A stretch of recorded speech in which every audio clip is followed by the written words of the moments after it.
All right, all right, all right. It's Michael Jacob with Unleashing Intuition Secrets, and we have the newest shirt of the collection. Of course, we got the FAFO and the Spartan Angel with, trying to move my, oh, there it is, with the cross swords. All right, 100% cotton, and I know you guys like the shirts. The Bye Bye Baddie was one of the favorites of you guys. So how do you get it? You go to michaelkjaco.com and you look at the gear, MJ gear. And in there, you look at the shirts. And in the shirts, you got all these great stuff. 100% cotton. Very good for you. All right.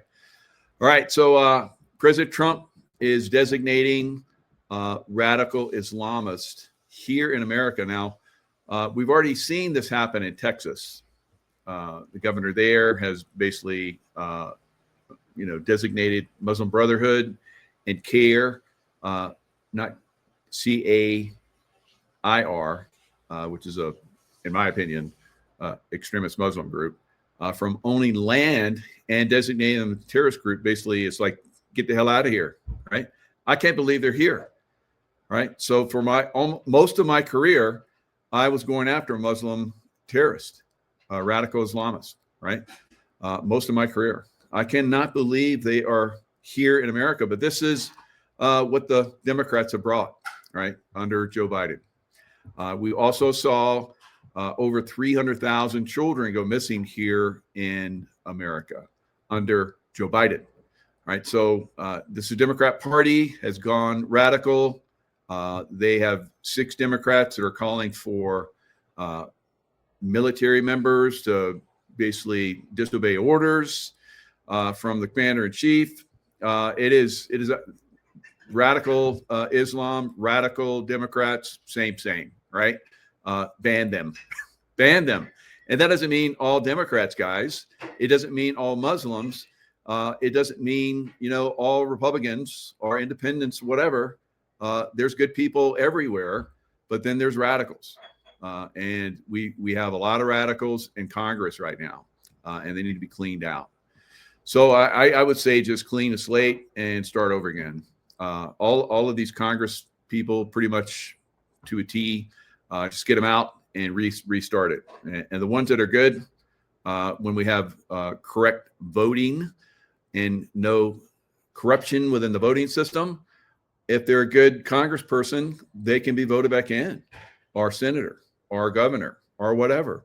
We need to clean America up, make America great again, and we need to get a lot of these baddies out of there. Bye bye baddies. So it's going to be tough, but I think we're ready to move on this.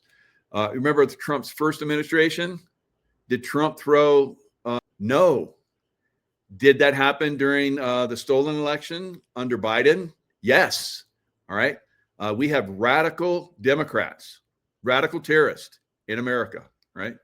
And I'm not slinging mud at Democrats. Like I said, I grew up in a Democrat family. I love Democrats. I don't like radical ones, right? I do not like them. And what's that one? Dr. Seuss, I do not like them. Sam I Am. Sam I Am. That's it. Like my wife is big. I studied him. She studied him, right? Because he was basically, doing good stuff. So anyway, No, he wasn't. or she says no, he wasn't. All right, whatever. I love Dr. Seuss, but maybe that's why I'm. Capturing your children's mind. All right, thank you. Yep. So get her going. Kind of hard to shut her down. All right, so so shirts, like I said, available. So I have to calm things down. So let's go over and look at shirts that are available, and that'll make things a little softer and like this. All right. So F around and find out. There you go. You can get them all kinds of colors. Like I said, only $28 for cotton shirt. Now my cotton shirts, I would say mine, but the Intuitive Warrior line, they last and last and last. I have some that I've had for like 4 or 5 years now, and they're still great. A little bit of fading, but that's kind of cool because, you know, everything's like rough and, you know, antique looking. But most of it is still as good as it was. Bye Bye Baddies. Of course, you got the Angel Wings. I love these. So there's Wakey Wakey, of course. A lot of these you guys have liked a lot, and you guys have been buying it up. So yeah, and there's Love Vibration hoodies. I'm not going to go into everything, but let's see. Maybe I'll go into a little bit. Men's collection. So the Love Vibration stuff. So you see a lot of F around and find out. You got hats and everything. So let's see. There's a Love Vibration stuff. Love vibes. Get your love vibes going on. And you guys are in LifeWave. We got LifeWave shirts in here. So we got it all. All right. So this workout gear you see in here, I've had this stuff for years. It's still high quality. Still, I mean, I wear this stuff every day. So good stuff. All right. Show your colors. And ooh, whoa, look at that. It's like yeah, the sun is the man is like he's like ooh. Let's get that to see. Wow. Wow. So all right. Let's jump into like a not very good subject, but one that needs to be brought up because it's suppressed. It's suppressed while these people are basically digging in, taking over, not just here in America, but all over the world. Muslim extremists, not so good. So the radical Muslim extremists, they don't care if you're Christian, Jew, or Muslim. Literally, I fought these people all over the world, right? All over the world. Hunted them down, eliminated their leaders, part of eliminating their leaders. My old teams went in and got a lot of the terrorists overseas, guys. We made Afghanistan safe again, all right? We made it so safe. And then, of course, Joe Biden came in and screwed it up, where I used to fly in all the time and make Afghanistan safe again by going after terrorists. Then while I was in Pakistan, we kept up the work, and it was so incredible. My buddies at SEAL Team 6, I would run across them. They would tell me that if the American people knew how many of these radical Islamists that we're slaughtering, they would be stunned, and they would probably say, stop, right? But we didn't, all right? Because you didn't hear about it. We did the good work behind the scenes. All right, so the radical Muslims eliminated on a massive scale. But under Biden, they brought them into America, right? Brought them into America. So they have to be cleaned out. So Trump tells Just the News he will designate Muslim Brotherhood a terrorist organization. Now, this has already been done in a lot of countries. What's the holdup here in America? Well, the holdup was 4 years of Joe Biden's administration. Biden. That wasn't Biden. We know that. He was executed. So we have all of this Muslim extremists in America now. And there was like a video that was running around out there, came out like a couple of years ago, this extremist that came over the border and said, you're going to find out here in America. Yep, I think we are. All right, so this is the start, designating them as an extremist group. That way we can start to remove them, all right? If they show themselves, of course, they're going to go into hiding now. But if they show themselves, we can start to eliminate them. And I think that's already been done on a certain level, but now it's going to start to heat up. It's going to get ugly, all right? It's going to get ugly, guys, all right? Because these guys are going to resist. They've already probably started doing some things. I've heard that. Remember, there was like up in Michigan or something, one of those, I think it was Michigan, where they FBI thwarted a attack that was coming from Muslims against children during Halloween. That was going to be big, right? That was going to be big, and that was going to be the start. So evidently they hit them and they pushed back hard enough that they kind of like, put them on their heels, and they're probably regrouping. But this new thing that's coming from Trump, President Trump, is basically going to hit them again. All right. So he says it will be done in the strongest and most powerful terms, Trump said. Final documents are being drawn. The president's announcement came just days after Just the News published a long expose on the Muslim Brotherhood's activities and growing concerns inside the Trump administration. Trump has been considering the move since his first administration. The Muslim Brotherhood is an Islamist group founded nearly a century ago in Egypt, but with chapters, parties, and affiliated movements around the world. Republican Texas Governor Greg Abbott, one of the good things I've seen from Abbott. Good job, Greg. Right? At least you've done something right. Hiding behind that wheelchair there. Last week designated the MB, Muslim Brotherhood, and the Council on American Islamic Relations, CARE, as being foreign terrorist organizations and transnational criminal organizations. Because they're starting to notice, even up in Muslim Michigan, where you have that one Ilhan Omar, basically, I think that's is it Michigan?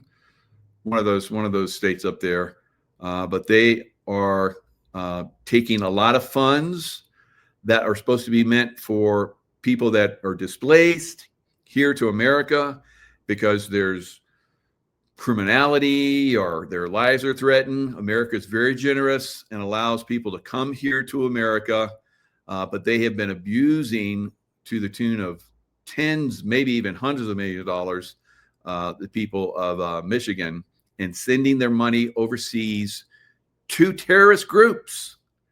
So these people that are supposedly getting funding by the taxpayers because they're displaced and they're, oh, poor me, they're getting money. That money is going right overseas, money laundered right overseas into terrorist organizations. So that's getting cracked down on. President Trump is cracking down on that. Ilhan Omar should absolutely, for marrying her brother, to get to come here to America to get citizenship. And now in Congress, where she goes against everything that America stands for, she needs to go bye-bye, right? She needs to go back to Somalia. Republicans in the House and Senate, along with some Democrats, have been pushing the State Department to designate the Brotherhood as a foreign terrorist organization. Secretary of State Marco Rubio indicated in August that the designation of the MB as a foreign terrorist organization was in the works. So here we are, several months later. It's finally coming in. Things move slow through this Congress, guys, especially when they shut down and they don't do anything for 2 months. 8 weeks, these clowns did nothing. That's why I say they got to all go away. You look at Marjorie Taylor Greene. I just saw where she made upwards of $5 million a year. Over $5 million, because she came in office. She was $750,000 to her name. Now she has $25 to $27 million money laundering. All right, so they all come into Congress, and those that work for certain groups evidently get real good stock options and real good tips, insider trading. I bet you a lot of these people in Congress, and probably her included, are part of some of this illegal activity that's going on. All right. And that's why they get such great money. All right. So I would say she needs to go away before she gets her 5 years in, so she can continue for the rest of her life, get basically a retirement from the U.S. from the U.S. government. Right. Go ahead and resign right now, Marjorie. Right. Don't wait until it's extremely, it's really going to suck a lot for America, because you're going to take one of those votes that we need for Republicans against these radical Democrats that are against America, like radical Islamists that are against everybody, every religion. They only believe in their radical ideals, and everybody should die.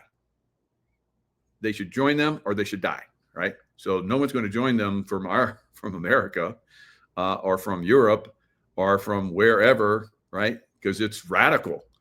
It's stupid. All right.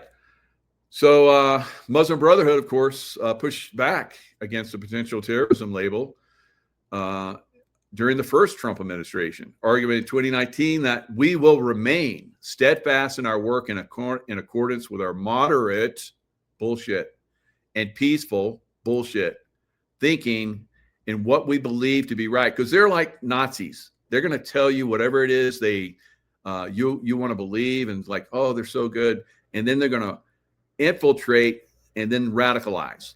All right. So anyway, the Muslim Brotherhood will remain stronger through God's grace and power than any decision.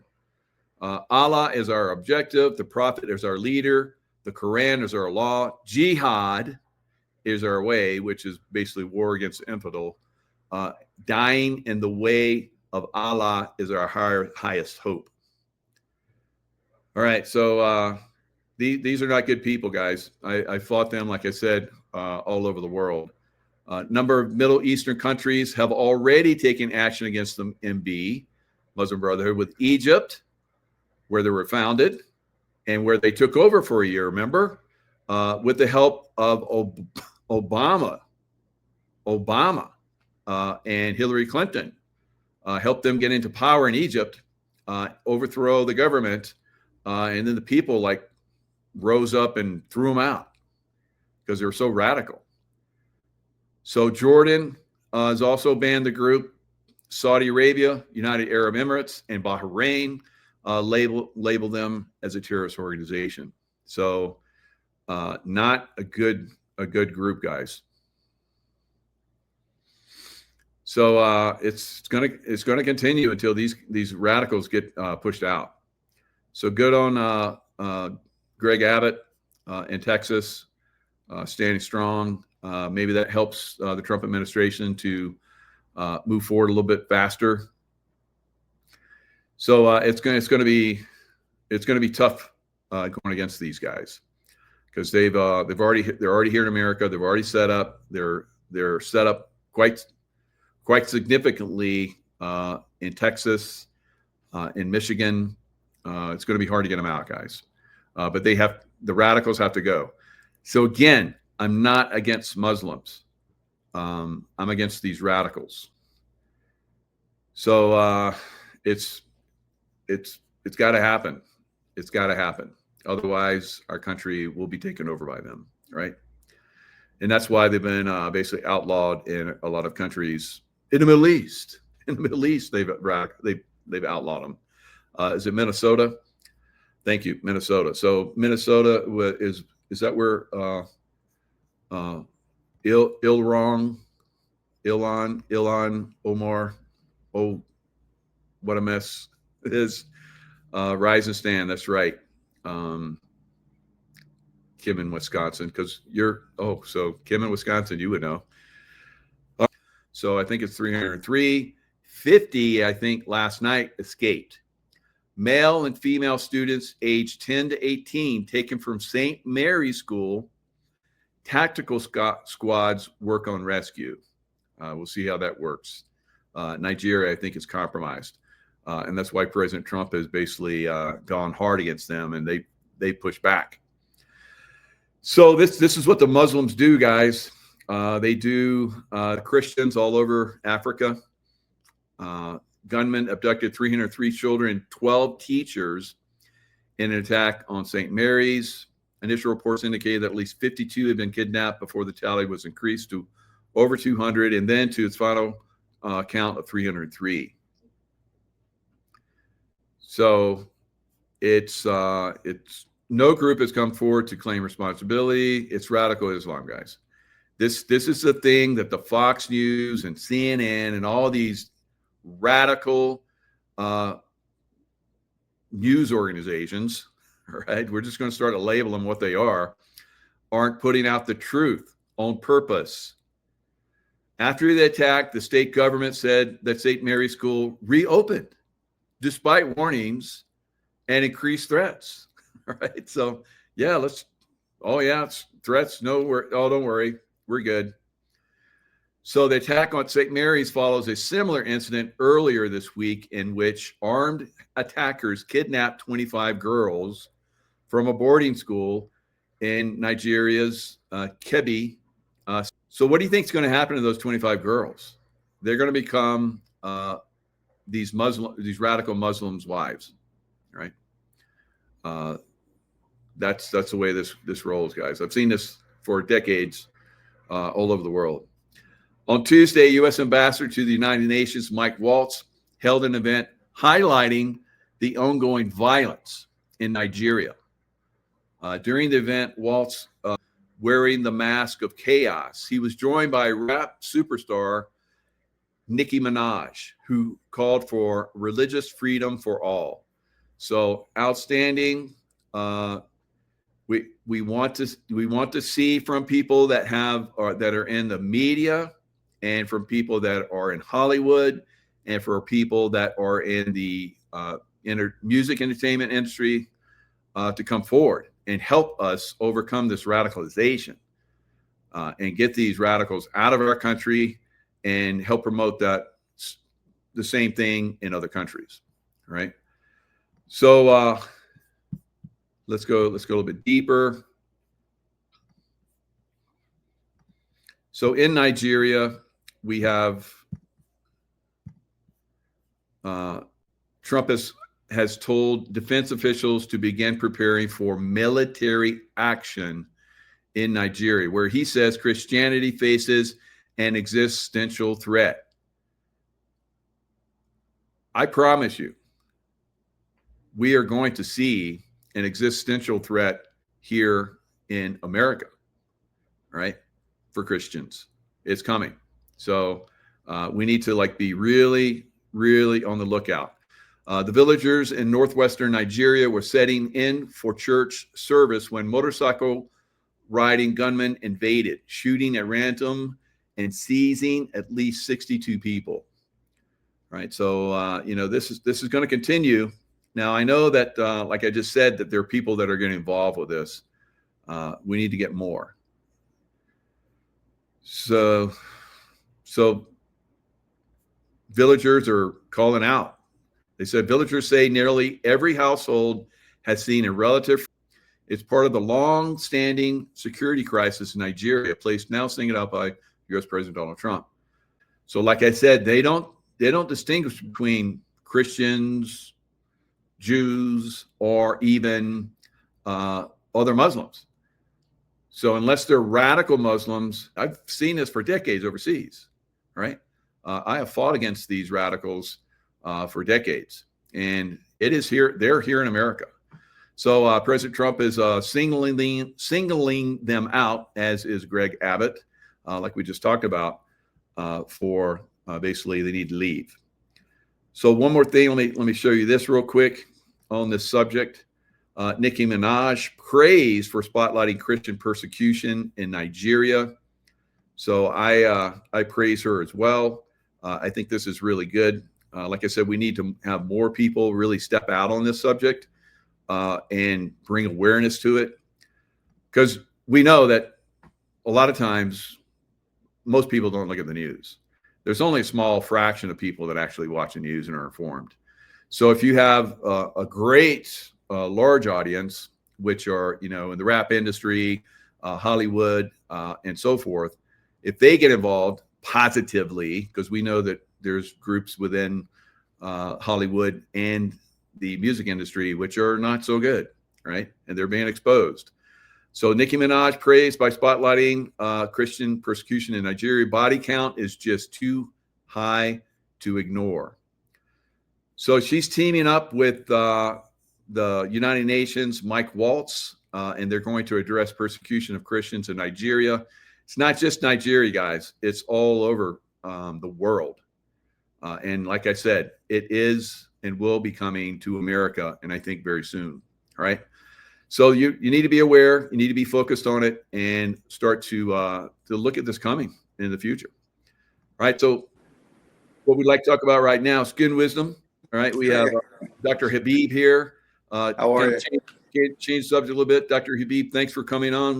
My pleasure. A special right now in skin wisdom, and we don't want people to miss out on it. Let's tell us a little bit about it. Sure. So, and a lot of your Your listeners have been really faithful customers of ours. So we're still running the BOGO 2025 promotion, where it's buy one, get one free. Make sure you put 2 in the quantities there. That was a mistake. We didn't tell you guys before. You got to put 2 in the quantity so you get it automatically deduct one of them for free. So don't worry about getting it. So put 2, 4, 6, 8, whatever you want to buy, and we'll enact the free portion of that as well. So it's BOGO 2025, and it's good through the end of November. Awesome. BOGO 2025. Yes, now sir. we're in an area now where everything's cold. People get chapped and stuff. I use Skin Wisdom every day, actually several times a day. I spray it on my face and other areas where I have some stuff. I've had like warts on my body that I've had for I'd say decades, and they're gone. That's great.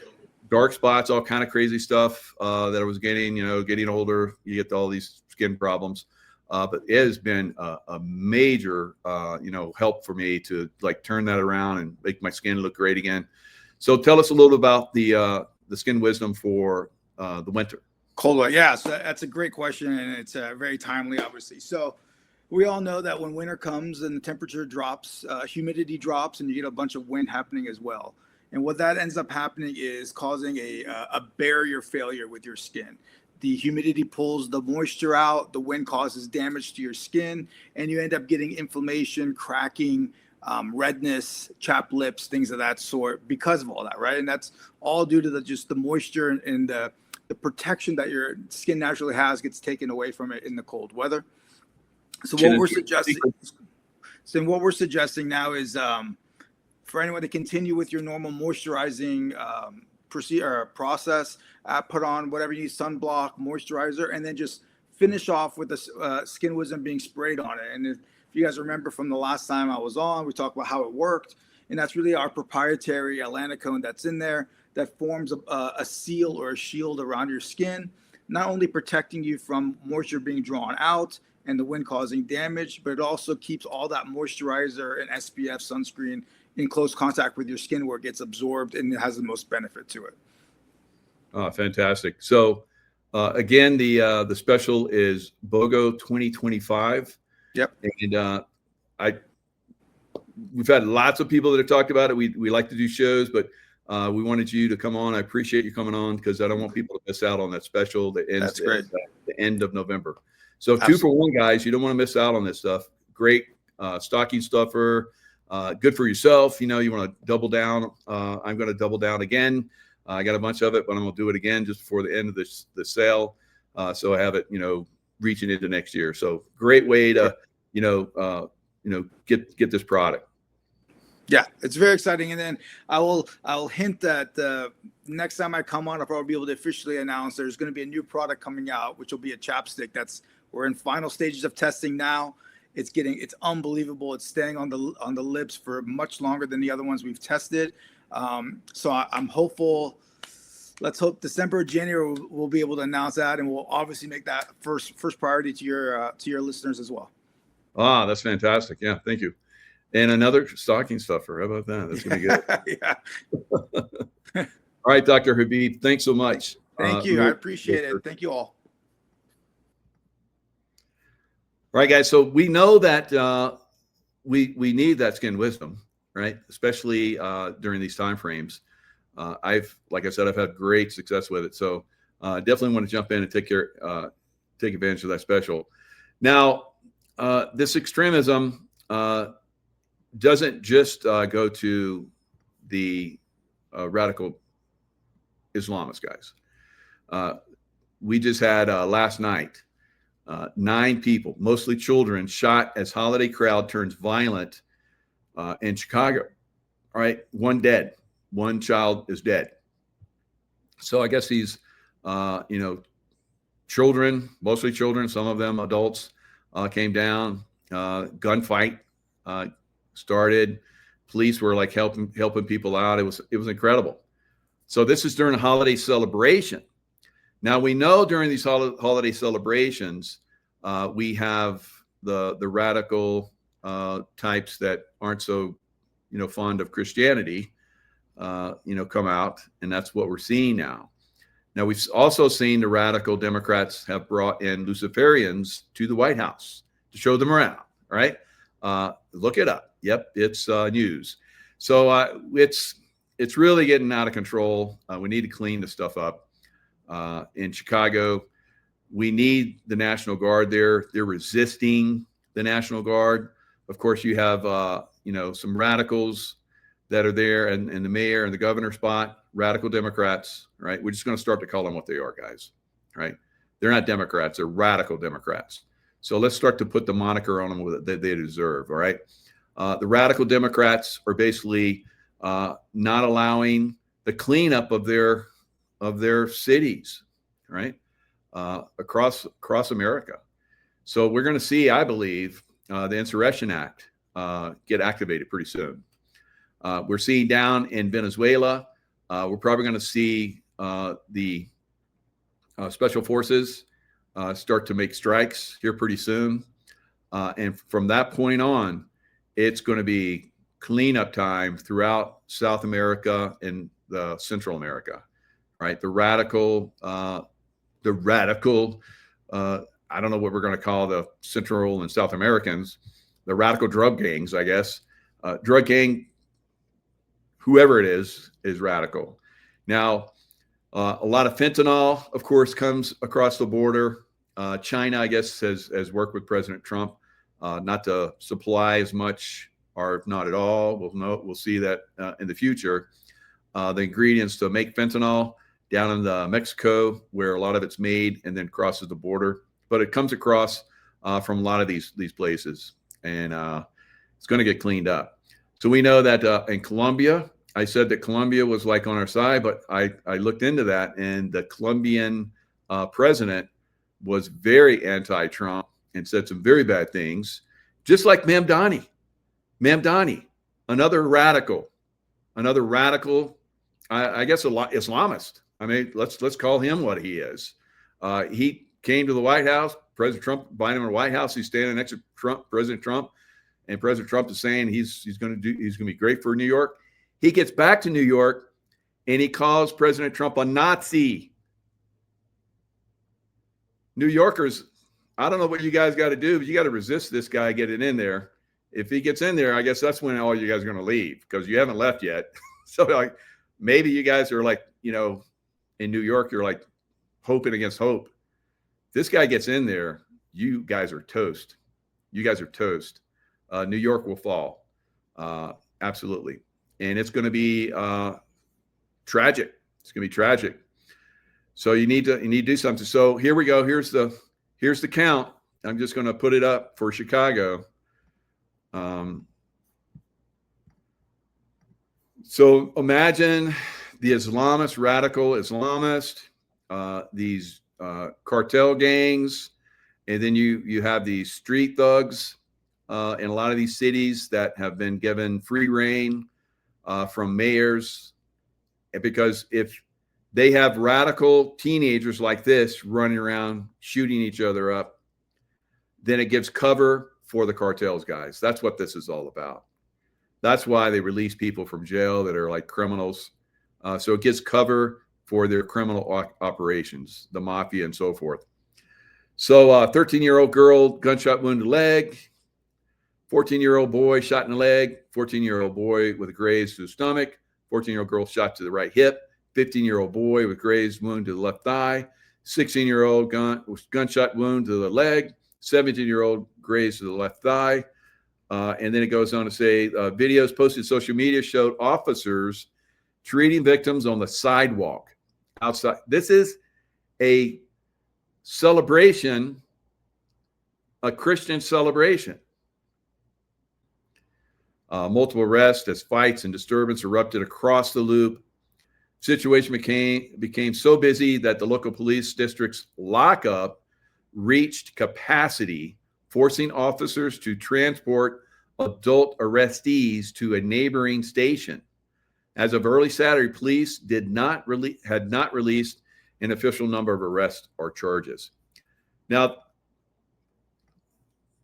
you guys know that I'm an intuitive, and my wife is an intuitive. She goes, we were out at dinner last night, Crystal Bay Lobster and Steakhouse.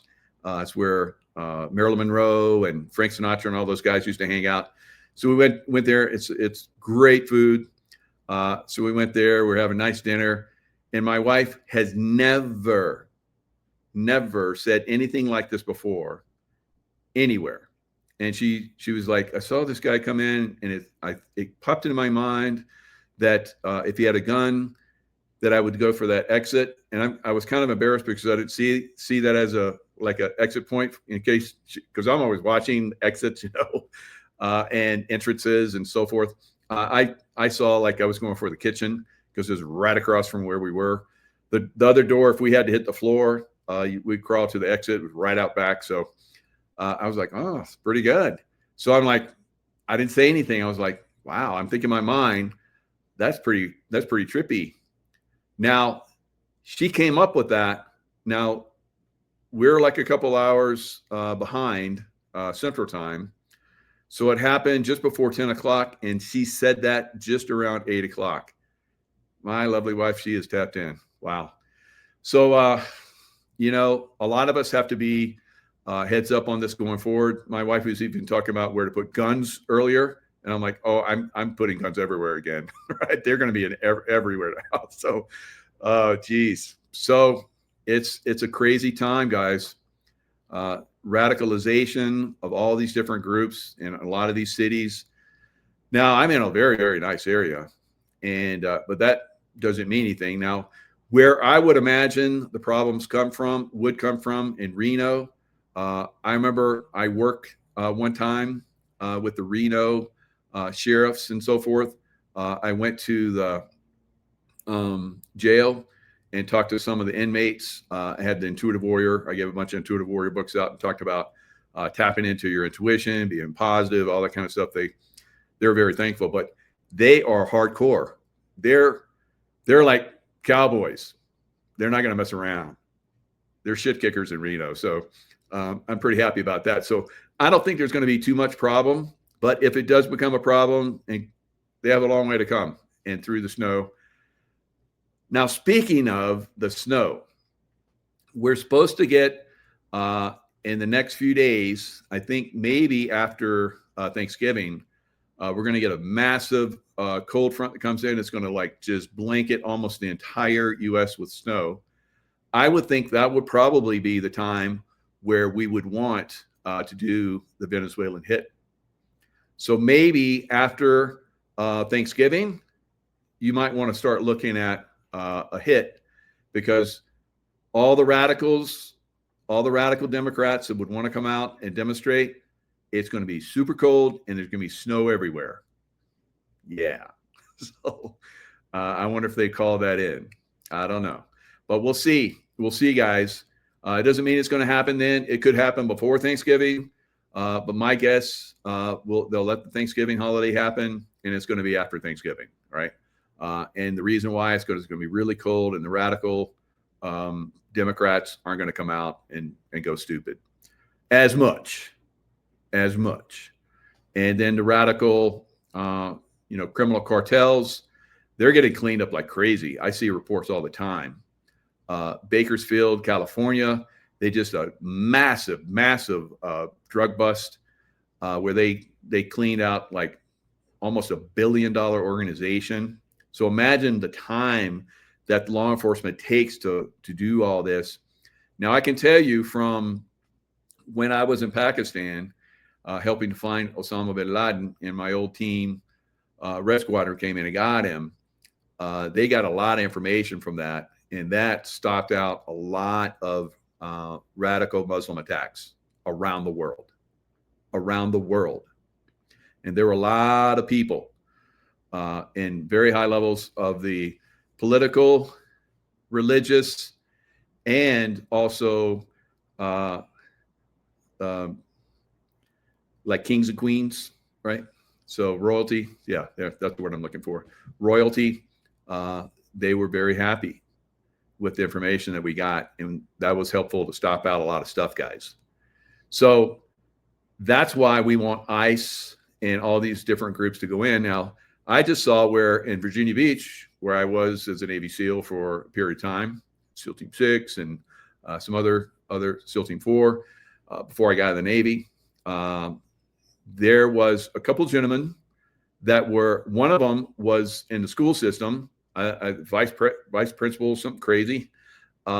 They were planning on radical attacks against ICE and police. That's right. Remember, we talked about Virginia and how we needed a really good Republican governor, and they just got a radical in there. They even got somebody that had said, and the competition's children, but he was elected anyway. Jones, I think his name is. What the hell is going on in Virginia? So you get criminals like that, radical Democrats in leadership positions, and they're going to basically, they're giving top level coverage and top level, like, let's go, for the radicals. So that's what those 6 radical Democrats that said that, the military should not obey, orders from President Trump. Like what orders? There's never been anything that he said in his first term or since that was unlawful. That's never happened before in history that I know of here in America. Those 6, I think, should be executed for treason. And I'm looking for them to be executed, period. All right. So radical Democrats, when you step over that line, radical Democrats, you're going to be executed. Right. And it's coming. So Insurrection Act, I believe, sometime after Thanksgiving, implemented when we go into Venezuela. There may be some strikes going into Mexico, maybe some strikes going into Colombia, and who knows where else. We're probably going to relieve some very radical leaderships, right? And then it's going to be one big happy family. At some point, we're probably going to go up in Canada and take care of business up there, right? So we'll have nice happy family up north as well. Am I calling for takedowns of these governments? No, but if you're a criminal, you need to stand justice. So if it's proven that there's criminal activities, which is very easy, I think, at this point to prove, and I'm sure they have a lot more information that are holding back and will release soon, then they get removed, right? And that's going to happen for a lot of these places. All right, so for me, I have a bone to pick, right? As you guys know, my son recently died of an overdose. Just like a lot of people that are, have addictions, whether it's alcohol, drugs, whatever it is, sometimes you fall back. For my son, he'd fall off. We'd get him clean. He'd be good for a while. It looked like it was going good, and then he'd fall off again, right? I've had many friends over the years that went through addiction relief. A lot of them were alcoholics, unfortunately, in the SEAL teams and throughout the military. They would get help. They'd be good for a while. And they're around all of us drunks, unfortunately, and then they'd get back on it again. So it is something that happens. Now, why my son passed away is because of fentanyl. I remember talking to him one time, and I said, "Aren't you concerned about fentanyl?" He says, "Yeah." He said, "But I make sure that I get a little bit of it every time or sometimes so that I can build up a resistance to it." So he went through a very long process, a very long period of time where he was completely clean. And then, unfortunately, he fell off, and he got a very bad dose with a lot of fentanyl in it. So that's why he's gone. So yeah, I'm pretty motivated to see this bullshit stop, guys. And if we need to go in and start cleaning up, it needs to happen, because it's not just my son. The fentanyl crisis, people dying of fentanyl here in America, is on a level that like blows away all of the wars that we've had every year, right? So it's something that has to stop. We have to get behind it, get behind President Trump, get behind our military, and really start to clean this bullshit up, right? All right, so very frustrating, but it's going to continue. So now you guys know that I'm saying there's going to be a massive event at some point here in America. I think it's going to continue. We're going to continue to see, unfortunately, a lot of places basically get like massive earthquakes, tsunamis, and volcanic activity. Africa just had a super plume is awakening, erupts for the first time in 10,000 years. So we're seeing this all over the world. Volcanic activity on a level that's not been seen before, on the level that it's happening has not been seen before. So here's a little piece I'm going to share with you. We need to be aware of all of these different things. It's a minefield out there, but not if you're intuitive, right? So trying to help you guys stay informed. Here, breaking news, there has just been a huge volcanic eruption in Ethiopia, specifically the Afar region. And this is quite striking because Africa typically doesn't get volcanic eruptions. And if it does, it occurs usually in the Congo. Though we do have the African super plume welling up underneath the eastern part of the continent, creating the East African Rift Valley. And well, this really isn't surprising because pressure has been building here for decades. We saw a lot of activity a little further south near Dauphin and Fontal volcanoes in the past few months, like 6 months ago, 12 months ago. There's a big magmatic dike intrusion. We had steam explosions, big earthquakes up to magnitude 6, showing that overall activity was increasing, though it may have been below the surface more so. Now we have it expressing. And this is the first volcanic eruption that has occurred from this volcano here, Haley Gubi, in more than 10,000 years. That is the first recorded volcanic eruption in recorded history, as far as we know. Here we see that ash plume rising up. There are 1.5 million people that live near these volcanic systems in and around the East African Rift Valley. So if this was to really evolve, this could become quite a serious situation. Though we're looking at geologic time here. So most of these volcanoes have low viscosity magma. They don't have these big explosive events. That's kind of what we had today. Here we also see it from more zoomed out satellite view. We see that ash cloud right there moving over. All right, so I've been predicting that we would have, at this point, we would have already seen tsunami and volcanic activity and earthquake activity on a very significant level. The fact that it doesn't happen, like I've said in earlier broadcasts, I believe is because of 3I Atlas, right? I think there's a group that's out there that is helping us because of our evolution and consciousness. They would not help us otherwise. There's been many times throughout Earth's history where the Earth has risen to a point where it's either already evolved. I think we were evolved back during the Atlantean timeframes, but we were compromised. We had the Draco reptilians come in, the Anunnaki and so forth, that came in and compromised us, brought our consciousness down a couple notches to 3D, and now we're working our way back up. Now, many of us know that we're already working in 5D. So my intuition abilities, my remote viewing abilities, my wife's intuition, all of us are, not all of us, but a lot of us are already working in 5D in a 3D environment, right? So it is a consciousness explosion. I've said for a couple of years now, we're in the consciousness renaissance, and it is beautiful to see a lot of you, making that transition or recognizing it within yourself. It's been there for a long time, and you're just awakening to it, letting it come forth. That's beautiful to see a lot of that from you. So in the future, we're going to have a lot of really good things happening. And because it's a transition, we're going to have some bad things happening, right? It's every time there is a massive transition, we'll see stock market crash, the economy crash. That'll be dramatic for a lot of people, but not those of you that are in silver. Right? But for most people, because there's only like a 1 or 2%, if that, people that are invested in silver right now. Now, I think at some point it may go FOMO, and we'll see a lot of people really going into silver on a massive scale, and the price will explode upwards. I think that we're very close to that period.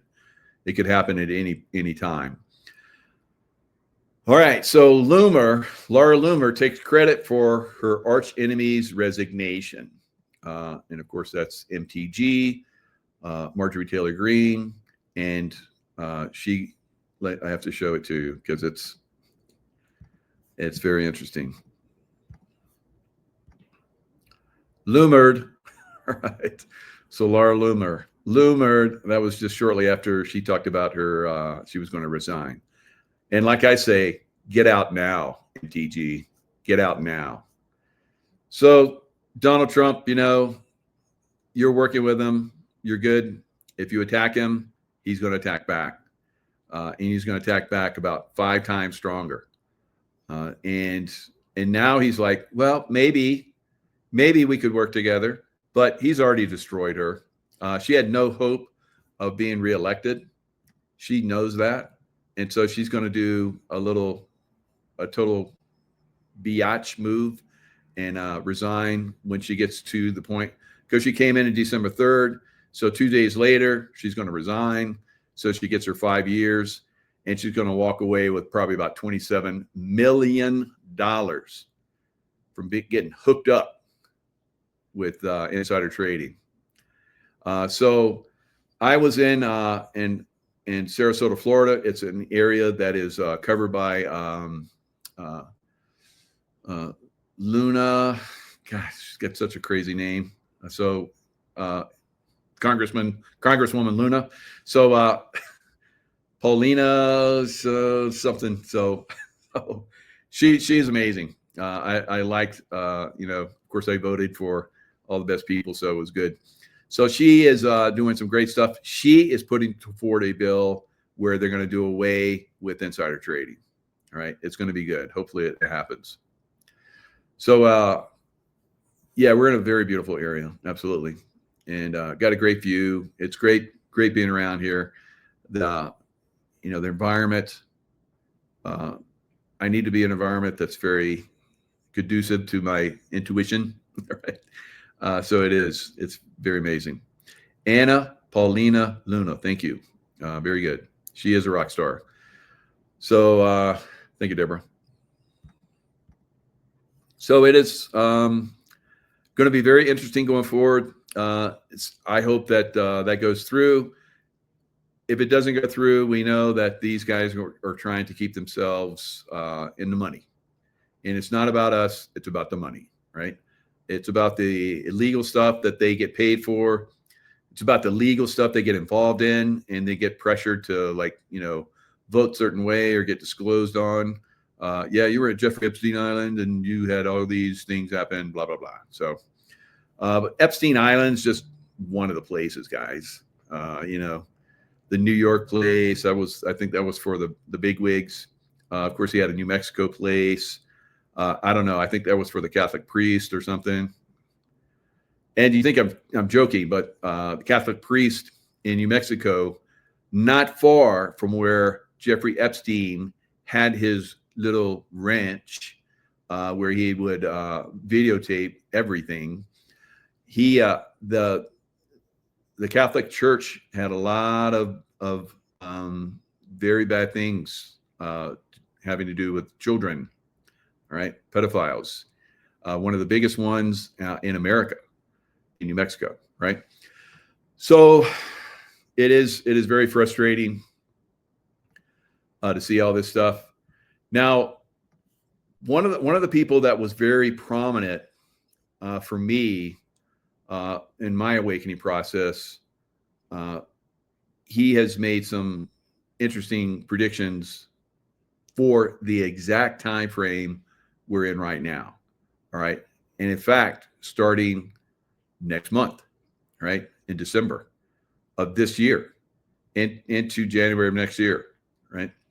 So let's look at some of his predictions. And he's not the only one. There's been a lot of other very prominent psychics that have said this time frame. I mean, we already know that, right? We don't need somebody to tell us that this is a very monumental time. but it is nice to get some, verification. It's like, yeah, we're on the right track. So here we go. Did have a divine gift. These fulfilled prophecies gave weight to his more frightening ones, especially the ones he gave about natural disasters and the shifting of Earth's crust. He spoke of volcanoes erupting in unexpected places, of water flooding lands that had been dry for centuries, and of violent earthquakes that would change the face of America.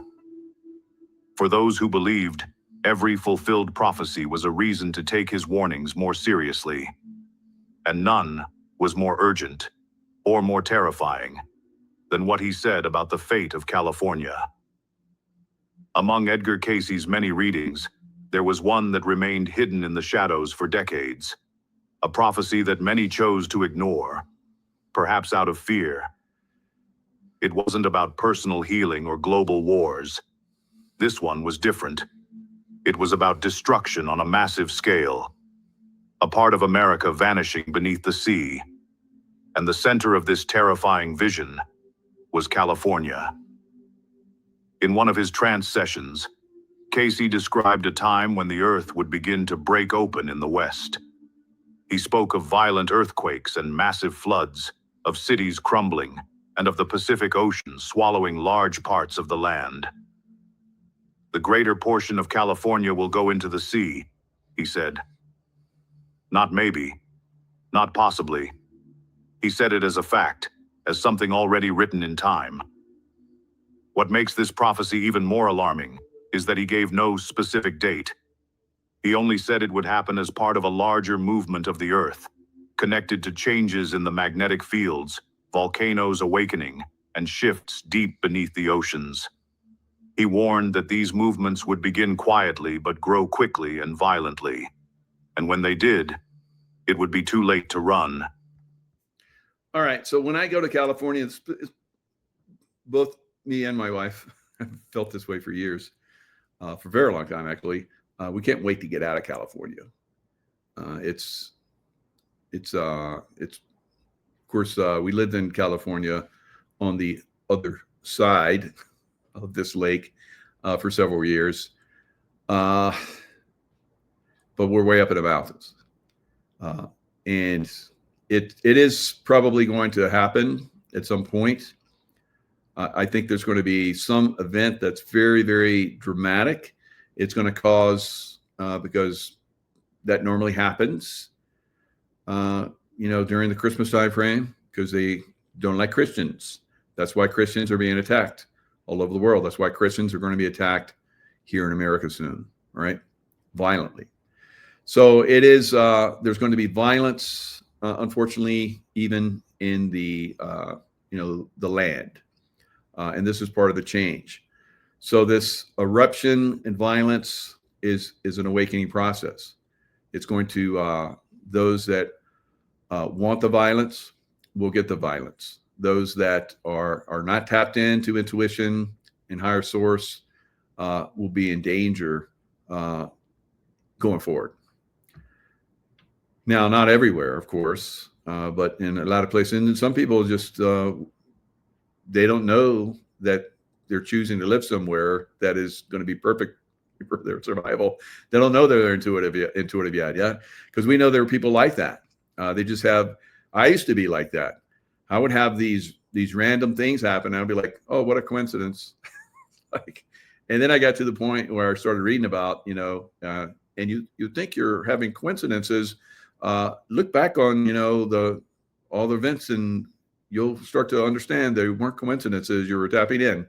And I was like, oh, wow. And then you start to awaken. And then you're like, I like that. Thank you. Attitude of gratitude. Attitude of gratitude will bring you more. All right. So remember that. It's one of the things I teach in my courses, the intuitive courses. So being very calm, being very cool, being very collected, even in radical times, will help you. All right. So you guys know that I talk about silver and gold. There's going to be a big push, I think, coming very soon for silver. Let's look at a little bit of this. I can't show you too much because this is, you have to pay for this, but I think it's very maybe I'm helping promote it. This is the bubble report. Dr.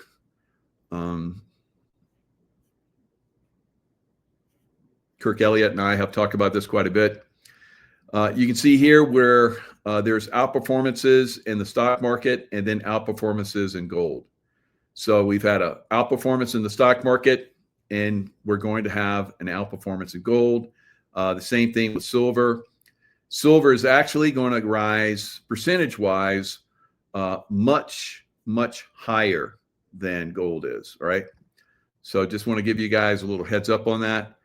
Percentage-wise, I think gold is going to move like in the $3,200 up to like $5,100 dollar range, and silver is going to go up to around 72. This is going to happen within the next few months, I believe, or less. It could turn out to be a very violent upward trend. And I don't want to use violent. I keep saying violent, but it's going to be a very massive, right? A very vigorous movement to the upside. And it's going to catch a lot of people off balance, but not us, those of us that have been following this for some time. Those of you that have investing, if you haven't invested yet, come on, guys, you're going to get left behind. It's not too late. And even in the next run up to $72, it still won't be too late, because from there, it'll double, triple, quadruple, and I don't know, maybe even 10x even from there, guys, right? There's a lot of people, the bubble report guy is saying over $500. And he says it could go even higher. So bubble report guy is like hammering it. So very, very, you find him on X, punch in bubble report, and it'll pull them up. And if you want to subscribe, tell them Mike sent you. I don't get any money from it, but it'll be like, oh, cool. Some people are paying attention, and I want to help you guys out. If you want to go deeper with it, he's the guy. He was recommended to me by Dr. Kirk Elliott. I started following him because Dr. Kirk Elliott knows I'm a chart guy too. I do really good calls on the charts, and we'll see how that works out. All right. So, all right.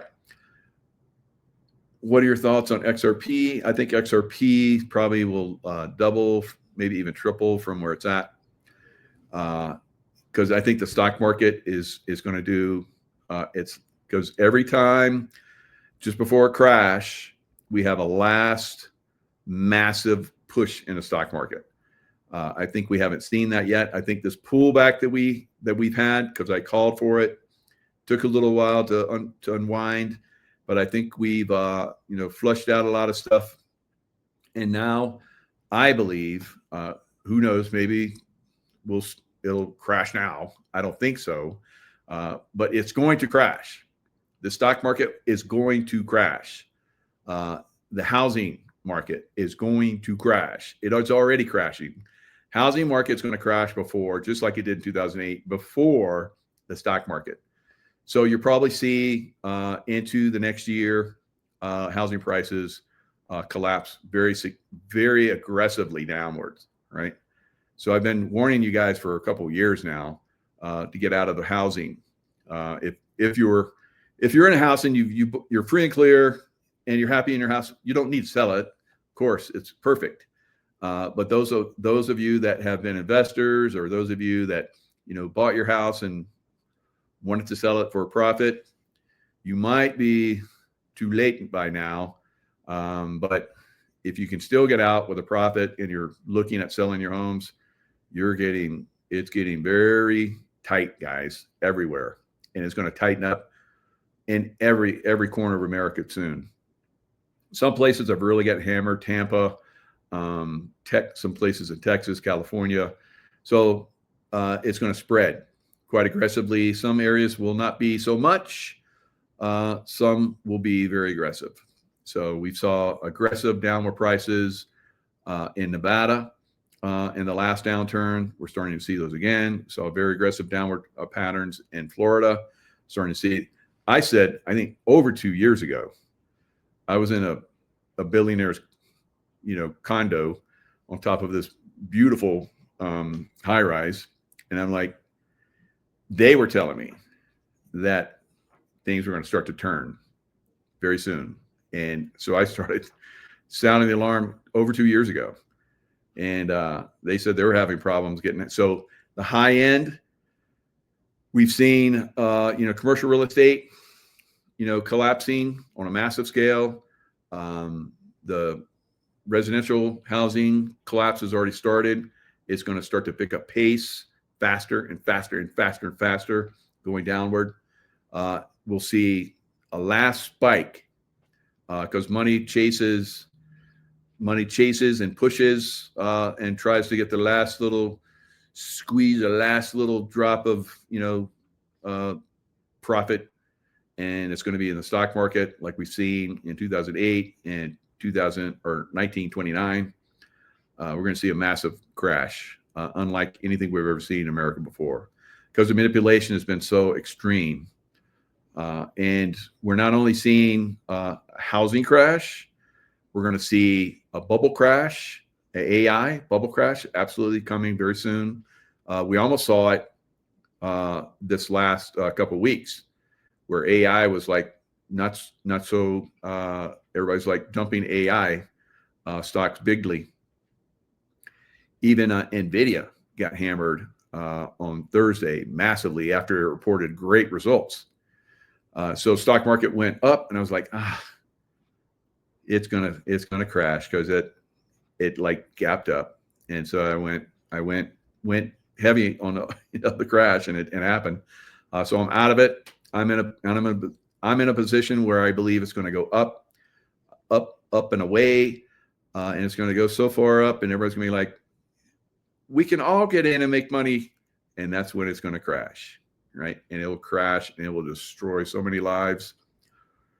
Because, like I said, only a small percentage of people are in silver, right? And are gold. So that's going to be very tragic for a lot of people. It always is. But it is something that has to happen to fix a very corrupt, very broken economic system, that if it were to continue, it would enslave us more than it already has. All right, guys, lots of love. Stay in the love vibration. And for the baddies, let me see if I can get a light on that. FAFO, all right? You're going to find out. All right, guys. See you next time.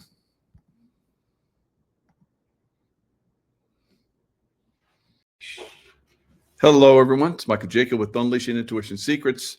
The Insurrection Act. Is it coming soon? I believe it is. Democrats trying to start insurrection. Venezuela war coming soon. Stop drug trafficking. Possibly something going to happen with Mexico as well, and maybe some other South American countries. Cartel war in U.S. cities once we hit Venezuela, right? So we saw the demonstrations, which were supposed to be much bigger than they were, but they never really got traction, never really got the excitement and people behind it that Democrats expected, the deep state. So that was, didn't work out.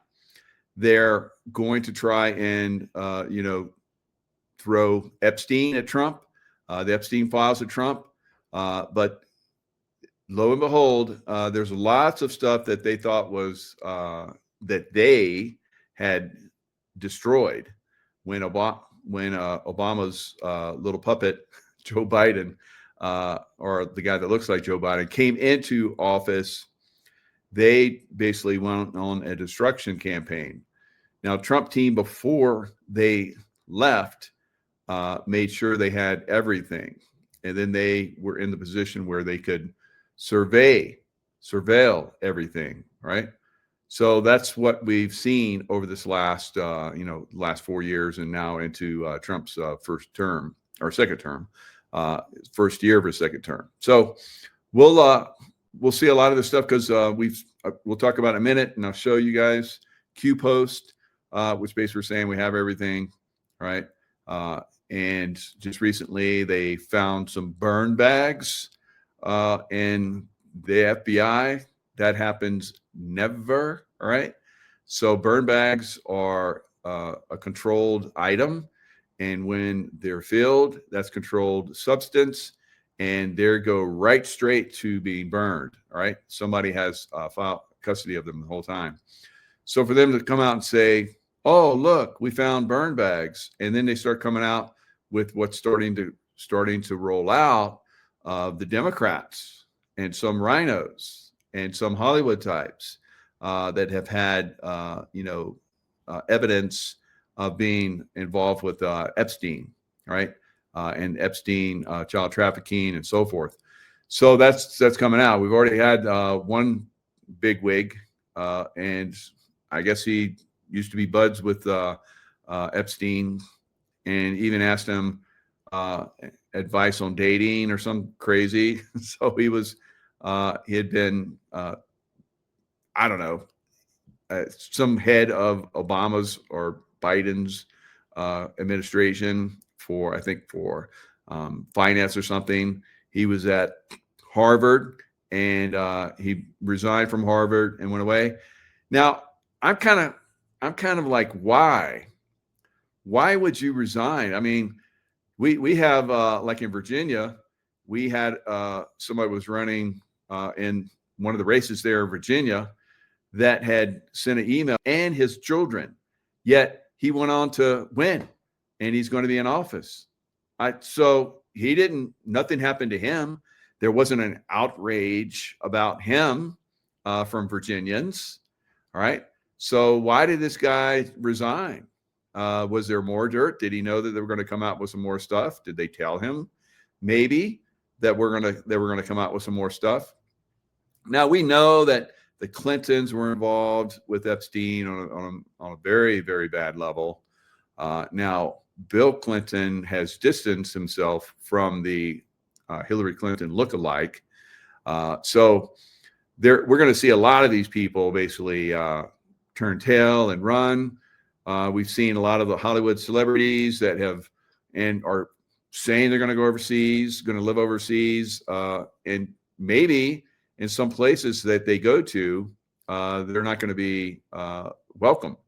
I think one of them that went to Ireland, she wanted some kind of diplomatic immunity and so forth. And they're like, nope, we're not going to give that to you. So she went to Australia. So maybe the Australians will give her some, but I doubt it. Right? They got hammered. I think next year we're going to see Australians get their guns back. I'm predicting that, but I think they're going to get their guns back. Right? So that will be the end of the deep state in Australia. So they're almost, I think, the end of the deep state in Australia already. But I think that the Australians saw what was played on them, and they're going to want their guns back, just like Americans. And that may play in a lot of other areas. New Zealand may get their guns back at some point after that scam of a mosque shooting. I said right away that was a scam. That was like total BS. That was like some guy with paintball gun or something was running around and shooting people in corners, and the way they reacted, and complete BS. All right. So yes, Andrew, I believe I'm right. So I'm right if you guys decide I'm right. Right. So I see it, but things can change. People can not get involved, but I think the Aussies want their guns back. Right. I think the Canadians, although a few years ago, supposedly they gave up their guns, I don't think they did. Right. Most Canadians did not give up their guns. And when they become part of the U.S. or portion of Canada become part of the U.S., they would just like buy guns like crazy. Right. All right. It's going to happen. Yes. So predictions, some of them come true. Most of them do in my case. But, we'll see a lot of things going forward. So let's jump into the Insurrection Act. So the Insurrection Act of 1807 is the U.S. federal law that empowers the President of the United States to nationally deploy the U.S. military and to federalize the National Guard. Now, we've already seen National Guard deployed, units and Marine Corps in California, in L.A. That was easy for them because they have a massive base in Camp Pendleton. So all they had to do is just drive a little distance up north and get involved, and they did. I think we're going to see Marines in most major cities coming up, guys, and it may happen fairly soon. It may happen before Christmas, right? So we're just going to be watching that. So we're going to see these things happen. So why would you do Insurrection Act, suppression of civil disorder, armed rebellion? These are things that I believe they're going to resort to in these Democrat cities because they have not been successful with their demonstrations. The demonstrations went over like a wet blanket, right? Right. So they got thrown right off. No one really got that much involved. I guess they're instigators that they pushed in there to try to get everybody like fired up like they did with the George Floyd. It didn't work, right? So I think Democrats, I'm saluting you Democrats that are like, not falling for this bullshit. Keep it up. Keep it up. We're all going to combine here pretty soon. Not everybody, but those that don't, those that are violent, unfortunately, they'll violence will be met with violence, right? But there will be people in positions to, like if I came into a party and I was hanging out and you saw me like, making sure everything was cool, you'd feel pretty comfortable, wouldn't you? Right? Yes, you would. And I know that's people love to have me around. So imagine the Marines come into a city and you have perhaps some bad people at the party, and they see the badass, because I have a master's degree in badassery, right? So when I come into a situation, no one F's around, right? F around and find out, right? I actually have a shirt. I was going to wear that. I have a shirt on my site where I sell clothing. So FAFO, and it's got a big angel. You got the angel wings with a sword. So that's Archangel Michael stuff. All right. So master's degree in badassery. You could use that if you want, right? But you've had to have done a lot of work in that area, right? So I've done a lot of work in that area, so I can claim that. So it is one thing that we're going to see with the Marines. They're badasses. They're the most exceptional military unit in the world. And when they come, I saw them in Iraq. I saw them in Afghanistan. When they showed up, everybody behaved, right? And if they didn't, they got spanked. They effed around or they found out, and then they behaved, right? So the Marines have there's a lot of respect for Marines. So if the Marines come to these cities with these cartel members, and it's time, and they're like, go get them, they're done, right? The Marines are like, you tell them to go, and they don't stop until it's done, right? So that's what we're going to see, I believe, in these insurrectionist cities. It depends on which ones they are. Could be some pretty good devastation in them. I think we're going to see a lot. I see a lot in my mind's eye. I see a lot of drone warfare being utilized. Small drones will go inside of buildings. Doors will be blown that are suspect of holding our cartel members, and drones will fly in, little tiny drones that will go in and survey. So we don't have to send a bunch of guys in, slamming into these rooms. That's the way I learned at SEAL Team 6. We blew the doors, and the shock of that, a flash crash into the room, if we weren't blowing the doors, shocked everybody. I can tell you, when flash crash goes off or demolitions used, the overpressure in a room from a demolition charge and from a flash crash will knock the heck out of you. If you're not, I'm trained, I can handle it, right? I know how my team would move.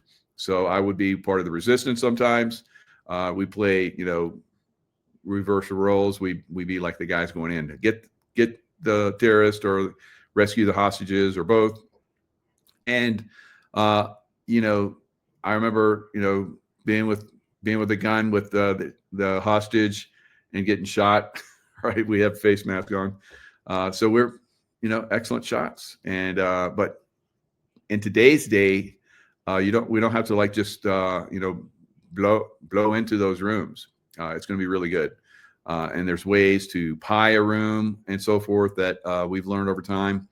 In fact, I see some people talking about some Aussies in the house. I learned the pieing in Australia long ago, how they would like pie instead of going into the room, they'd be outside the room. They just pie. They pie. Think of a pie, and you're outside the room instead of like rushing into the room. You're outside the room, and you're just slowly move and rotate your barrel, and you cover the room that way instead of going in. Very effective. Very effective. And so, yes, lots of good guys that are going to be involved in this. That little son just wants to come in there and peek in, and we can't have that. We can't have the sun blinding us, right? Because it does that. It likes to like get over my head and give me a halo. So everybody's like, "Oh, Mike is, yes, I'm tapped in." So yeah, fancy stuff, right? Lowering the blinds with remote control. That's cool. And so insurrection. Now, Trump accuses, like we've talked about, and everybody knows by now, 6 Democratic lawmakers of seditious behavior. You think he's just like joking around here? Now, let's talk about that a little bit. Now, I said right away that was total BS. I've never seen anything like that before in my entire life, in my entire career. Horrific. And I posted it. I was like, I completely, support these 6 Democrats that, insurrectionist, seditious behavior, for them to be arrested and tried by a military tribunal. And then if they're guilty, then to be held accountable, right? And we know what that means. If you're treasonous, you're going to go bye, right? You're going to get a nice little necktie and you're going to dance, right? So, and I hope we get to watch that. All 6 of them do a little dance, all right? And so it reminds me, I just do a little dance, make a little bye-bye tonight. Yeah, I shouldn't go there, but the disco times. I remember, get down, get down, get down, get down. 6 Democratic lawmakers. They have sent dozens of, JAG officers to Washington, D.C. Dozens, military lawyers, right? So judicial action is coming for a lot of people, and probably for those 6. So I said that, yeah, they should do their military tribunal, because what are they saying? They're saying military, and some of them have military backgrounds, and some of them are CIA. So they know better, right? But what happened? Jeffrey Epstein files, they pushed it. They thought they were going to get Trump, and then it's like, oh, look what we found. Look what we found. And they're like, oh shit, we gotta like go heavy now. So here we have these 6 throwaway Democrats, because that's what's going to happen to them. They're going to be thrown away. All right. Sacrifice yourself. Right. So it's called seditious behavior at the highest level, Trump said. Absolutely. So let's say that we're all at the party, and, we're hanging out, we're having drinks. And I say, people that drink wine, they should just have their heads cut off. And you'd be like, what? If you're drinking wine. So I personally like red wine. I like all wine. I like beer, wine, not alcohol so much, but I partake occasionally. Tonight I'm going to take my lovely, and we're going to have some champagne and nice food and steaks and lobster. So you can say something like that in a crowd, and it's like people like, but if there's like a military guy that's on a submarine are on an aircraft that is kind of like leans a little bit left, and he just got the okay from upper level because these are Congress people. So some of these people that are in these groups. Now, when you get a lawful order, Trump has never given an unlawful order ever. So why are they talking this? They're trying to give cover for people that are maybe leftist. Now, we know that cartel members went into the military. We already know that. It's like, and that's the way the military is. Oh, we'll make a good man or woman out of you, right? You want to leave drug trafficking behind? Okay. But we know that some of them that went in there specifically to play like the good guy, and they're in there to do bad things in the military. So then you have these clowns, and I think of them as being in clown suits, making these comments, and with their painted faces and stuff. They have potentially caused some serious problems. And if imagine something happens. Imagine, I don't know, we're going into Venezuela, and somebody's told to launch the missiles, launch the Tomahawk from the submarine, and somebody's like, "Oh, that's bullshit," and sabotages it and blows the whole sub up. Yeah. This is what happens, guys, because we saw that with the Gulf War, where we had a lot of Muslims that were in the military that were throwing hand grenades and commanders' tents. We saw the one guy down in Texas. We can have this happen, and if you have people like that trying to instigate it, which I don't think has ever happened in history, and if it has, it was dealt with immediately. So I think we're very close. We're very close, right? We have Tina Peters was just put in solitary confinement. Now we know she has medical issues. So I would not be surprised. They're like, dang it, we need to launch the Insurrection Act so we can get in there with some Marines. And if that's not good enough, we'll send in the Special Forces guys, or maybe both, and rescue her, right? And anybody wants to get in the way, bye-bye, right? We have some serious problems in some of these Democrat cities, guys, right? Very serious problems. So again, if you have the leadership, you have the governor of Colorado that's like, screw Trump. He's saying, release her or else. And he's saying, screw Trump. Everyone below him is like now going to resist. Everyone below him that wants to resist is going to resist. Now, that doesn't mean everybody, but there's a lot of people that will probably put up some fight, guys. And we're gonna see this going forward, unfortunately. So all six of those at some point will be punished. Their punishment will be death, right? That's my belief. Whether it happens or not remains to be seen. But I think we're going to see it. It's pretty obvious to me. So the Epstein files, like I talked about, it's a collection of documents related to the investigations and prosecutions of Jeffrey Epstein, right? Trump kept egging them on. It's like, why do you want to keep going after that? And everybody's like, because it's there's a lot of illegality there, like children, and I don't know. So he's like, reel him in. All right. So you want those files released, do you? All right. You thought you destroyed all the ones that related to you, didn't you? So now we got the stuff on you, and that's what's going to happen. So Kash Patel uncovers burn bags in a closet. Just some closet had some burn bags.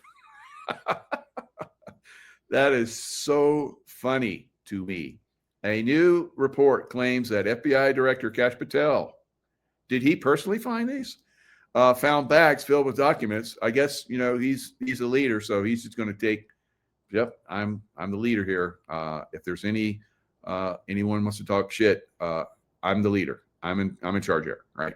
So I'm not going to like have a subordinate, take the heat. I'm going to take it. So there we go.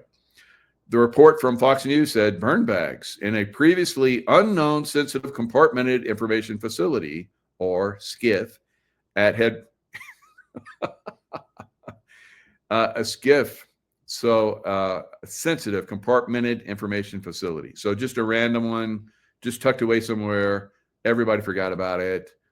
These things cost millions of dollars. I remember when we were in Pakistan, we created a SCIF so we could, in a small room, in one of our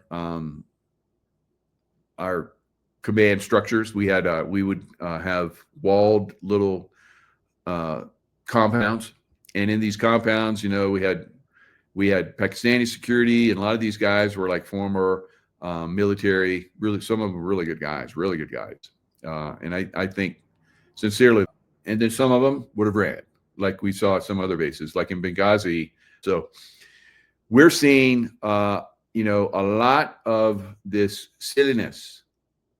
So in Pakistan, we had in our, walled, compound, where not only did we have Pakistani, we also had us like badasses, with degrees in badassery.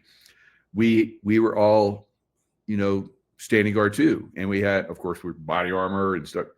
I could have my body armor, my sidearm, and my rifle on and heading out the door. I think probably about 15 seconds or less, right? So throw the covers back, put it on, out the door, right? I might not be all that presentable, for. I'm not going to have all my, badass hoochie coochie clothes on for. I'm going to be ready to go, right? So that's the way it was in these compounds. So they created a SCIF. I think it cost well over $1 million. It was just one room. It was a radio room, and the wires into it. It cost over $1 million, and then Osama bin Laden got taken down, and we stripped it. And we left that compound. So things happen very quickly, but obviously things are happening at the FBI, right? And they're like, oh God, look at that. Look what we found. Oh, look, there's stuff on Jeffrey Epstein here. Oh, you Democrats, you bad Democrats. Did you guys think that we wouldn't find this stuff? All right, so let's look at the past. And the past will inform us. So we've talked about Q for a long time. Of course, they've come in and said Q was BS and blah, blah, blah, right? So Q, the Q boards were basically, I think, Intel. It was when I look at the Q boards, the Q Intel drops, that was like badassery, right? Badass Intel drops for all of us humans, right? On the other side of the Intel wall. All right. So from that, QAnons would come in and they'd have their comments. And that's where we had, some bad actors come in and make comments. And that's why Q got a bad name. Of course, when we see all of the media that's controlled by the deep state, come in and say it's conspiracy theory stuff. It's like it's a no-go, right? So all of you guys that fell for it, you're dumb, right? And the rest of us are like, you guys suck. You guys need to go bye-bye. All right, so here, let's look at it. Let's look at what was said. Right? So, yeah, we have it all. How about that? So when was this? This was April 26, 2018. So it's been a little while, right? The right people have the information. Good people are acting on the information. Think Goog. I don't know if that's Google or what the heck that is, but they talk in riddles. think NK.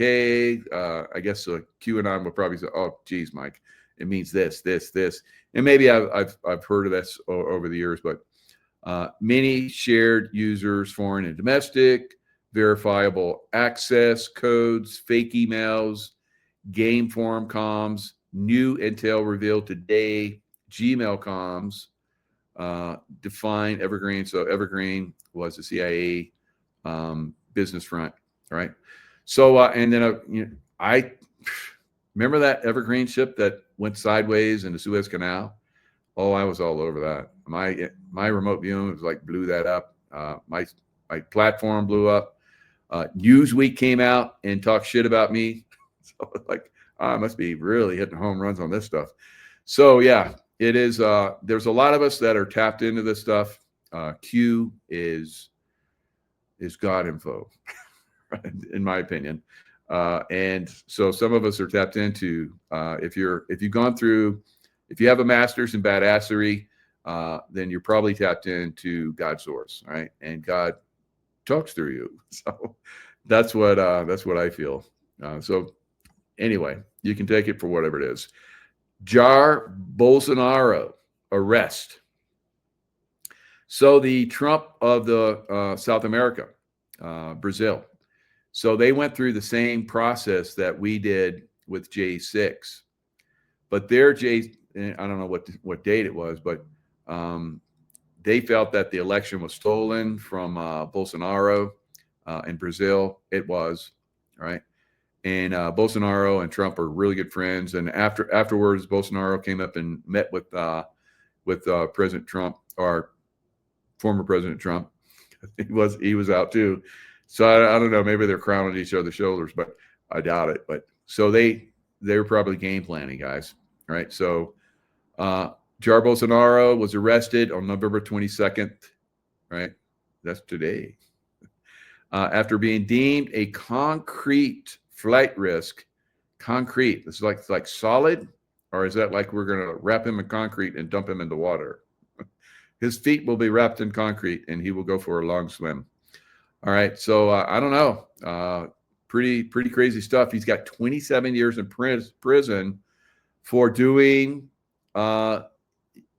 basically what J6 was, right? They blamed it on him, just like they tried to blame J6 on Trump. But we know that there were instigators on both sides. In the crowd, I saw a lot of them. I commented on a lot of them. Now, we were definitely getting jammed. Those of us that were at J6, our phones weren't working. Definitely getting jammed while we're there.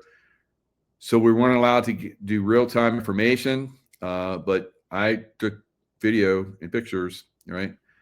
But I was very smart about how I used those. I was going to put those up. I remember doing a YouTube and talking about it, but I never put any of that stuff up so they could be used against me. And fortunately, no FBI bubbas came to my door, right? Although it seemed like there were some people that were in my chats occasionally that were threatening that was going to happen to me. But that was all, like we saw a disinformation campaign and, the threats from the deep state and the leftist. So imagine, and I can't imagine that the leftists get in charge again. That's not going to ever happen again. That will never, ever, ever happen here in America again. That was America's most darkest 4 years ever. I think it was darker than the Revolutionary War, Civil War. It was horrific, right? And it was all leftists. The leftists were coming after us. Remember how they said that we were going to be violent? We never were violent the whole 4 years, but damn, they were against us. Damned if they weren't against us, right? Throwing everybody in jail, left and right. Trump team in jail, trying to throw Trump in jail, lawfare like crazy at him.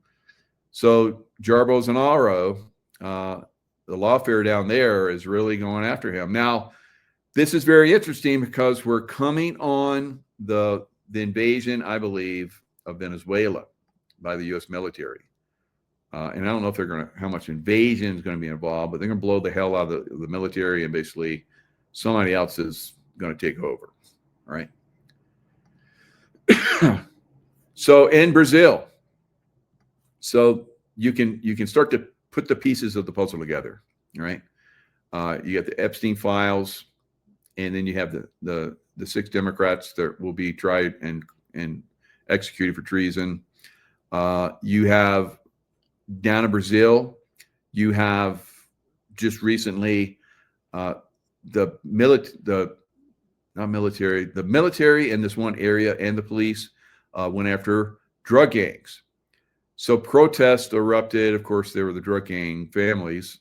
Right? After police raid in Brazil leaves 119 dead.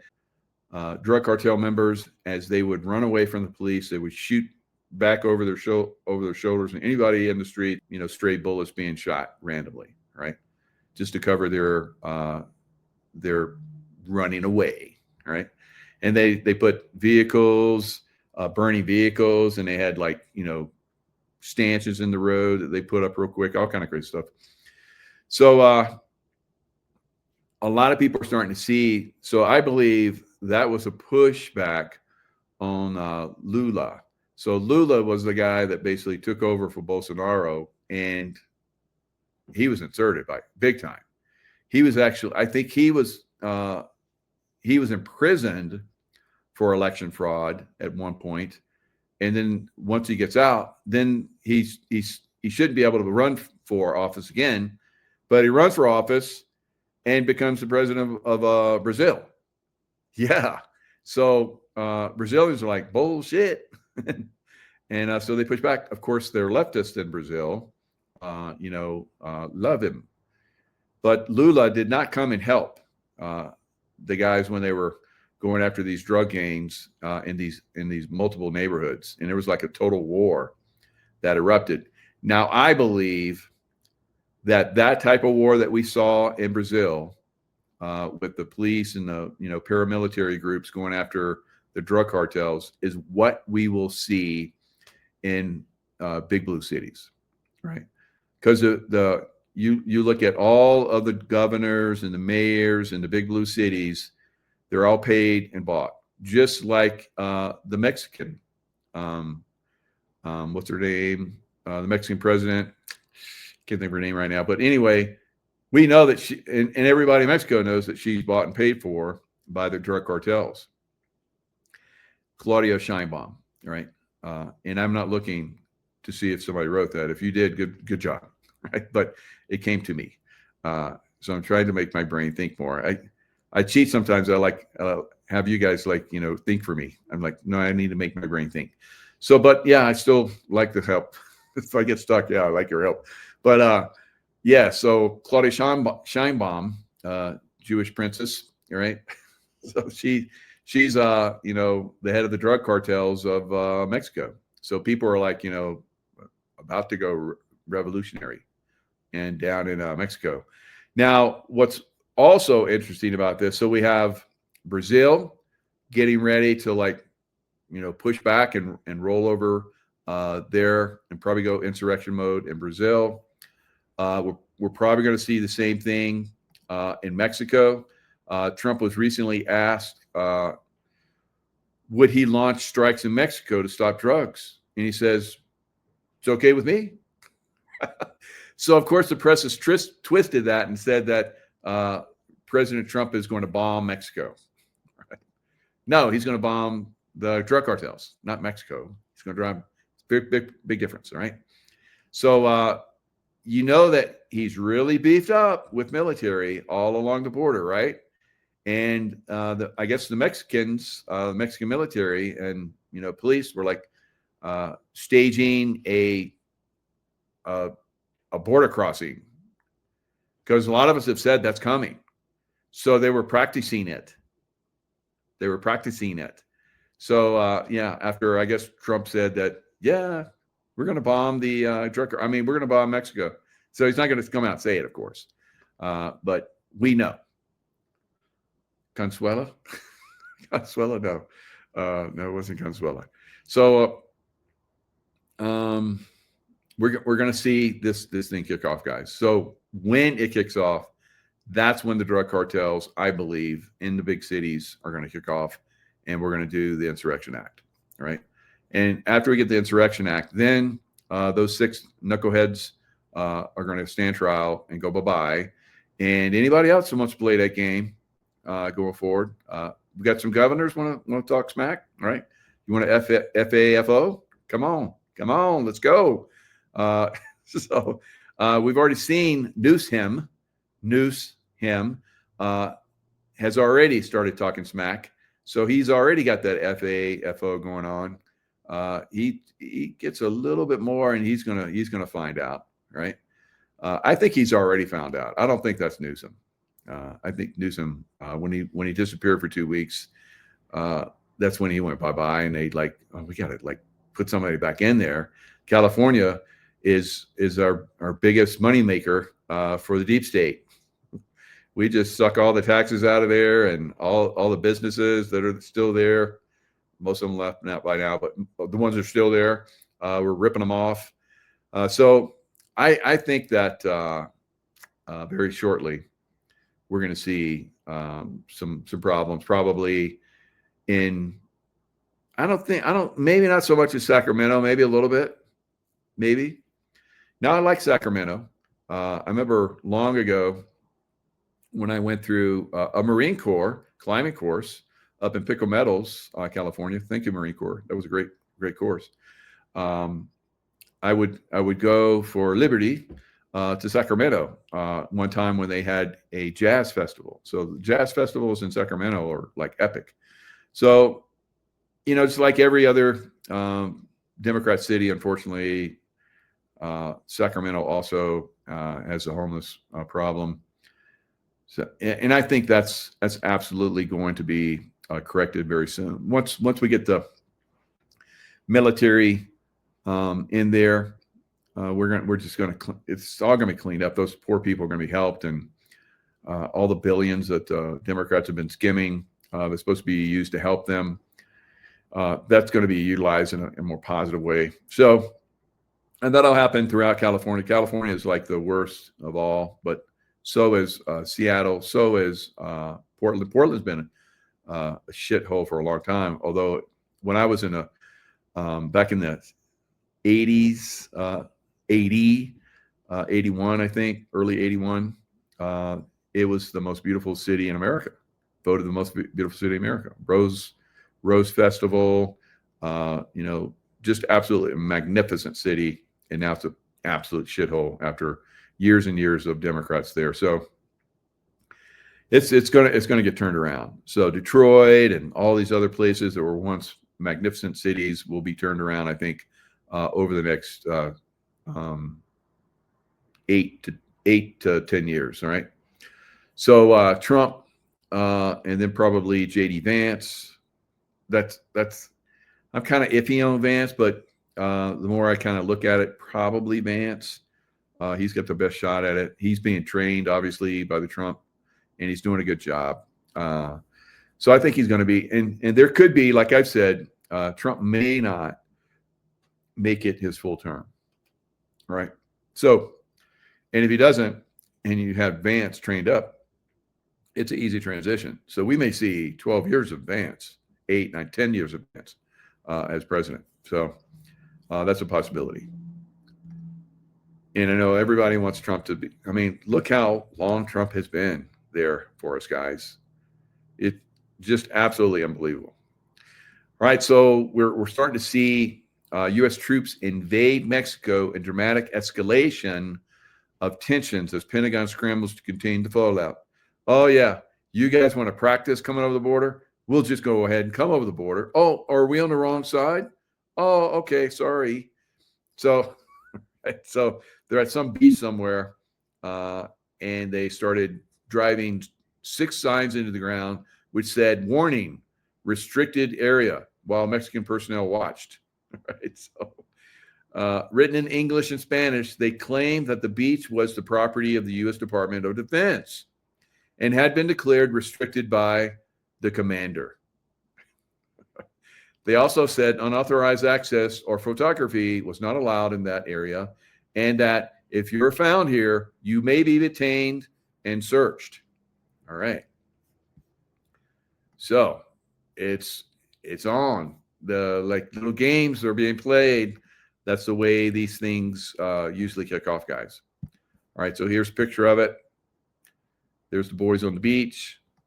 They're all rigged out. So they got their helmets, got all their body armor, got their weapons. They're ready to throw down.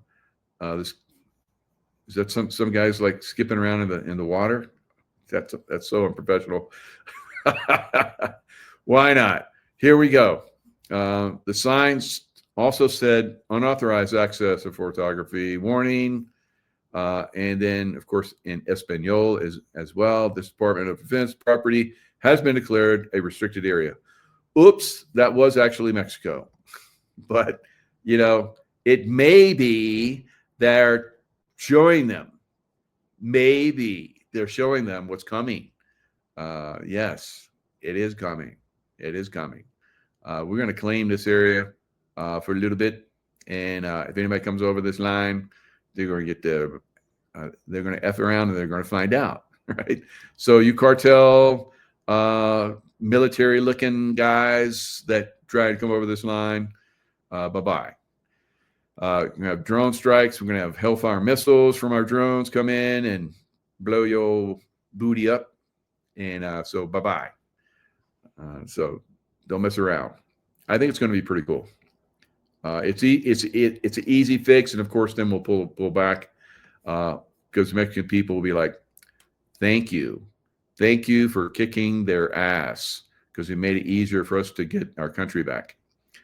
And we'll be like, yeah, you don't like the drugs. We don't like the drugs. So now the drugs are gone and we're all hunky-dory. And Mike's going to come down and hang out in Cozumel and Cancun and all those other places, have a great time. Margaritas and margaritas and what was I thinking? Rum runners, right? I like rum runners too. So anyway, National Guard is in how many cities? Well, they're in Los Angeles. National Guard is the forefront, is like basically laying the foundation for the Marines to come in, all right? And maybe the Army, all right?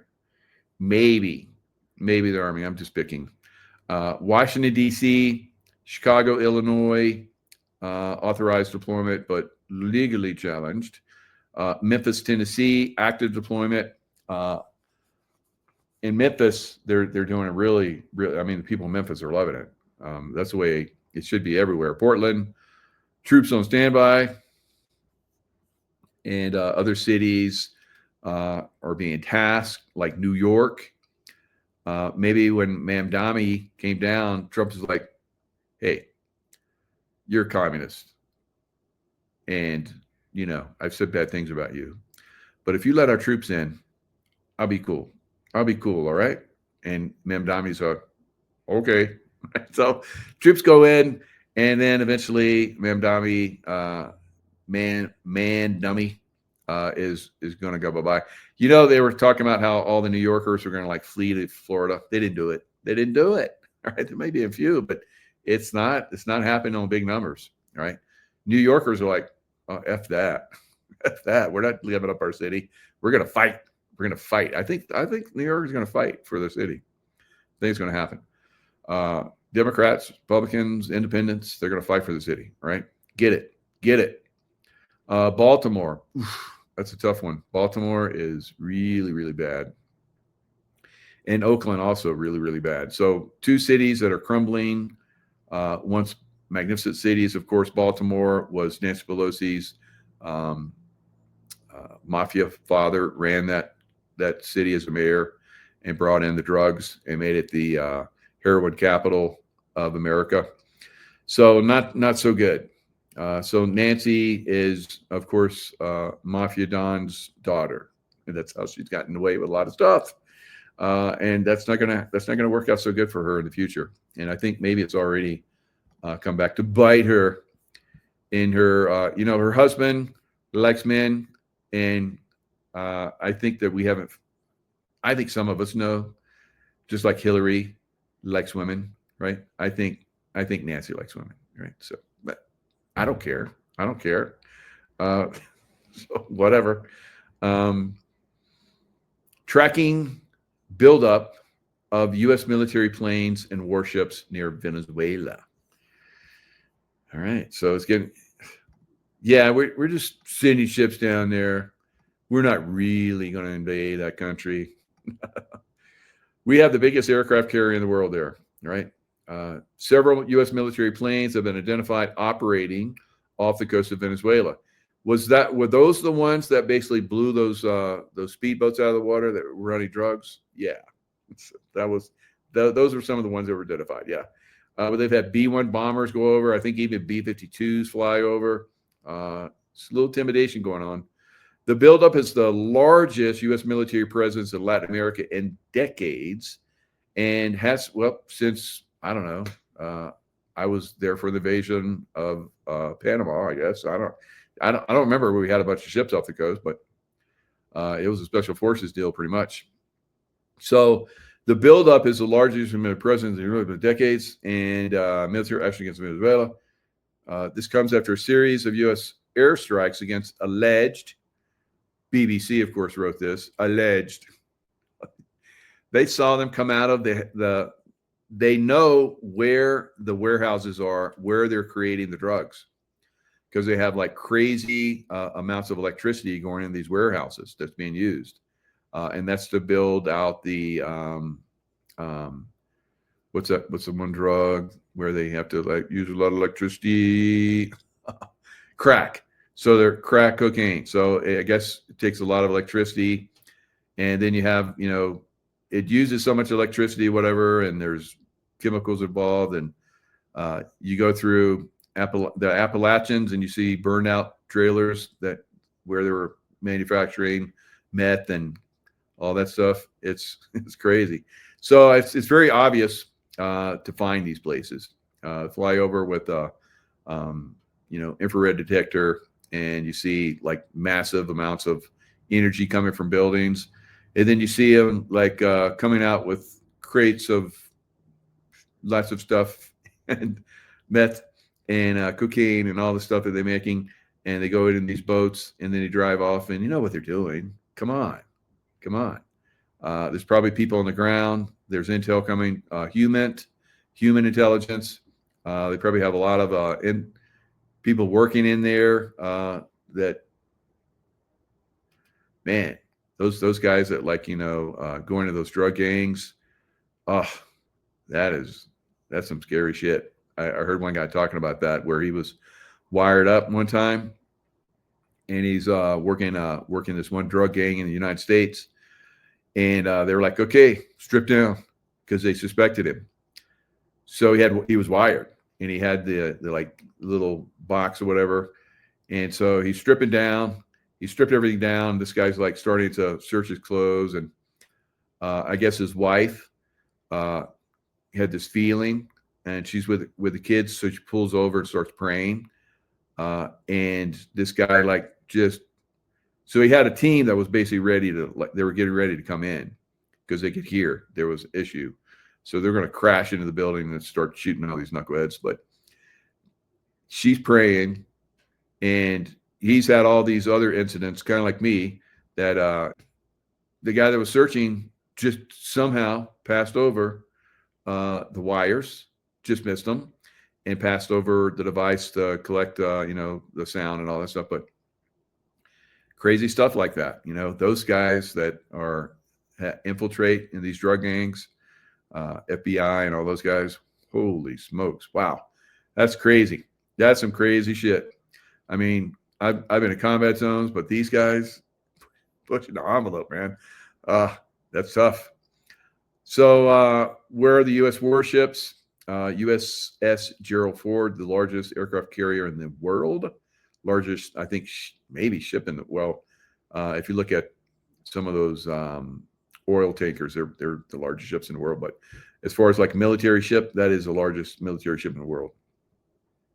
All right, so you got all of the support that goes along with the USS Gerald Ford, and it's got lots of ships around it. and all these other ships, guided missile cruisers, special operations command ship.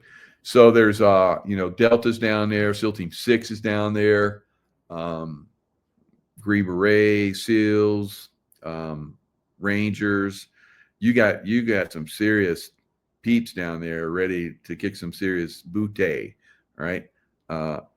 So I think they're gaming it, and it'll be like a massive strike when it goes down, right? So lots of planes now. They can have the aircraft carriers right there, but of course Puerto Rico's right there as well. And as we've seen, President Trump can fly planes all the way around the world and back again, and blow the hell out of anything and with precision. So if they're real close, that makes it a lot easier. All right, U.S. B-52 long-range bombers briefly appeared on flight tracking website. So they've been over there. I think the stealth jets and all kind of F-35 fighter jets, all kind of stuff has been flying over there. All right, so they're basically intimidating them. So there's Venezuela, and there's Florida. Not so far. Puerto Rico, is that right over there? I think so. I think that's Puerto Rico right there. So they're very close. Of course, Cuba, right there, and Haiti and Dominican Republic. So we're buds with Dominican Republic. I work with some of those guys in Iraq. They're really good guys. I did a trip. I got a paid trip to Dominican Republic. I always want to go there after working with those guys in Iraq back in the, what was that?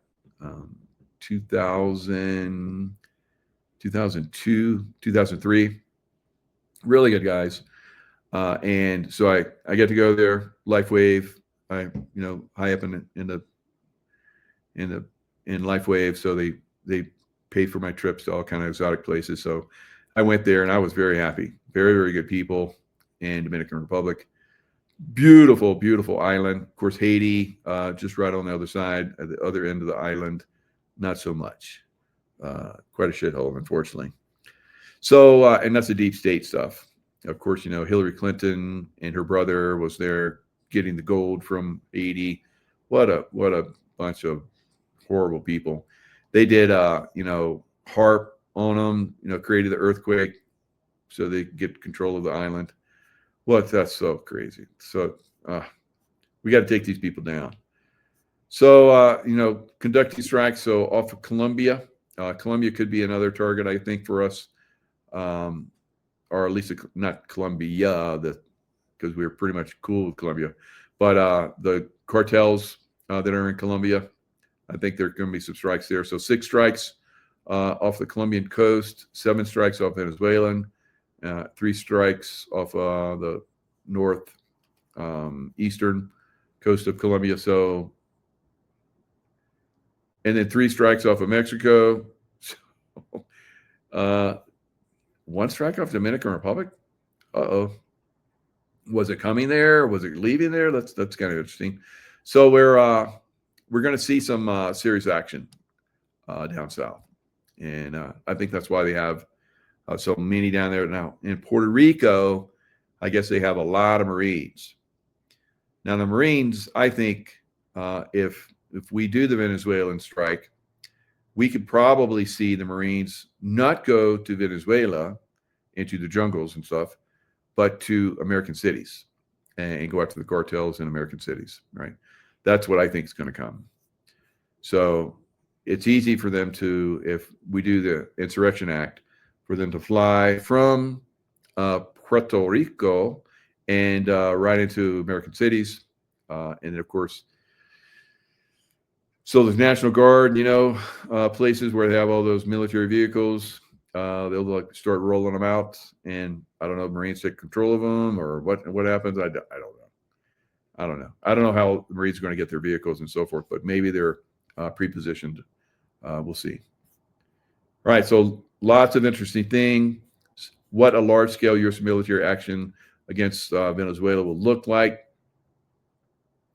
Maduro said 8 vessels plus a nuclear submarine armed with 1,200 missiles deployed to the region were a historic threat to Latin America. Yes. And there's a lot more. There's a lot more. 1,200 missiles. That's drop in the bucket. U.S. warships and the nuclear-powered fast attack submarine. Of course, we can send a lot of them there, and that's just the ones you know about. And then, of course, the Special Forces guys have all kind of secretive stuff. So lots of ships down there, guys. USS Lake Erie, CG-70, got a missile cruiser, Arleigh Burke-class guided missile destroyers, USS Jason Durham, USS Gravely, USS Sampson, and embarked U.S. Coast Guard law enforcement attachment team. So again, we have U.S. Coast Guard too, which can do interdiction and so forth out in the international waters as well. So lots of volume of military can come into this very quickly, and I think they will. Trump addresses Marjorie Taylor Greene feud after dubbing her a traitor as MAGA faithful turn on each other. So I don't see it as that. I think Greene. Now I really haven't liked Greene for a long time. I even one time said, and I wasn't kidding at the time, but maybe I was wrong, that she was a man. Right? I don't know. But so other people have said, yeah, I think so. But I looked, and I don't know if she had kids or what. But so I don't want to insult her. That I don't want to piss women off. But she looks like a man to me. Right. So anyway, haven't liked her for a long time, and not because of that. It's just that she rubbed me the wrong way.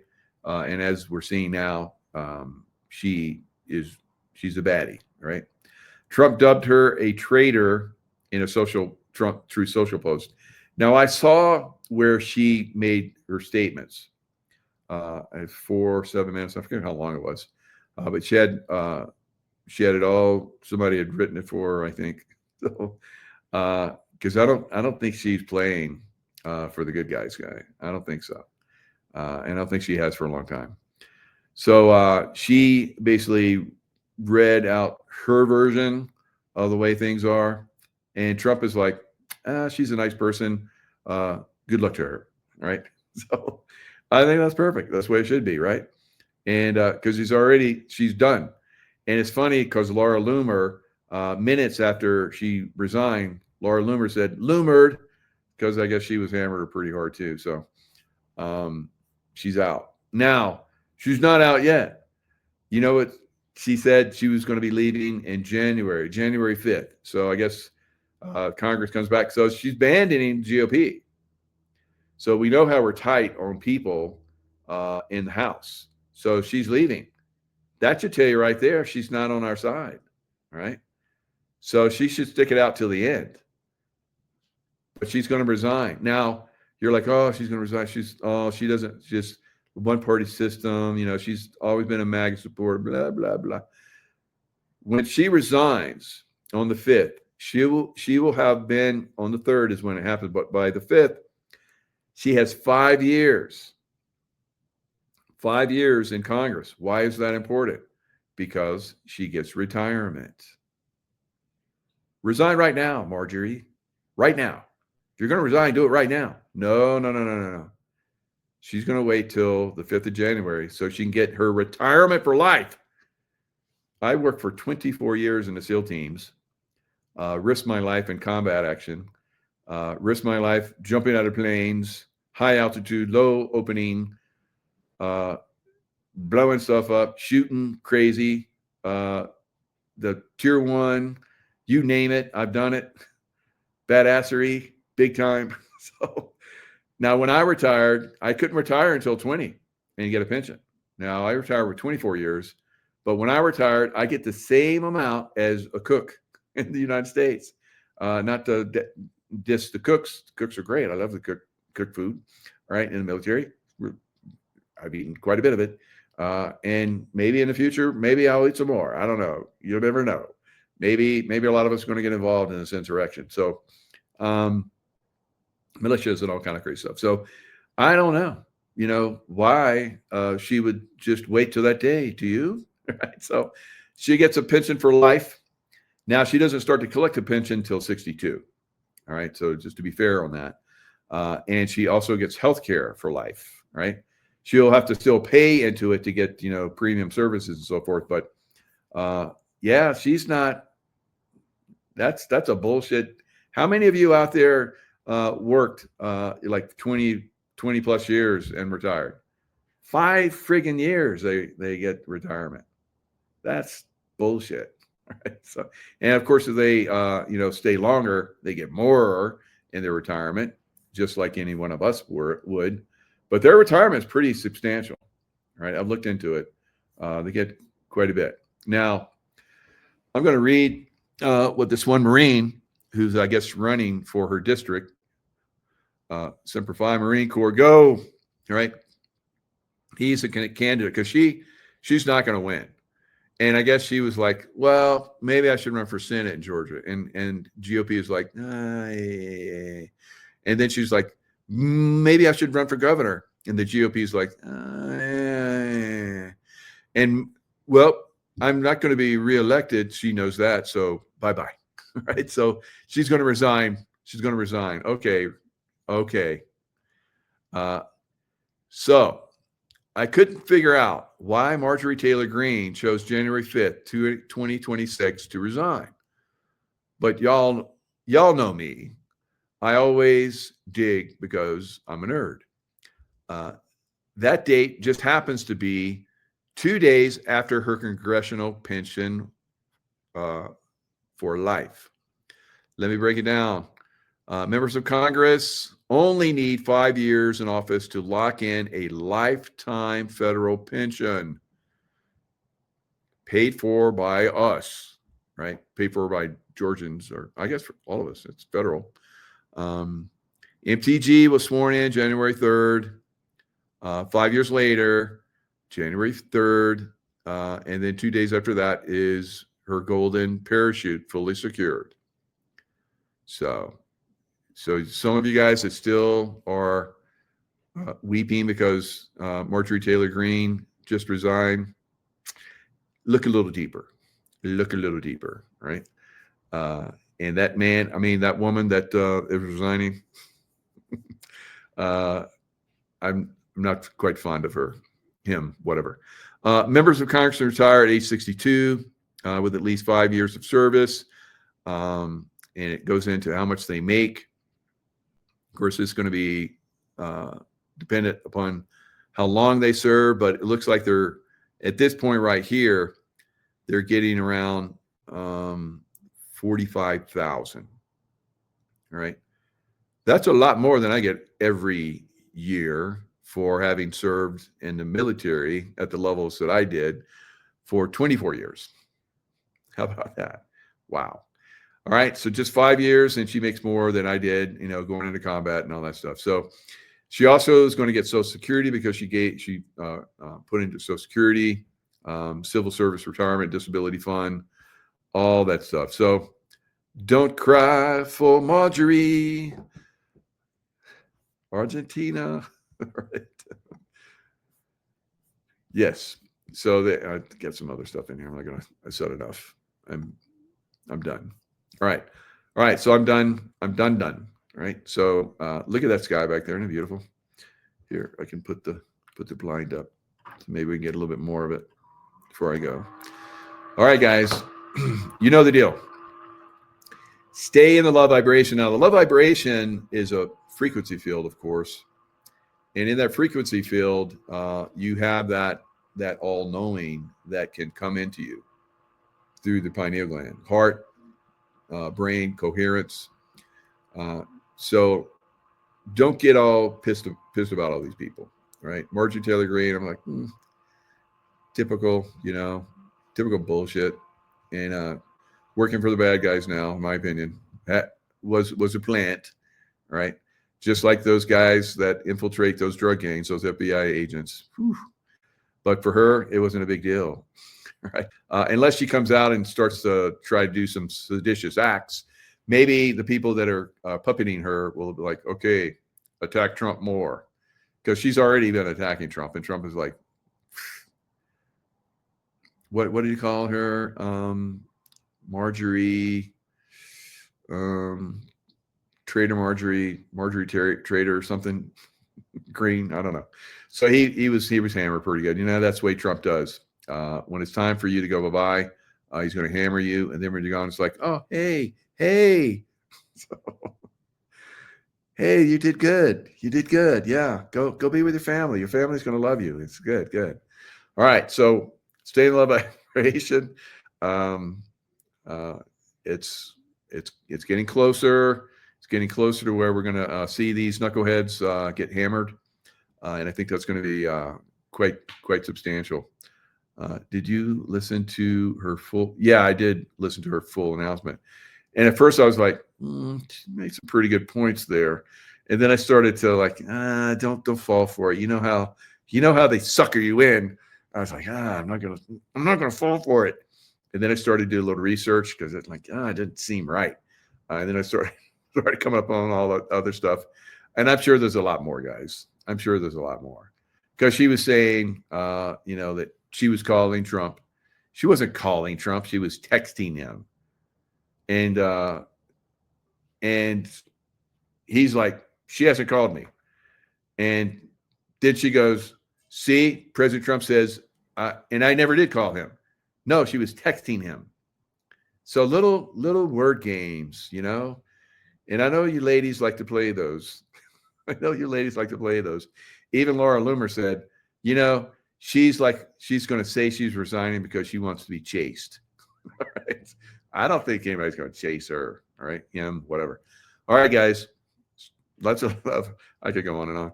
Lots of love. Stay in love vibration. I'll see you guys next time.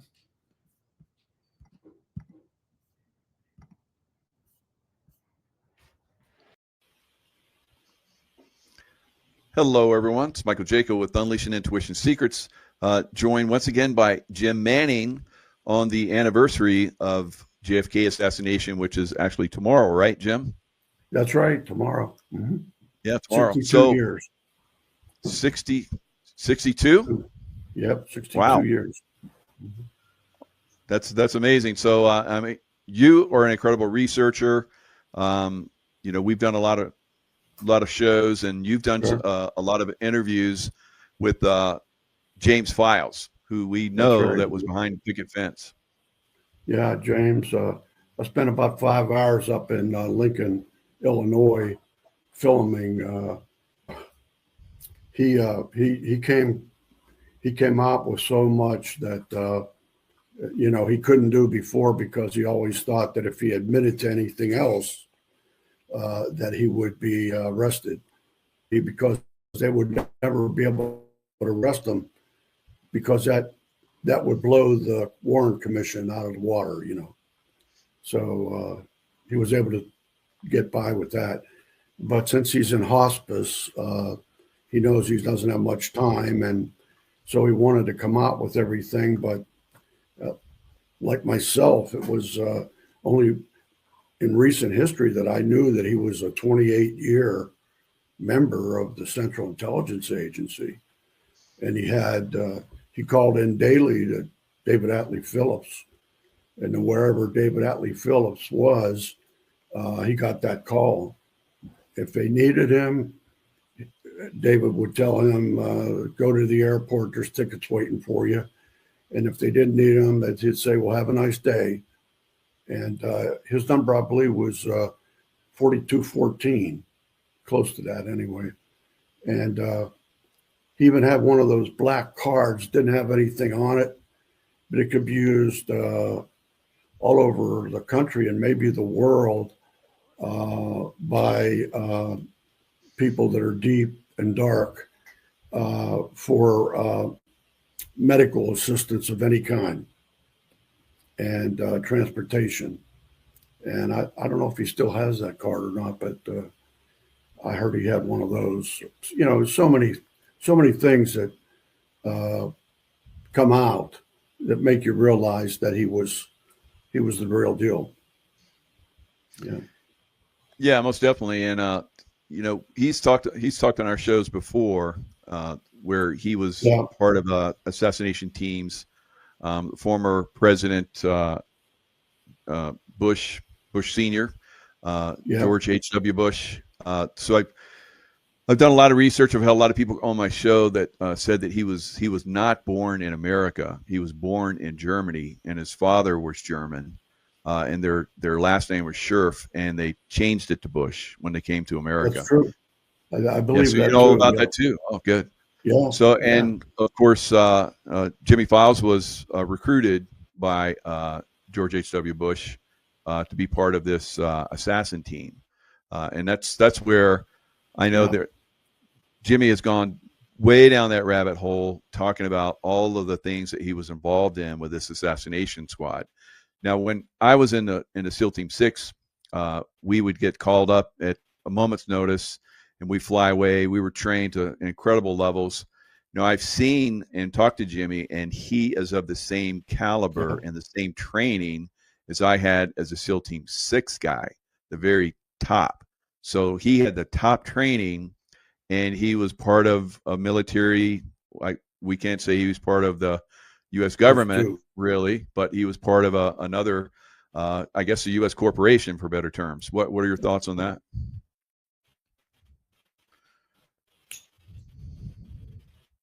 I don't have him on the screen. Yeah, I can hear you. Go ahead. It's a little bit of a gap. Anyway.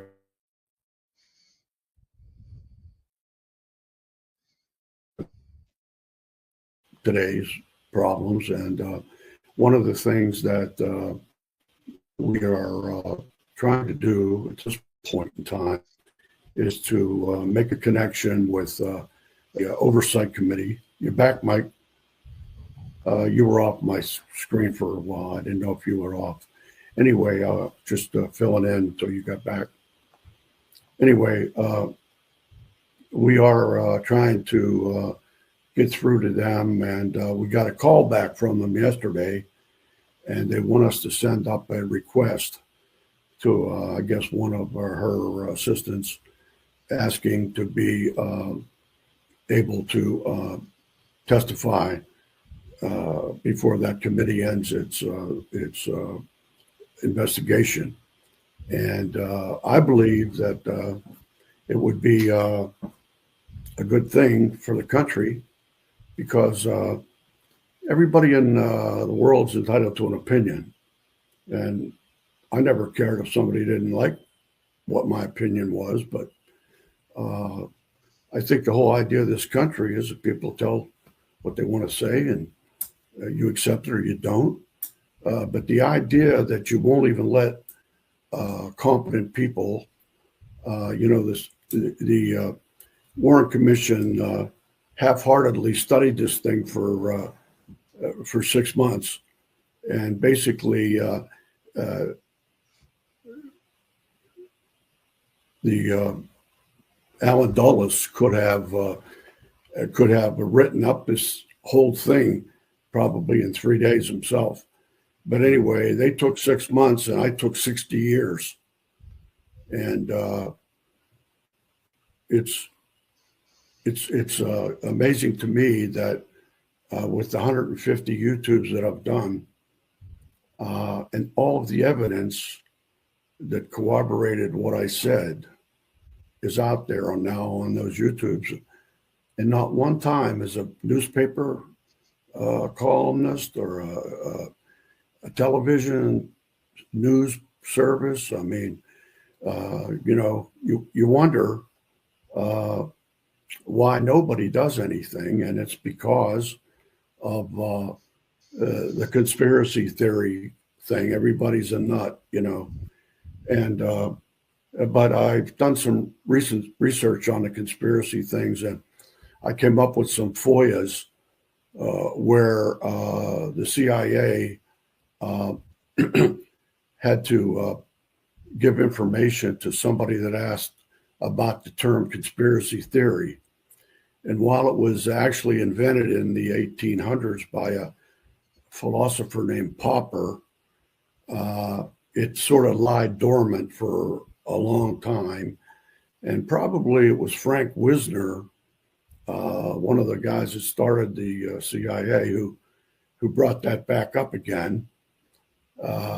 because they kept looking at what Goebbels did with Hitler, which was to tell Hitler, you just keep saying what you want to say, keep saying it over and over and over again, and pretty soon everybody's going to believe it. And if you think about it, that happens a lot. And but in that FOIA, it said that it explained to the agents how to do that. And I'm gonna get a copy of that, and I'll send you one, Mike, too. Okay. And, Yeah. So we hope that we'll get an invite to go up there and just tell them what we know and show the evidence and stay as long as they want, answer any questions. I told them that we would get sworn in, and that it's possible that if they wanted to, maybe Jim would even be included by computer, and he could get sworn in and answer all the questions that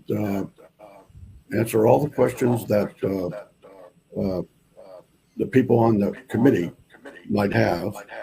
And so I think that right now, with the situation the way it is in the country, there'll be a lot of heat on the president in the next month or two. And if he were to make an announcement relatively soon, actually tomorrow would be the best day, that there will be people coming up to that oversight committee who have another direction that they want to look at. And he might be the president who, after 62 years, brought out the truth. And that's the kind of thing that probably would help him, whether you're a Democrat or a Republican. Absolutely. Well, let's see if we can get Jim. Can you see if you can talk now? Can you hear me now? Yeah, we got you. Good. Okay. Well, that's great. I missed part of what you were saying because of our audio issue, but over the weekend, I went to my 45th college class reunion at the Citadel, and I met with Nancy Mace, Congresswoman, Republican from the 1st District of South Carolina. She's going to run for governor in South Carolina, and I'm going to support her. And we're hoping that I've got her Director of Operations contact, and I'm going to send him a package of material, including this podcast, and hope that, it'll also increase our chances that we'll get an opportunity to speak to Congress about and get Jim and Pam to, I guess by computer because of Jim's medical condition, to testify before Congress. But to me, if they know about it and they're not willing to at least listen to what Jim has to say, who am I? I was 5 years old when Kennedy was assassinated, but I found about this information, from our previous calls when I was with the state police in Virginia, and tried to kind of make it public. And it just seems like at every corner, there's some kind of opposition that wants to, that doesn't even want to hear the story. That's the interesting thing. It's not like they say, okay, well, come on in and sit down and tell us what happened. And then they, I guess they don't want to spend the rest of the year feeding some kind of disinformation. The old motto, deny everything, admit nothing, and make counter accusations. So, when you broadcast the truth, then they've got to spend all this energy on, look what they did with Lee Harvey Oswald. They covered up all the physical evidence involving damage to the limo. They took the rifle. They took JFK's body. One of the things James Files, I talked to him day before yesterday at lunchtime, him and Pam, and he wanted me to make a point, and a lot of people don't understand this, but that in 1963, now think about this for a second because I wanted to you know, make sure that that's Nancy Mace. She's a Republican conservative. She was the first woman to graduate from the Citadel, class of 1999. And she's running for governor in South Carolina, but she's a great person. She's the one, if you go on YouTube and put in her name, Nancy Mace, and Cheadle, the former director of the Secret Service after the attempted assassination of Butler, she's the one that ripped Cheadle in Congress during that interview when Cheadle gave all those BS answers. Oh, we'll have to get back with you. And she wasn't answering anything. And they all called for Cheadle's resignation. And I personally think the Secret Service was involved. I hate to say that, but I know they were involved in the JFK assassination, so why wouldn't they be involved in, but back to the point that James wanted me to make on, in 1963, and there's a lot of your audience members are going to roll their eyes when they hear me say this, but in 1963, technically it was not against the law to kill the president. Let that sink in. In 1963, Texas police had the jurisdiction to investigate and prosecute that case. The Secret Service took all the evidence away from them, the car, the gun that they claimed, which was not really the gun used, but they took all this evidence and then made up this story over several months, the Warren Commission, and said it was Lee Harvey Oswald from behind. No court case, no testimony, no anything. And then all these other witnesses that saw, people that said, hey, I heard a gunshot from behind the picket fence on the grassy knoll. Like 40 or 50 people said that. But none of those people were interviewed by the Warren Commission. And if they were, their testimony was not included in the Warren Commission. So could Lee Harvey Oswald orchestrate that after his death? No. I mean, it just shows that the government was behind it all. But Jimmy wanted me to make the point that in '63, it was, elected officials or the president or whatever. There is now, ironically, it was Lyndon Johnson that was behind that. That picture that you just showed a second ago was a reenactment with James Files in 2020 of him standing behind the picket fence on the grassy knoll. That is a plastic Zytel Black XP 100 Remington stock. That did not have a barreled action. And at the time, he was a convicted felon, so he couldn't have a firearm, but he's posing for that photograph. You can see the briefcase on the ground that simulates, Kennedy. But that's a reenactment from about 8 to 10 feet from the corner of the picket fence where that makes a 90-degree corner. From that shot, it's about 29.3 yards. That flyer that you skipped over, if you go back, go these one at a time, and I'll talk through them real quickly. This is a flyer that, God bless her soul, Barbara Honegger, put in the Dallas Morning News on Sunday morning. I think that would have been the 18th or 19th of November of 2023. And it showed in there that on November 21st, Tuesday, we were going to do this, presentation at the Homewood Suites by Hilton in Dallas. And we did that to standing room only, members of the news media and JFK researchers and everything. It took 5 hours, and everybody stayed the whole time. And then we had a get-together on the grassy knoll, and James and Pam were selling their books on the grassy knoll, the 60th anniversary of the JFK assassination, and the news media wouldn't talk to him. Now, what does that tell you? So, it's important that President Trump and Anna Paulina Luna, the representative from Florida, that if they really want to get to the bottom line, they need to have Jim Manning and myself and especially James Files testify before this committee. And they can discredit him all they want after they listen to him, but if they put it on national television and let him testify, by some kind of, by satellite from his home or from a hotel or something near where he lives, they could get the truth out there and then let the people decide, what it is. But if they don't let him testify, because he's one of the only people that I can think of other than Felix Rodriguez that was alive in 1963 that's still alive today. And not only was he an eyewitness, but he's the guy that pulled the trigger. So, you know, you can read 10,000 books about the JFK assassination, but you won't really know what happened. And it's so compartmentalized. You know how that is in operations. You know, only the few people that were involved know the real truth about it. If you want to know the truth, you have to listen to the people that actually did it.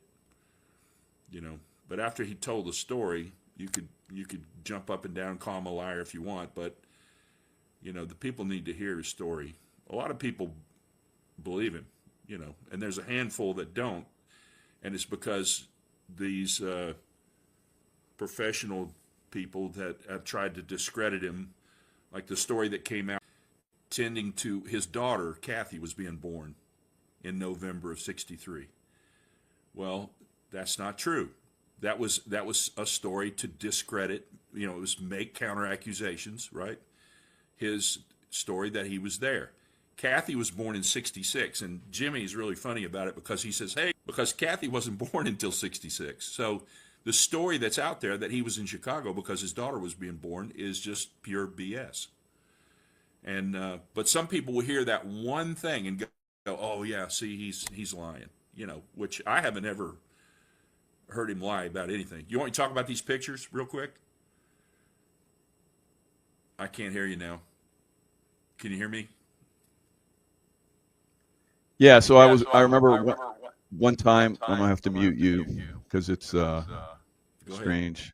All right, so I remember one time Jimmy came on, he was talking about free falling and stuff like that, and as a free faller, high altitude, low opening type guy, I know, you know, how that works, and he was talking about that, a mission that he was on. So this picture right here is a B-54 Saddam. It's a backpack nuke. And this is obviously a guy free falling. So I was trained in all this. So all the stuff that I've heard Jimmy talk about over the years, it's like I said, he is trained to the highest levels of the military industrial complex's capabilities. And then he's told stories of how they would come get him. I've been called up. A helicopter came to get me one time. He talked about that, and I was, you know, taken to a airport where there was a jet waiting. So that's only reserved for people on the highest levels. And so obviously he was at that level, doing missions on that level. And we've talked about a lot of these missions. One of the things I want to get deeper into, and I know Jim Manning has a lot of this information, is, and it's been shared by Jimmy with us on a certain level, where he was involved with Ted Kennedy and the Chappaquiddick, incident, and he talked about that, and he gave detail that no one else could know. I mean, like, they told him, you can't go and reveal this until we get on the ferry 2 hours from now and leave, and that's why there was a delay in him, reporting, Mary Jo Kopechne, I think that's her name. So all these different things he's talking about. Now, what I like to get deeper into, and one of the things that, we've been holding back on, is, how he was involved in other missions and, as part of this assassin team. And maybe we can bring some of that out.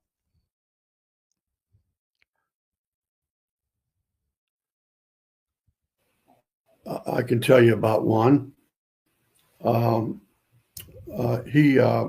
Most people are not familiar with how it works.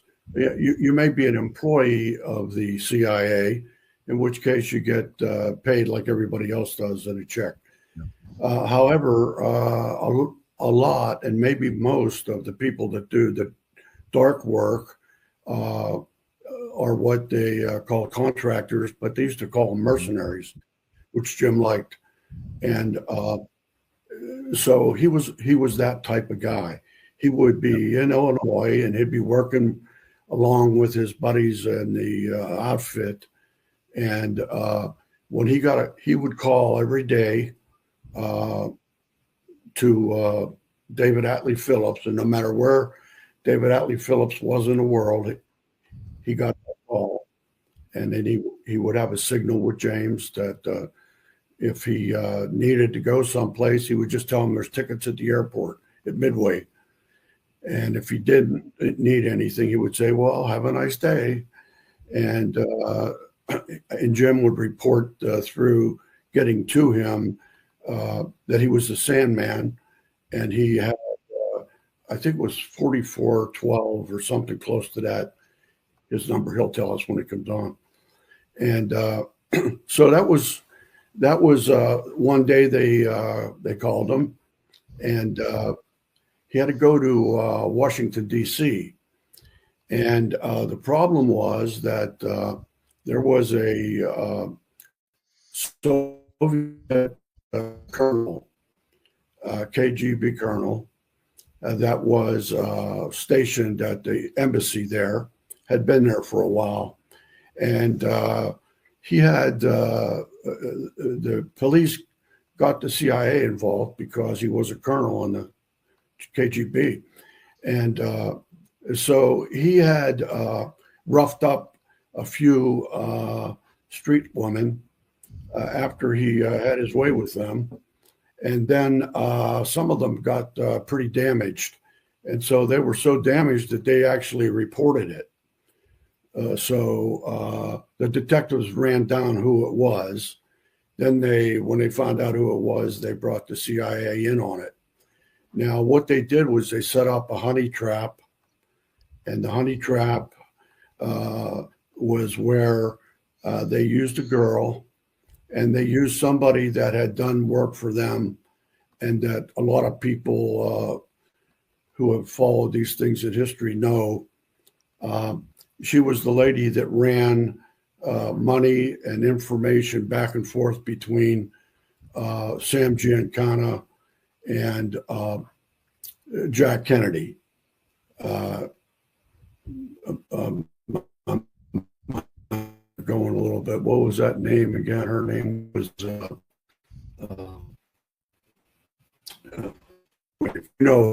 Jim said, but she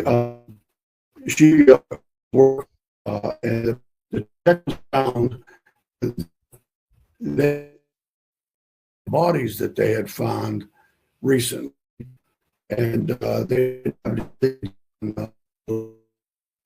so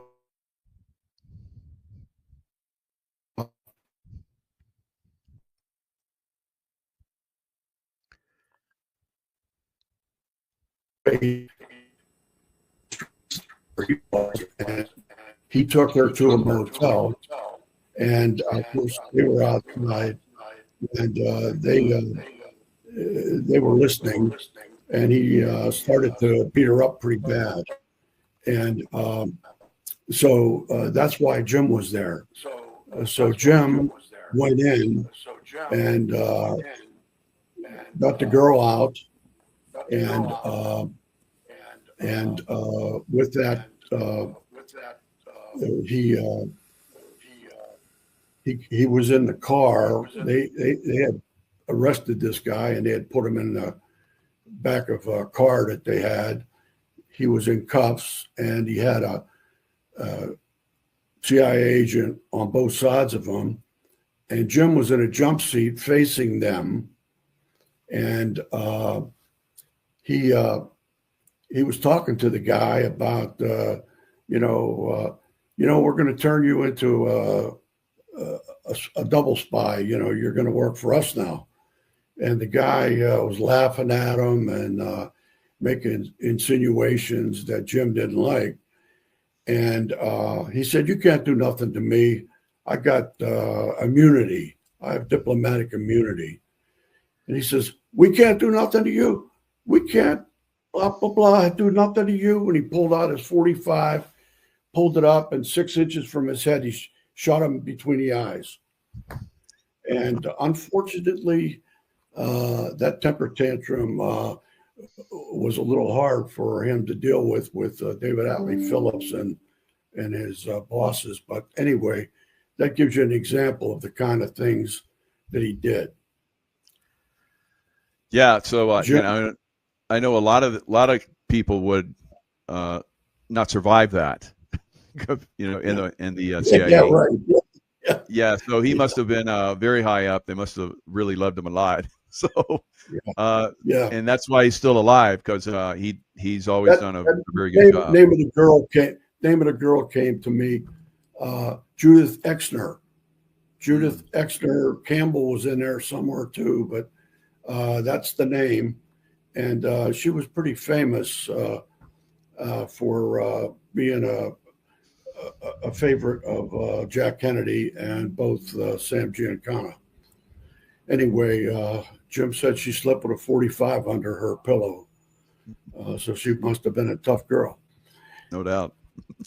Yeah. So there's many stories like that. I know that you, like you said, you talked to Jimmy for quite some time, and he revealed a lot of stuff. Now, he was hoping to reveal this stuff to some type of commission, and maybe that will still happen. We're hoping that will happen. So we've touched base with a lot of different people, but we know with this administration, I guess they have a lot on their plate, so they're being very choosy what they focus on, unfortunately. Yeah. But like you said, Jim Manning, that's it. Tomorrow would be a good time for them to go, okay, we're really going to like open this can of worms on this. So that would be great. Now there's another one, and I'm gonna move over to Jim Scott. And Jim, you talked to me one time about. Hold on a sec. Before you unmute, Jim, let me say, and then I'll mute because it's a feedback. There you go. Thank you. So when you were telling me about the train incident, I think in an African country, South Africa or something, I forget where it was. Is that something that we can talk about? And then all of these different things, maybe when Jimmy comes on, he can verify. Go ahead. Okay, so can you hear me okay? Okay, so what you're talking about is the Blue Train massacre in South Africa. And the Blue Train is a luxury train similar to the Orient Express. It's a very famous train. It is blue in color. You can look it up online. If anybody in the audience wants to look at it. There is a story online, if you can find it, about this. But if I remember correctly, Jimmy led a 14-man team, and they had their target was members of the government in South Africa, and basically the entire cabinet was going to ride the Blue Train from one point to another, and they infiltrated the train as passengers, and when it left one stop and was headed to another stop, where there was some distance, where they had they had some time, they began assassinating the members of the train. And once the train got to the next stop, as the people got off the train, there was a team waiting for them there to ambush people getting off the train. And actually, witnesses to this said that they could tell that some of the gunmen in the team were Caucasians that were in blackface, that they were wearing makeup to look like blacks, and then others had like balaclavas on to cover their face and maybe makeup around their eyes, that kind of thing. But there was an explosive charge that derailed the train, and it went off the tracks down into a lower area off, like rolled off the tracks. And then the ambush continued, but virtually the entire cabinet of South Africa was murdered in that operation. That's called the Blue Train Massacre. Some of the other stuff, if you remember, Jim's history is 28 years doing on and off with the agency. He's worked, and in the agency, when they talk about Central America, they call it the Central Hemisphere or the Southern Hemisphere, that kind of thing. So there was operations. There was a mission called the Dawson Island Raid down off the tip of South America. There's a small island called Dawson Island. One of the people incarcerated there was Orlando Letelier. He was basically kind of rescued from the prison and brought back to the United States. They turned him into like a double agent. And then he worked in the embassy of Chile in Washington for a while, but apparently was not performing the way they wanted him to. And after rescuing him at the prison at Dawson Island and putting him as a double agent in the embassy of Chile, he went to the Falcando Mining Company in the Dominican Republic and got apparently like a couple cases of 60% nitro dynamite, and he made 2 bombs out of that dynamite, and they had the same lot number. Now, he would be the only person other than that foreman that gave him the dynamite that would know that. And both bombs, the one that bombed Cubana flight, I think 455, it was a Cuban airliner that was blown up. And then the bombing on Embassy Row, I believe it was September of 1976, assassinated like a Chevy Malibu, I think. There was a couple other people in the vehicle with him, but the vehicle blew up and injured the other folks. Maybe killed, there were 3 people in the car, I think, in it. Ronnie Moffat or something like that, and maybe his girlfriend or wife or something.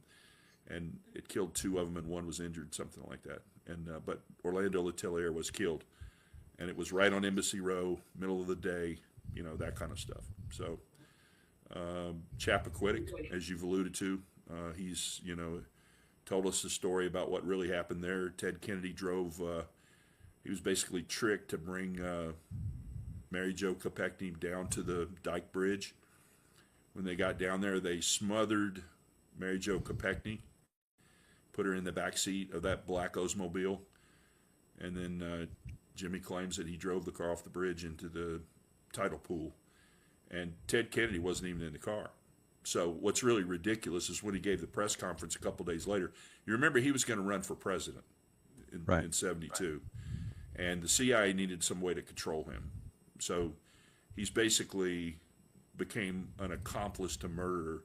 The rumor was Mary Jo was pregnant by him. So they were doing him a favor by having him, you know, having her go away. But the problem is he caused it. And so basically, when I was a Virginia State Trooper, he would have been charged with manslaughter and gotten 5 years in prison for killing somebody by driving recklessly. And everybody speculated that the long time before he reported the incident through his lawyer to the law enforcement after he ran the car off, because they found the car in the tidal pool the next morning, and the sheriff's department was down there and everything, recovering the car, found the body and all that kind of stuff. But he didn't report it till well after that. But the reason why was because he needed to get Jimmy and the other 2 guys on the team, which was E. Howard Hunt and Frank Sturgis, he needed to get off the island, because the only way off the island was the ferry. And the only reason that he turned when he came up, if you research this and look at the map of Chappaquiddick, from the cabin or the cottage that they rented that had the party at, if you drive up to the T intersection, it's a left-hand turn to go to the ferry. But like at whatever it was, 11, 12 o'clock at night, I think the last run of the ferry was midnight or something like that.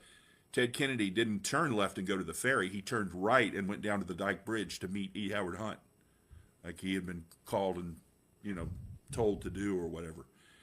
So you take a young girl down to a dark 1-lane bridge with no side protection in the middle of the night.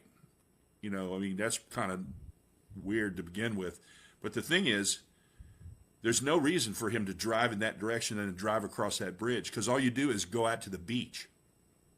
That's not a way to drive off the island. That's a dead-end road. So there's no reason, if he was going to the ferry to leave the island with Mary Jo, there's no reason for him to make the right turn and go to the bridge. But Mary Jo Kopechne was murdered. If you look on Wikipedia, it says right in there. And I think, personally, I think that they were involved with killing John F. Kennedy Jr. as well. There's rumors of an explosive device in his airplane. But he had no business flying that airplane in night IFR conditions, because he wasn't IFR rated. But if you'll run your arrow again right there behind that disheveled-looking long-haired guy with his hands, which you can't really tell in the photograph, are bound by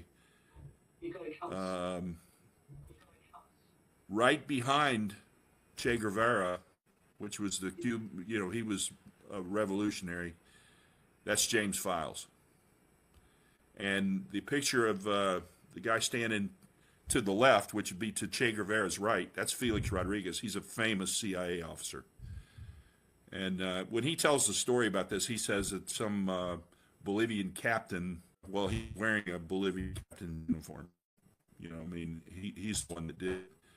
And after they killed Che, they drug him into the kitchen. Jimmy maybe tell the story when he comes on at the turn of the hour. They cut Che's hand off. One was mailed to Fidel Castro, and the other one was mailed to the CIA Langley headquarters. And to this day, it's my understanding there's a glass jar with formaldehyde with Che Guevara's hand in it on the mantle at either Felix's house or at his little museum down there in Miami.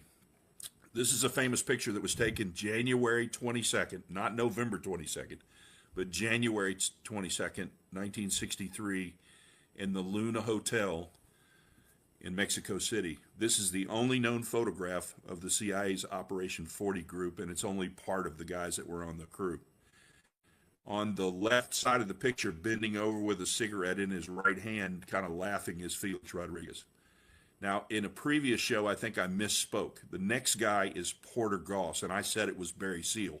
I had him reversed. The guy with the glasses on is Porter Goss. He was the director of the CIA later under George W. Bush because his daddy, George H.W. Bush, told him to make Porter his, and he knew because they were, George H.W. Bush was the recruiter for Operation 40, and he recruited Jose Corrales Posada and Jimmy Files. At the time, his name was James Earl Sutton. But that third guy on the left side is Barry Seal, the pilot that was made famous in the movie American Made. It was a Tom Cruise movie, flying guns to Nicaragua and other places in Central America and flying loads of cocaine back into Mena, Arkansas. And the CIA connection there was Bill and Hillary Clinton. Across the table from Barry Seal, the third guy on the right side, is James Files. So if you've just seen a picture of James Files with Che Guevara and Felix Rodriguez, the other Operation 40 guy that's on the left side here, the first guy, you've seen a picture of him with Che Guevara in Central America, and you've seen a picture of him with the Operation 40 group in January of '63 in Mexico City. They were already planning to kill Kennedy. Who in the world would not believe Jimmy's story that he was part of the CIA assassination group? I mean, how in the hell can he? That's not photoshopped. I don't care who you are. People say, oh, that's not him. It is him. Okay. Felix Rodriguez is still alive, and he did a lot of stuff, in service as the CIA as well. A lot of, dirty black ops, right? And they Right. do So it let me jump over to Go ahead. Jim Manning and ask him. There's a reason why Jimmy Files and all these other Assassin 40 group, and probably more, later in time, were taking down all of these governments like that. And it's the same as when they took JFK down. They're controlling governments around the world. So the Schur family, Nazi family, eventually would get to the point where he's the head of the CIA, George H.W. Bush, and then the President of the United States. So this is obviously a compromise of our country on a massive level. And I know, Jim, you have done such incredible research. Your whole life you've been involved in this. Tell us your thoughts on, what is going on. Well, the deep state, and nobody knows exactly what the deep state is, but I believe that the group that they had a bank. There was a number of people's names that you would recognize that were part of this bank. In fact, J. Edgar Hoover closed down the bank right before or right after they started World War II, when we got in it. But they were, that bank was handling all of Germany's money in this country. And they were also giving money, loaning money to people that were furnishing firearms and making, necessary things for they to build up the Third Reich. And so anyway, the Dulles brothers worked in a law firm in New York, and they were very close with Prescott Bush and other people that were just right before HW. And anyway, and so it was no surprise to a lot of people that they had a very strong leaning towards Germany. And what happened was, Dulles brothers were the ones who said, I'm going to be a president this time. That we could start something with him that we might not be able to start with whoever's next. And so they came up with starting the National Security Act, or what's it? That was the name of it, I think.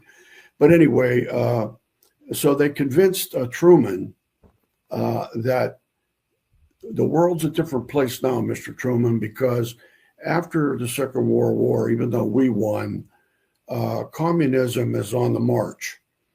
And I believe it was his brother, John Foster Dulles, who was the Secretary of State, who coined the phrase domino theory. And they convinced Truman that what would happen is we'd lose Vietnam, for example, then Laos, then Cambodia, and so forth, and then the same thing in Central America.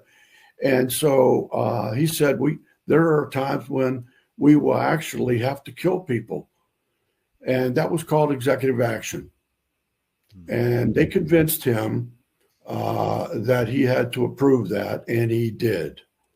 Well, that was the first part of the plan. The second part of the plan was now we have to not be able to tell people that we did it, did it, or what we were going to do it.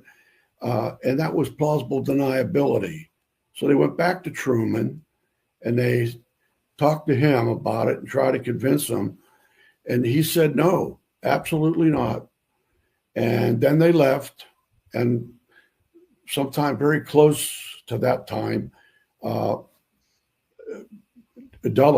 Dulles, told the Congress that Truman had approved it. And so they passed that particular article. And Truman was so upset that he wrote a real stinging letter in the Washington Post. But the Washington Post has always been part of the CIA. The Grahams, they owned the Washington Post. And the husband was a big drinker, but Catherine Graham was a real business person, and she was an actual CIA agent. And also, they hired Ben Bradley. And Ben Bradley had been in intelligence before and some journalism. And so they hired him as the editor of the Washington Post. Now, he was such a connection to the CIA that he knew his sister-in-law was going to be murdered.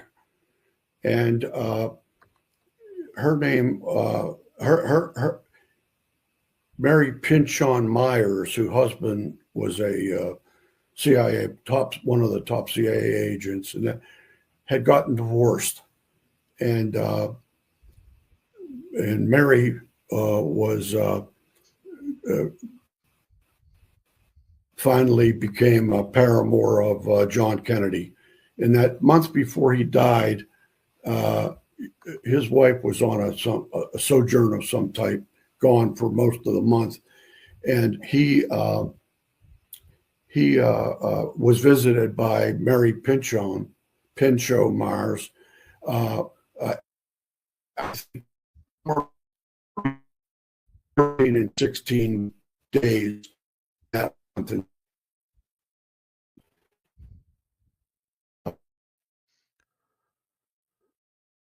used to have coffee cliches with people that she had been friends with for years, wives of CIA people. And at those little get-togethers, she talked a lot.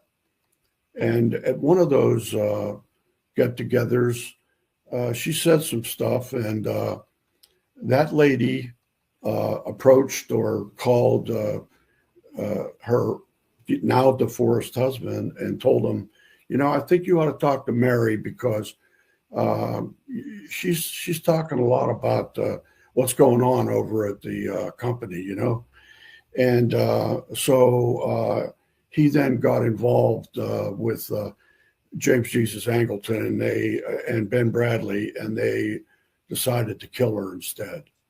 So she was shot by a CIA agent in Georgetown along the Chesapeake and Ohio Canal, which runs along M Street. And so it's just one more story of many because of the assassination.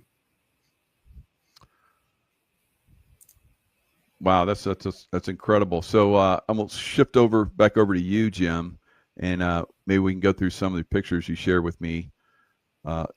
So again, we're seeing this incredible.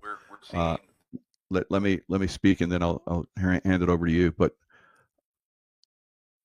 so we're seeing this incredible other government that's running the show, and you've talked about, and we've all talked about how they basically put a death warrant on JFK because he was working with the Russians, and he was working with the Russians to keep America safe and so forth. That's his privilege as the American president.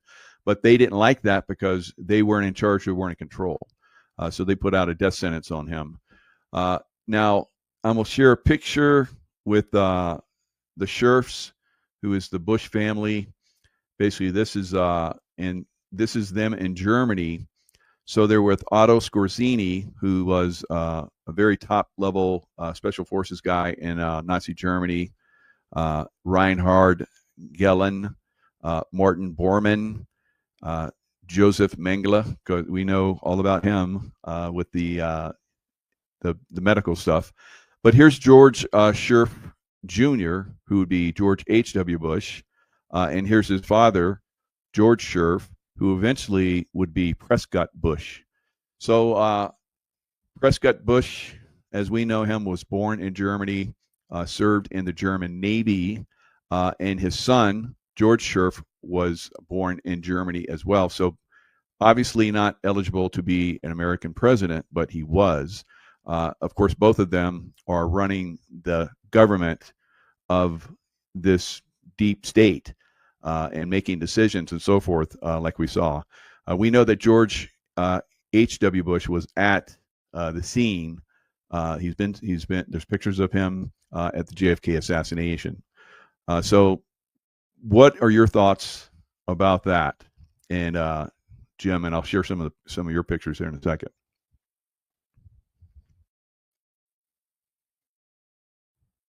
Go ahead, you can unmute now. Can you hear me now? You can hear me? Okay.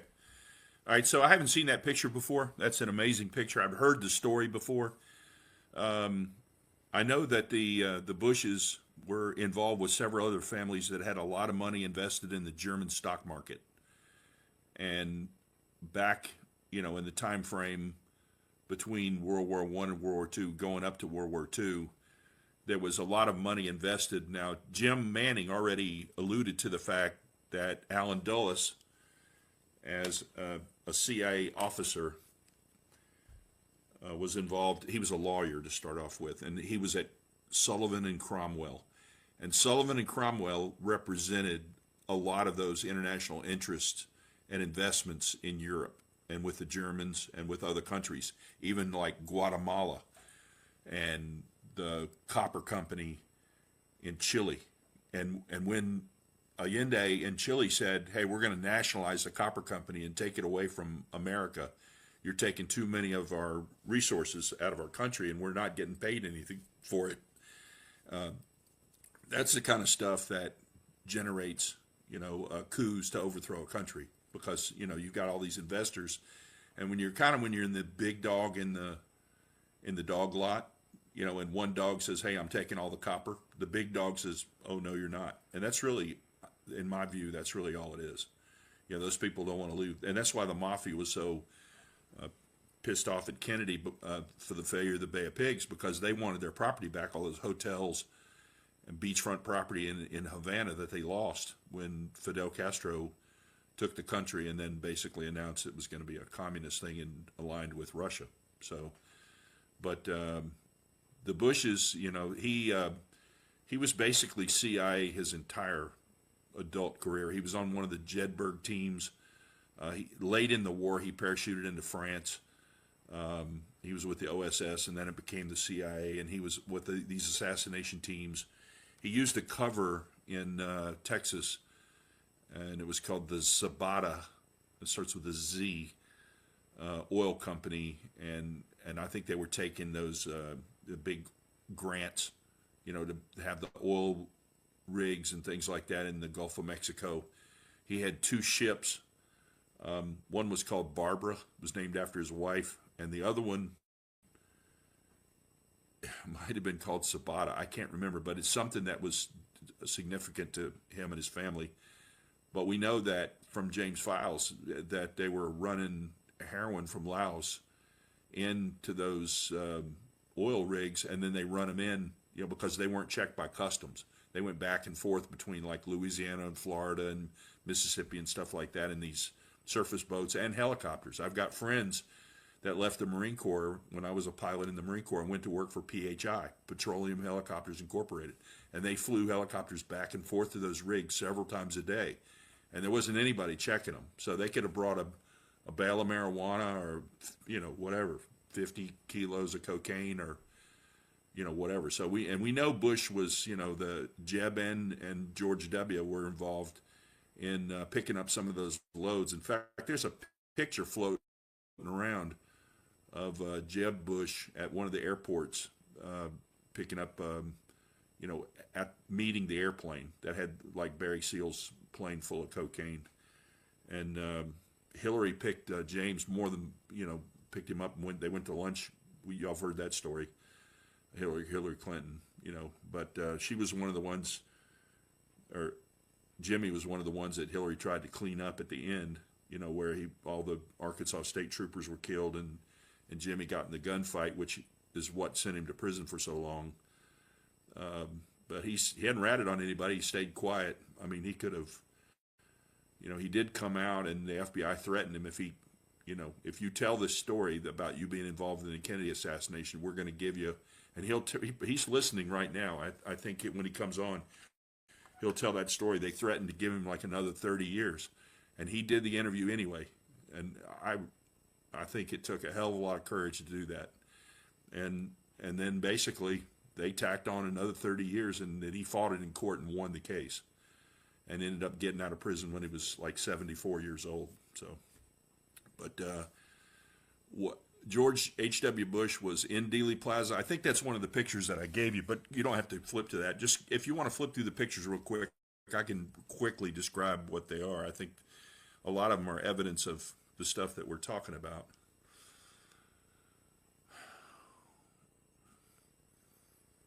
So I just hope that, and also to the audience while you're doing that, there's a book, Primary Target JFK, that Pamela Ray Files wrote. You can get it several places, Author House, or you can get it on eBay, and you can buy it directly from them if you want a copy that's got a Jim's thumbprint in it and his autograph. But all right, so that picture is actually, that's a very special picture. That is one frame out of a video. I had to isolate the frame, but that looks like a Remington XP100, but it is and it's not. That is the first prototype of the Remington XP100.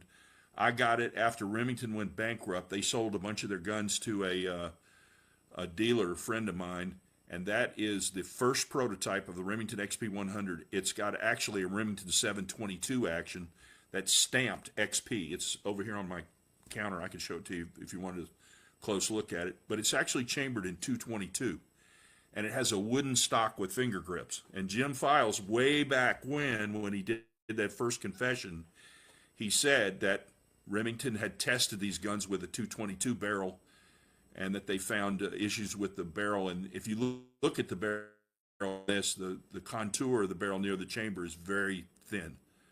And the 221 Fireball that actually came out, that's a shortened case, a little shorter than the 222 Remington. That's the ad. That's the original 1963 ad, and for the Remington XP100, they sold for $99, and that's James Files' thumbprint and his autograph on there. You can keep flipping as you flip. I think some of these, a lot of people don't know what a Remington XP100 is. Several thousand of them have been made, but and they've been made in a lot of calibers too. 22 250, 7BR. That's Gary Marlowe. He was called the Raven. He's the guy that shot Officer J.D. Tibbet. Gary was working with the Mafia, and Sam Giancana had told him not to let anybody know he was in Dallas that knew him. And he was tasked with killing Lee Harvey Oswald. And he was over there looking for Lee. Lee was supposed to be walking with his pistol from his boarding house to the movie theater. And he bumped into J.D. Tibbet. J.D. was a friend of his from the Bay of Pigs operation.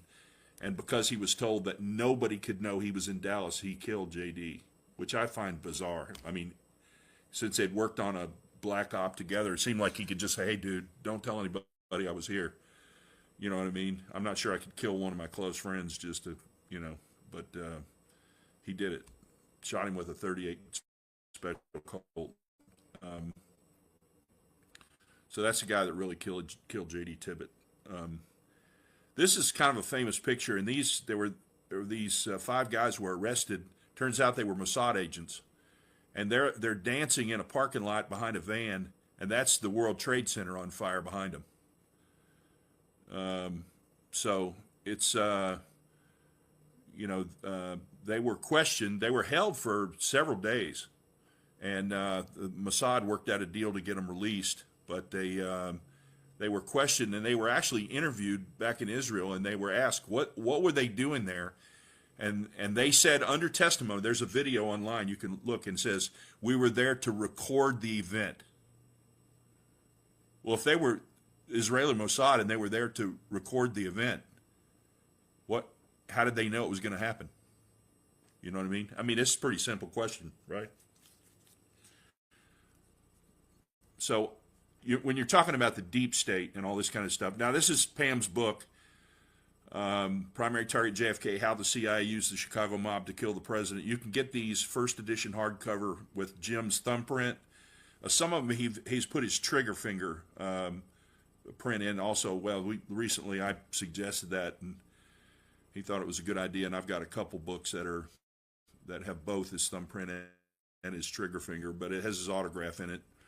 But you can get that at their website, which I've sent you, but the link, and I think you're going to put the link below the thing, but it's JFK Murder, jamesfiles.weebly.com, and Weebly is spelled W-E-E-B-L-Y.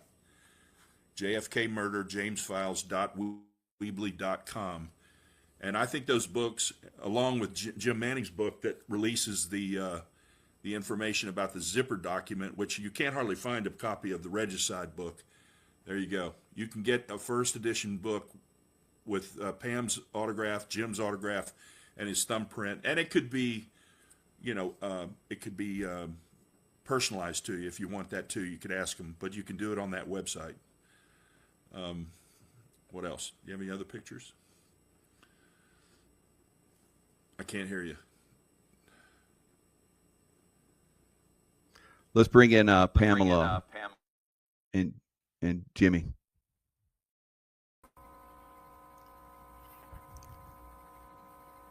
Here's James here, guys, and we're gonna be James. Can you tell us a little bit about your background in the CIA and how that happened?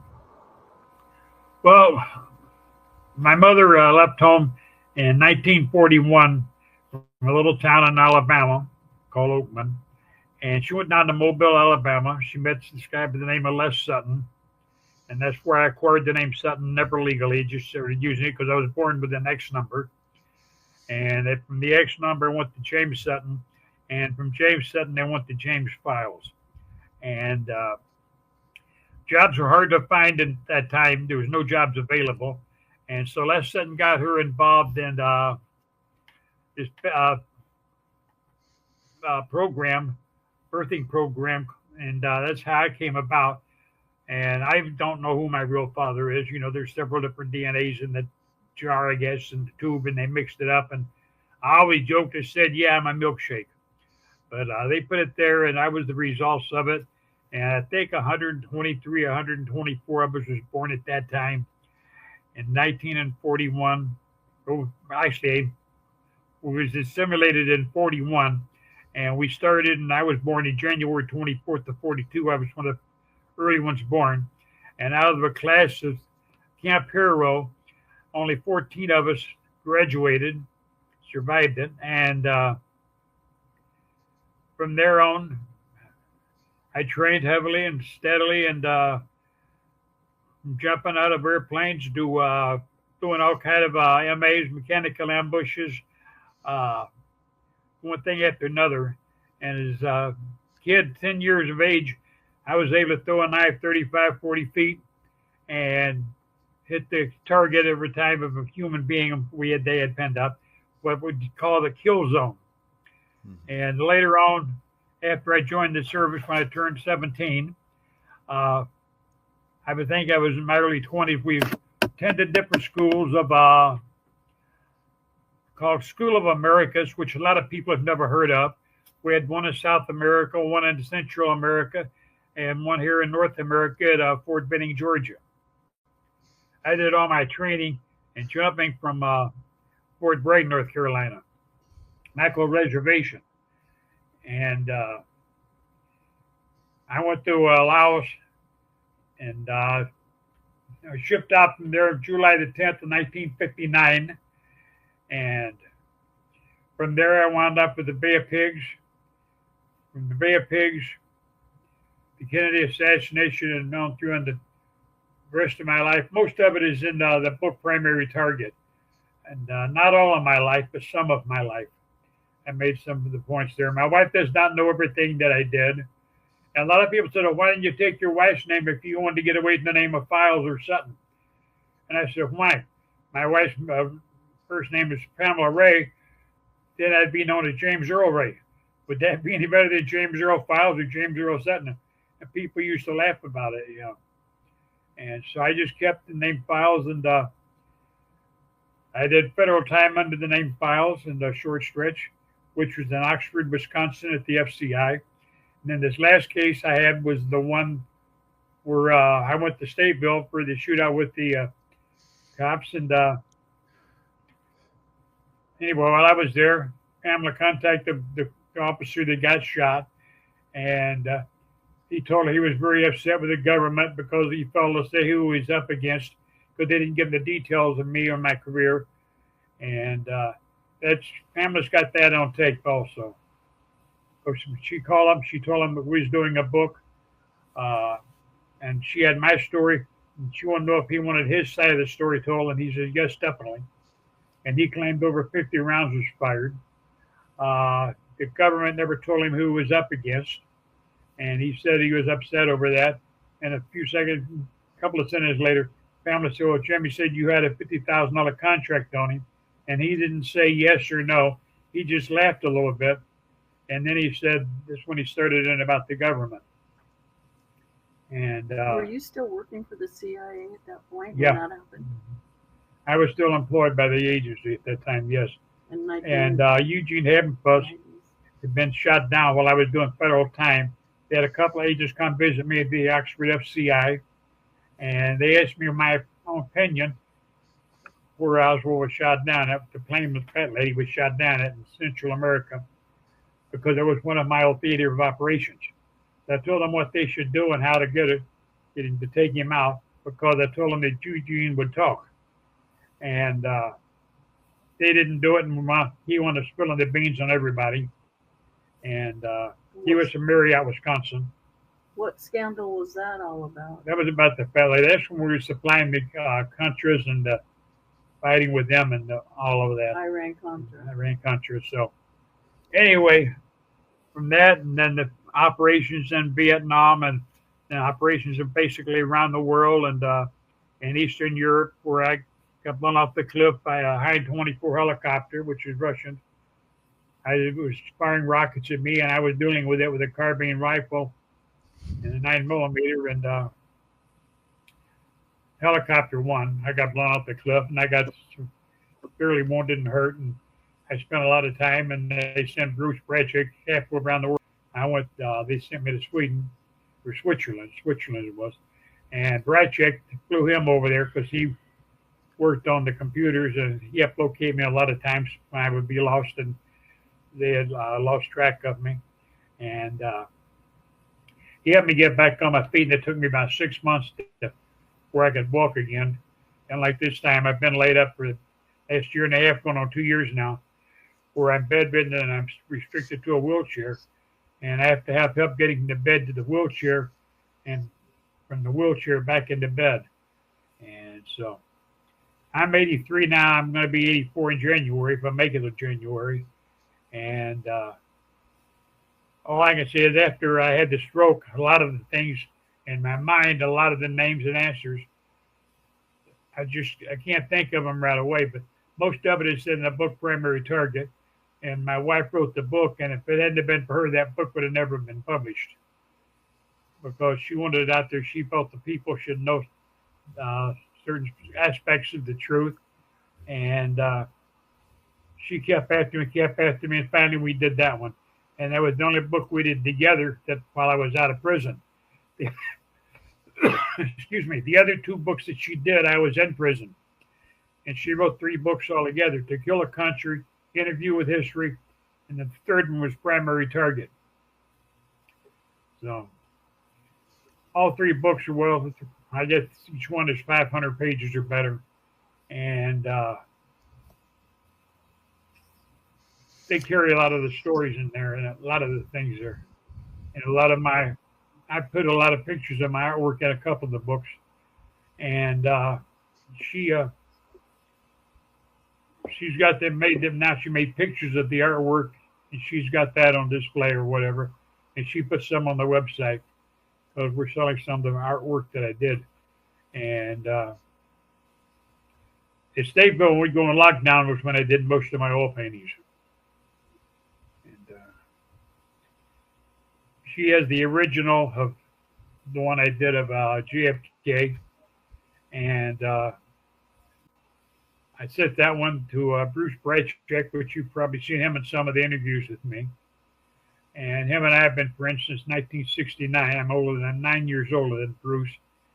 And I was come back from the Central Hemisphere, and I was looking for a place to work out. And so David Phillips recommended a place up on the north side of Chicago, and I went there and I found this young kid working there. And I didn't know he worked there. I thought he was just training. I asked him when he got through training, I said, "How often do you train here? But I'd like to train with you." And he said, "I work here part-time." And I said, "That's better yet." And so we started training together. And he still laughs about, talks about it. I mean, my kicks were pretty hard, and he took it. And like he said, I used to kick the devil out of him, 2-3 times a week when I was home. I'd train there. And he wound up owning, I think it was nine martial arts studios altogether on the south side and north side. And we've been friends since 1969. And he's got over 900 visits to Stateville to see me. And that's all booked and logged and registered with the Stateville. Because you have to sign up every time you come in, so they've got all that on record. Very good. So, Yeah, thanks for sharing all that. So, Yeah. Jim Manning, you've done a lot of time with James and Pamela. What stands out in your mind, and what can you ask James? Hi, Jimmy. Talking How to are my you? wife Pamela. Huh? Oh, Jim Jim Manning. Okay, yeah, I'm pretty good. How are Yeah. you today? Yeah, fine, Jim. I said, how are you today? Are you okay? I'm Good. doing good. Yeah, doing good. The thing that stands out most about Jim to me is that the thing that people don't really understand that much is the way he was born and the way that he had to go I'm through not his hearing you. youth. The voice is cutting out. Voice cutting out. Anyway, what? It's spinning, but Anyway, I think that possibly from the response that I've gotten from the YouTubes that we've done together, they're overwhelmingly in favor of not only that he was the shooter, but that he was led, his life led him that way from birth with that naval birthing program, Camp Hero. There's a lot of stuff there that people ask me about. Of course, I don't know much about it, but it got to the point where Jim did what he was told. He did what he was told in the Army. He did what he was told when he worked for the CIA, and that's the kind of guy he is. He's a plain guy, very bright, extremely bright, but he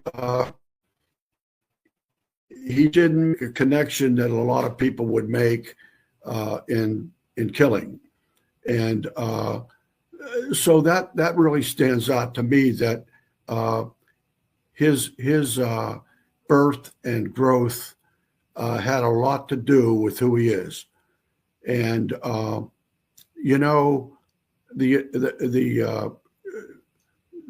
CIA has to kill people. There are people that they have to kill, and that was made clear to President Truman in 1947. And so Jim's not the only one, but he may be the only one that went through the naval birthing program. And I was going to ask Jim if he knew if anybody else in the birthing program was in the CIA today.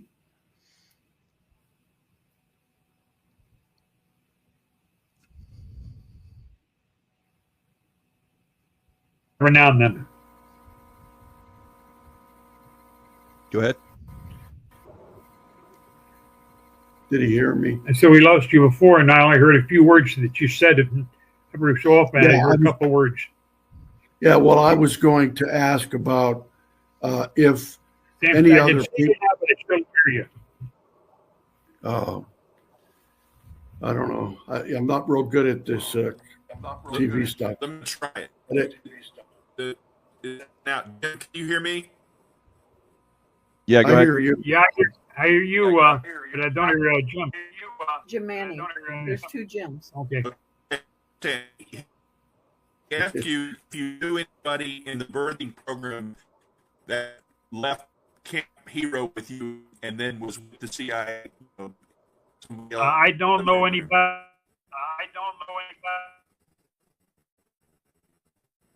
34, because the operations that we went on and that we did was dangerous. Some of them were still off by the time they were 34 years of age. If you lived to 34, you was considered an old man. And with the Chicago outfit, see, Chicago was never a family. Chicago was known as the outfit. And the ledger that I burned that belonged to Nicoletti and me, Nicoletti gave me before they killed him, showed us where we were tied up with over 60 mob hits. And that's why the FBI wanted it so bad. And basically, the one book, babe, could you hand me that book back there? Our book? Yeah, Oh, not the spiral notebook. This book here, I don't know if you can see it, but on the bottom, on page 50, it talks about when the FBI kidnapped me and tortured me, and they admitted they failed to bring me to speak of any crime that I'd been involved in. And so, basically, the FBI, they've known about me forever. They chased me for many years. And Zach Shellen is the one that finally arrested me on the hijacking ring. And there's a episode, it's a 2-hour episode on the Daniel Seifert killing, which I did not participate in, but it tells about the Chicago mob and how we handled things and did things. And like I told Pamela, we ruled from the west coast of from the west border of Pennsylvania all the way to the Pacific Ocean and from Canada to the Gulf. Everything they ruled. We took no orders from New York.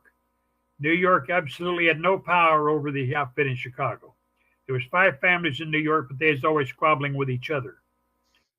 And I think, and it's not just me saying it, it's other people saying it, it's in New York. And 69 and 70, Chicago, I mean, we went off the marks with the executions and everything else. And Daniel Seifert had turned informant, and he was going to testify against the mob on the International Plastics Fiberglass Company in Bensenville, Illinois. And they killed him with his wife and son there. And it was a botched hit, and they sent 2 young wannabes, and they claimed that Joey Lombardo and Tony Spilaccio did the hit, which was incorrect, because somebody with an indictment on them, a federal indictment, would never go on a hit like that, would be tied right to the outfit itself.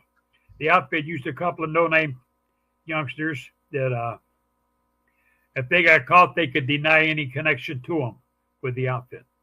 They would never send unknown hitman to them. And that's why they failed to send Chuck and me. And I was upset because they didn't send Chuck and me. And it wound up, it was a debauched hit, but they killed him. They did what they're supposed to, but it was a very sloppy job. And if you ever get a chance, watch the Chicago's Deadly Associates on YouTube. It's a 2-hour feature, and it's well worth watching. And it's very interesting. But they've got a lot of the facts wrong in there. Jim, if you can hear me, tell the story about Jimmy Hoffa. Jimmy Hoffa? He was at the restaurant. Yeah. This driver went in to get coffee for him, and somebody walked up alongside the car. Jimmy rolled the back window down because he was sitting in the back seat, and he was shot and executed. And a blanket was thrown over him in the back seat, and he was drove out of there in that car. Went to a sanitation plant, and I believe it was in Broadview, Michigan. And they took his watch off, and they took his wallet out, and they returned it to his stepson. And Jimmy Hoffa's body went into the furnace. The ashes went all over Detroit. That's why when I was at Stateville, I used to bet the people there, I'd give them 100-to-1 odds they wouldn't find nobody. They dug up horse sperms, and they dug up everything else, and they never found nobody of Jimmy Hoffa.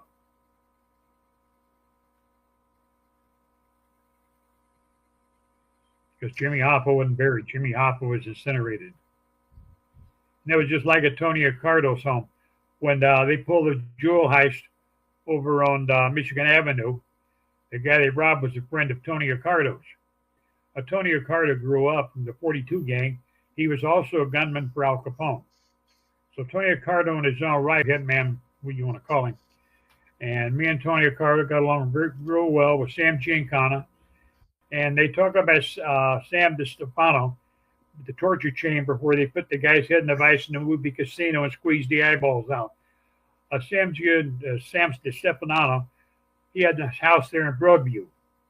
And he had the torture chamber in his basement. The basement was soundproof. And I wouldn't go to Sam's house there, just Sam DiStefano. And don't mix him up with Sam Giancana. Sam Giancana was a nice guy compared to Sam DiStefano. And Sam DiStefano, he was actually a little bit crazy, just a whole lot. And he had that reputation of going to court in his pajamas and shopping in his pajamas and everything else. And I had actually seen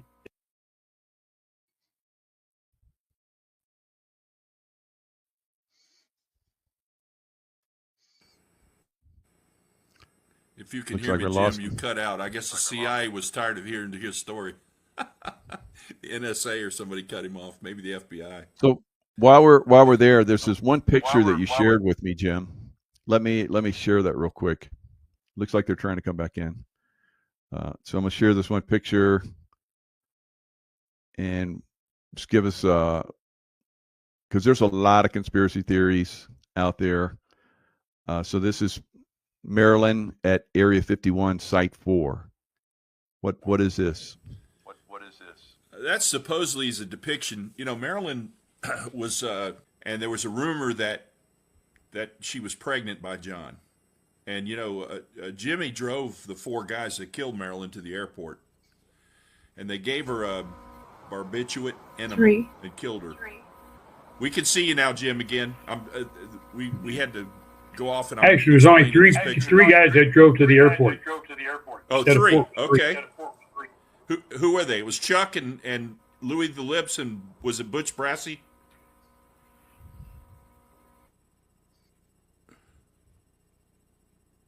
Who were the 3?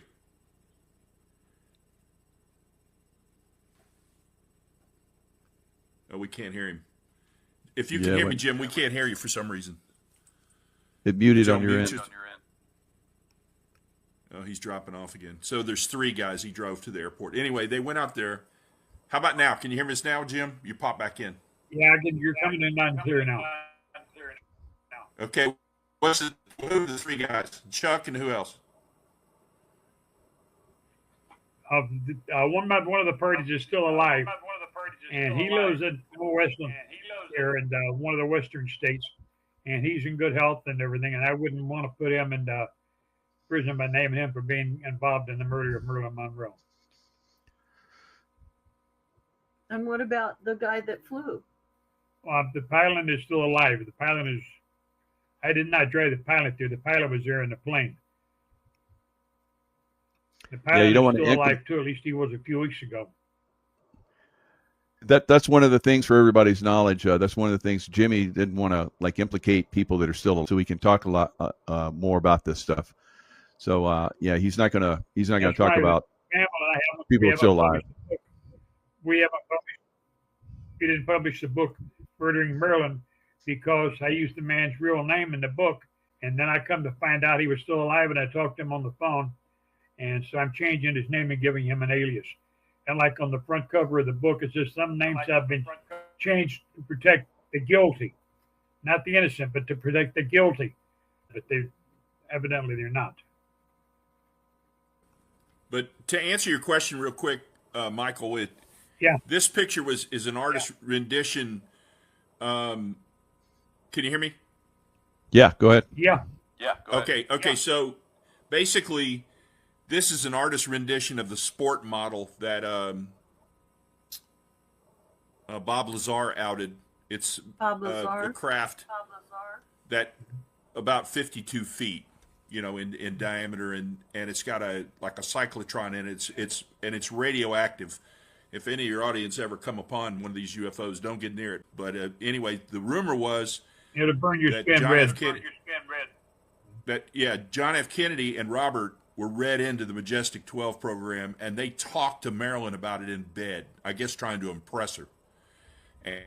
And she started talking about it to an art dealer in New York on the phone, James Jesus Angleton, and via the agency, the counterintelligence, they had Marilyn's phone bugged, and they had bugs in the apartment, so they had dirt on John and Robert, right? Supposedly that team was let in, and you can correct me if I'm wrong there, Jimmy, but when the team got there, I'm not sure one way or the other whether she was already unconscious from being drugged or something, but supposedly Robert Kennedy Sr.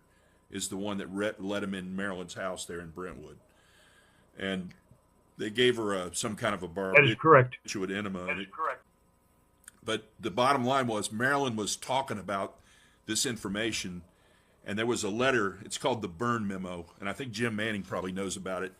But it's a document that was found, and it basically says, you know, if JFK persisted because he was going to, and if you've seen the real trademark speech that he was going to give in Dallas, he was going to explain that the Roswell incident was true, and that we had not only the craft, and one of them, he wasn't going to say the speech, but one of them had lived. They called him J-Rod, and they had to build a bubble for him to live in because of the atmosphere from his planet was different or something. But anyway, bottom line is, well, was talking about stuff in there. It's considered to be the greatest secret of our government, suppose that and the location of the gold. I understand Fort Knox anymore. And Jim probably's got some comments about that. Oh, please. Well, If anybody has any questions. Yeah, for a long time. Oh, okay, Jim. Okay, go ahead. Street Gems. Street Gems. Yeah, I meant both of you. Yeah. Hey, Go ahead. hey, Manning, Files, or Scott. Don't use the name Jim. There we go. There. Thank you, Okay. Pamela. When it's my turn, just say Manning. Trying to help everyone. Go ahead, Manny. Manning. Oh, Scott, okay.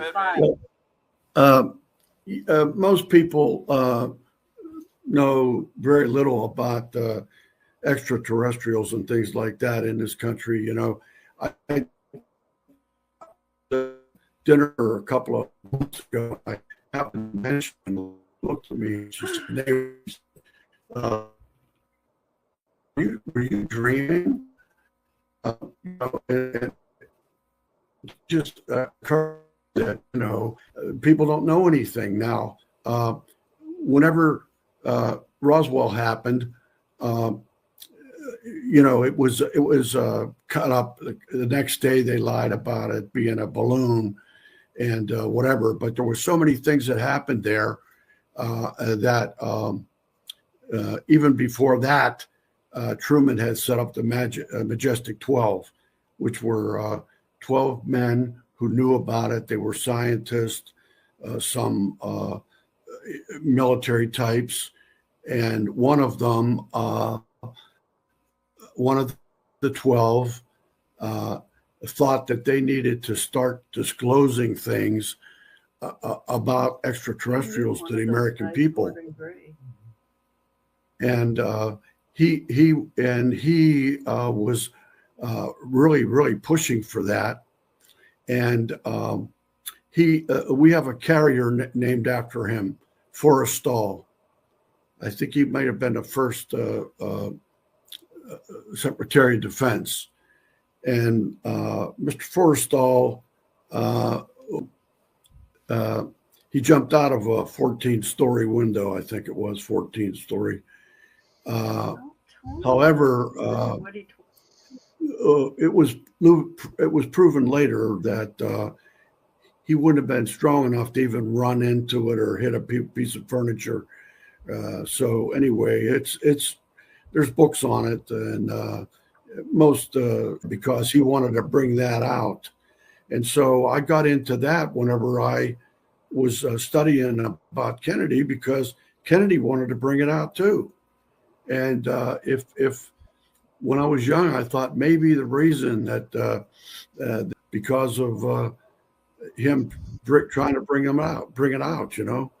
But after I found out more about it, I realized that. I think that the Kennedys knew a good bit about it, and they Jim made Manning have James Files talk about Gordon Gray? Gordon Gray. Gordon Gray. Yeah. Oh, I'm not familiar Gordon with Gray it. was the MJ-12 member, and James Files has personal recollections of meeting him and talking to him. Oh, Go ahead, yeah. Jim. that- MJ-12. Files. Gordon Tell Gray. us, Jim. Well, Gordon Gray, him and I, That's- we used to sit down and share a six-pack or a couple of six-packs, and all depended on how much time we had. And he used to tell me a lot of stories about Area 51 and different stories, aliens, spaceships. And I thought the guy was really nuts, and I didn't believe him at the time. I used to laugh and agree with him, and we drink a beer, and we pretty good friends, at least as far as I was concerned, we was. And all I know is the stories that he told me about aliens and spaceships and that. And there was two crashes that night at Roswell. One was 35 miles northwest of Roswell. And two of the spaceships collided together, and the one blew up and the other one landed. It didn't land. It went into a ravine, into a muddy ditch, and half of it was buried in that ditch. And they dug it out and they exhumed it and they took it back. And they carried it to someplace in Texas. And from there, I went to Dayton, Ohio, and Patterson Air Force Base. And as far as I know, it's still there. Mhm. Yeah, well, the CIA, of course. Gordon Gray was one of the members of MJ-12. Yeah, the CIA made people disappear. Bob Lazar came out. He was working at S4, which is about 12 miles away from Main side at Area 51. And that's where they had most of the stuff going on with the aliens and their flight equipment. And Bob Lazar came out and said that he had figured out how they were engineering the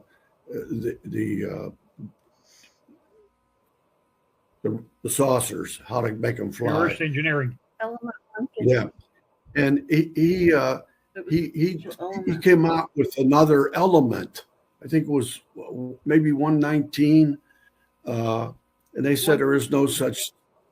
What is it? 116. 115. Okay, yeah, I was close. 115. Anyway, yeah, he came out with that, and at the time he came out with it, they washed his whole life away. I mean, they went and there's no. I don't know if he ever had they took a birth certificate away. They took his colleges that he went to away. They erased him from the world, and then. Right. Unfortunately, they missed one thing. He had been in another government facility in New Mexico, and he had his phone directory from that, and his name was listed in there and what his telephone number was. So they missed that.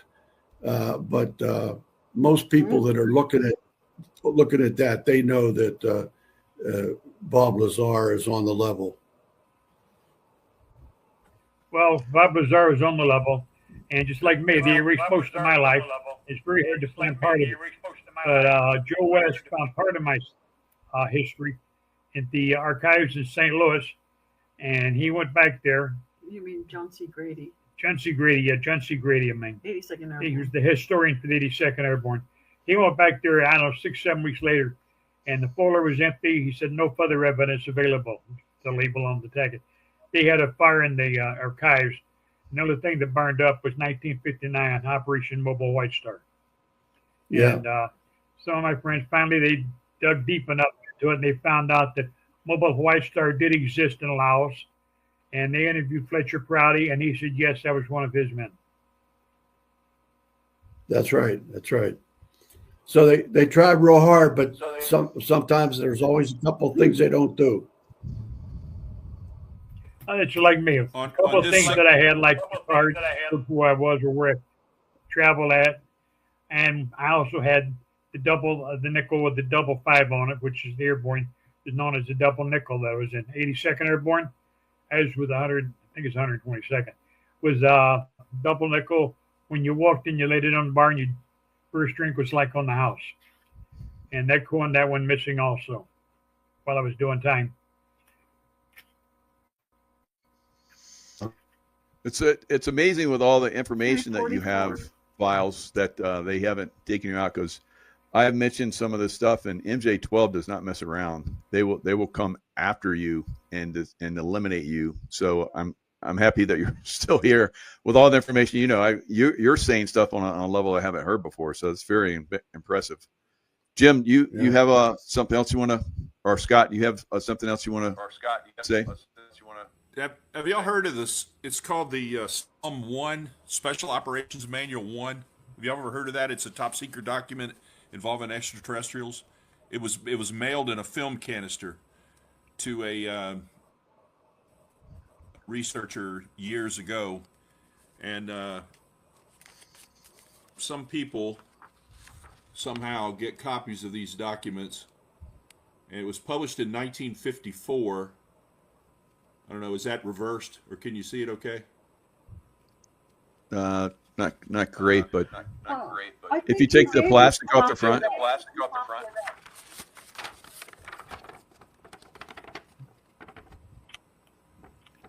Are the letters yeah, reversed? Yeah. it's hard to see. Yeah. Okay. All right. Well, Jim Scott gave us this. Yeah, that was eyes only. yeah. I don't know if you couldn't read Jim that Scott on gave my us copy, this. I guess. Scott gave us this. Yeah. It's called Majestic 12 Group Special Operations Manual. And it's many, many pages long, and it's got all kinds of references and explanations and stuff like that. It was leaked. Only So years ago, it's interviewed me at State Level over this. pretty. Joe West? No, Anyway, that's not just, Joe West. just one of the pieces of evidence. No, the The author. story He is wrote a true. bunch of books. Y'all go ahead. You're not muted. Oh, is a JFK author? Yeah, Huh. He just died? yeah, a few years ago. The hell was his name? He interviewed me. He interviewed me with one bank bar. That was me. Yes, there was another man there. Who was the guy that was the book author? He wrote Double Cross or something. Oh, Jim Mars. Jim Mars, yeah, Jim Mars. Yeah. I forgot what I was going to say about Jim Mars. Oh, Jim Mars and this UFO and Gordon Gray. He asked you about Gordon Yeah. Gray when you did your 2003 interview. Yeah. You all know who Jim Mars was, so, but he was Yeah, the one sure. that handled the interview. I was still locked up in prison. That was his Stateville, and he come there to interview me when he first mentioned UFOs. I told him, I said, I refuse to put in the book. People think I'm crazy as it is. I said, I don't want to talk about UFOs, but I do want to talk about Gordon Gray.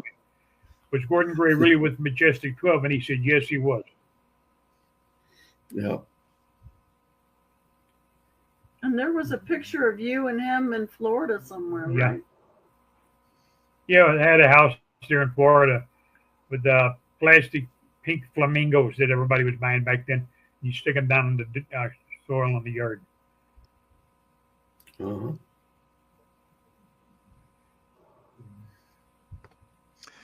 So I had a hard let's time coming up with Jim Mars' name because this is a stroke. I forgot a lot of the names of the people that I knew and people that I talked to, and I learned and different things because my memory's not as sharp as it used to be.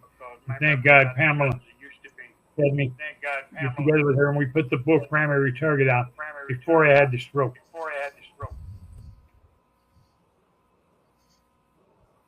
Yeah. So let's talk about your book, Files, the Primary Target, and people Primary can. Target, it's got a lot of details in it.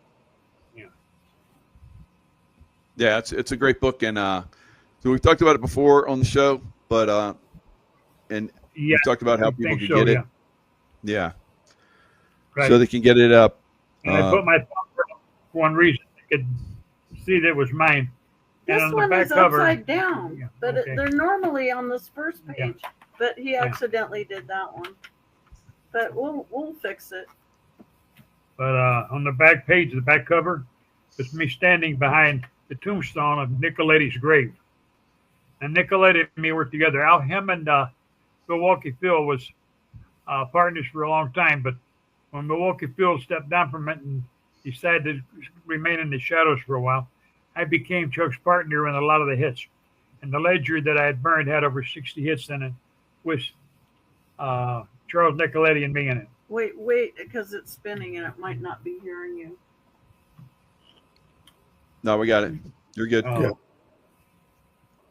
Did you hear all that about me standing in back of Nicoletti's grave tombstone? Yeah, that's good insight. I didn't realize that. Phil, yeah, okay.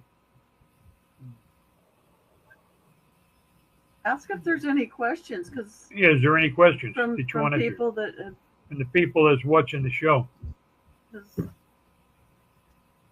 might be one of the last chances to Yeah. get it. As far as I'm concerned, this will possibly and probably be one of my last interviews.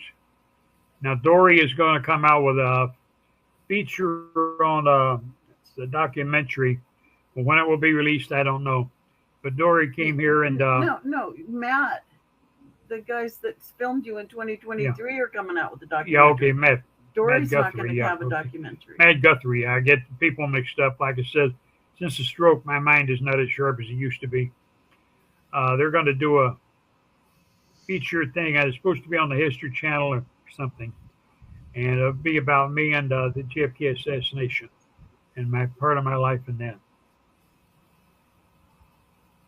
We'll see. Very nice. And so far, Matt told me they had $50 million for the full-length feature cinema movie they want to do. They said the movie's going to cost like $100 million, and they got $50 million already towards the cinema. Who will play my part? I don't know. Tell them what type of person I told them to look for I to forget. play your part.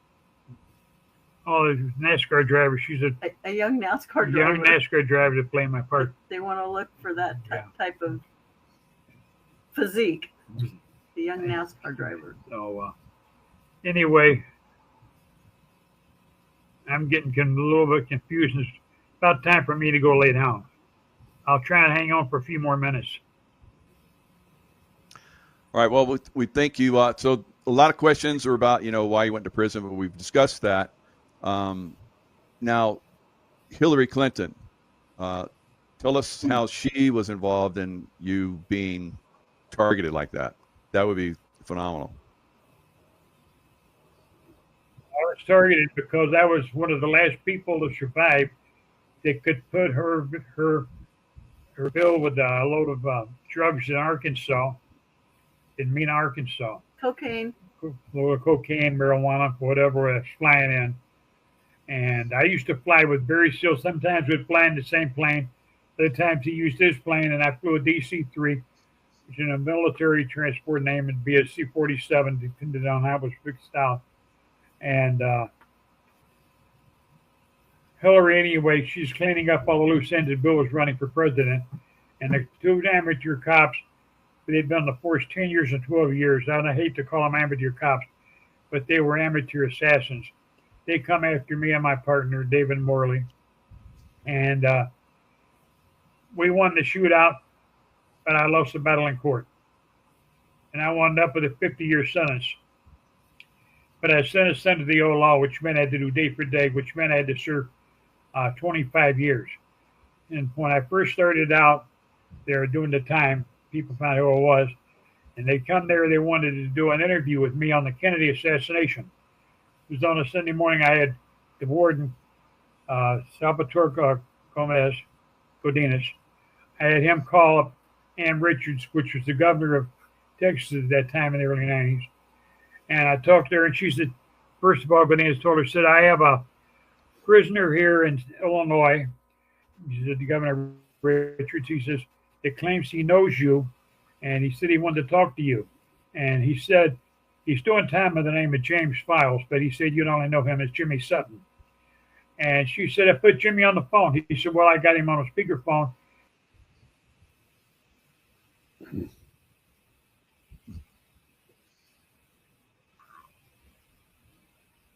Now, and I said, I got shot. And she said, you always was a bad boy. She says, but she says, you've been in Illinois, I cannot help you. And I said, well, I ain't worried about getting help or assistance there. I said, what I wanted to find out is if Texas would indict me for the assassination of John F. Kennedy, because I'm going to do the interview. She says, Jimmy, go ahead and do the interview, because Texas will never indict you for the assassination of JFK. And she said, we'd build you a blanket monument instead. And so I laughed and she laughed, and that was it. But she swore like a sailor. And I went ahead and I gave the interview, and I was threatened by the FBI. If I gave the interview, my appeal would be denied. They would get the charges that were dismissed against me reinstated, and they would take me back to court and get me more time. And in very unpleasant words, I told the FBI to go do it. And I gave the interview, and a couple of weeks after I gave the interview, my appeal was denied. I was resentenced. I got those counts reinstated. I went before the judge. The judge gave me another 30 years and ran it consecutive to the 50, which meant I had a total of 80 years to do, which had to do 40. I spent the next 2.5 years, and the entire court case is in the book Primary Target, and how I got the time. In the papers. And yeah. So the judge gave me 30 years on it. I told the judge to go blank himself, and believe it or not, it was all over with and I got out. The judge wanted to take me and my wife out for dinner, and he told a couple of people, he said, I admire the guy. And he said, why? He said, he's the only guy that stood in the courtroom and looked me in the face and told me to go blank myself. Because I told him I didn't remember having a trial on Thursday reinstated. And he said, it's okay. And I asked him what he didn't understand about it and why didn't he go blank himself, et cetera, et cetera. So anyway, me and the judge, we never had no problems. And I didn't threaten anybody, except I sent a message to Ostertag. He was the cop that got shot. And the message I sent him was that he was a very bad shot. And he claimed over 50 rounds was fired. And he was the only one that got hit out of the 50 rounds. And the message sent back to you is that he said he agrees he was allowed to be shot. The guy that delivered the message came and saw me and met me and my wife and Nick Keller and a couple of other people at Granny's Restaurant in Antioch, Illinois. And the girl come over that morning there, and she said, so-and-so told me that he would like to come and have a talk with you and give you the answer that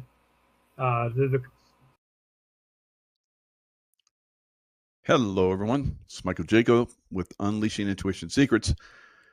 Now, I've talked about my my memories of the secret space program, training in deep underground military bases as a child and so forth, and then going to the moon, and then going to planet Venus and Mars, not so much because that's where the Nazis are. I wasn't involved in that program, but and different areas of our galaxy. So it is something that many of us have talked about for a long time. It's all been talked about, wacko conspiracy theories. Now we have someone that has just verified that there are hybrids down in Antarctica, of all places, because we know the Nazis went down there and developed a lot of things. They had some serious, advanced technologies. They won World War II. They did not lose World War II. They just moved somewhere else, and they made us believe they lost World War II. But they were already infiltrating well before World War II throughout the world. And then once they saw that it was untenable for them to stay in Germany because everybody's bombing the hell out of Germany, got into submarines and went around the world. And one of those places was Antarctica, and of course down in South America. So we have lots of South America places that they talk about the Nazis coming there. Here in America, we had Operation Paperclip.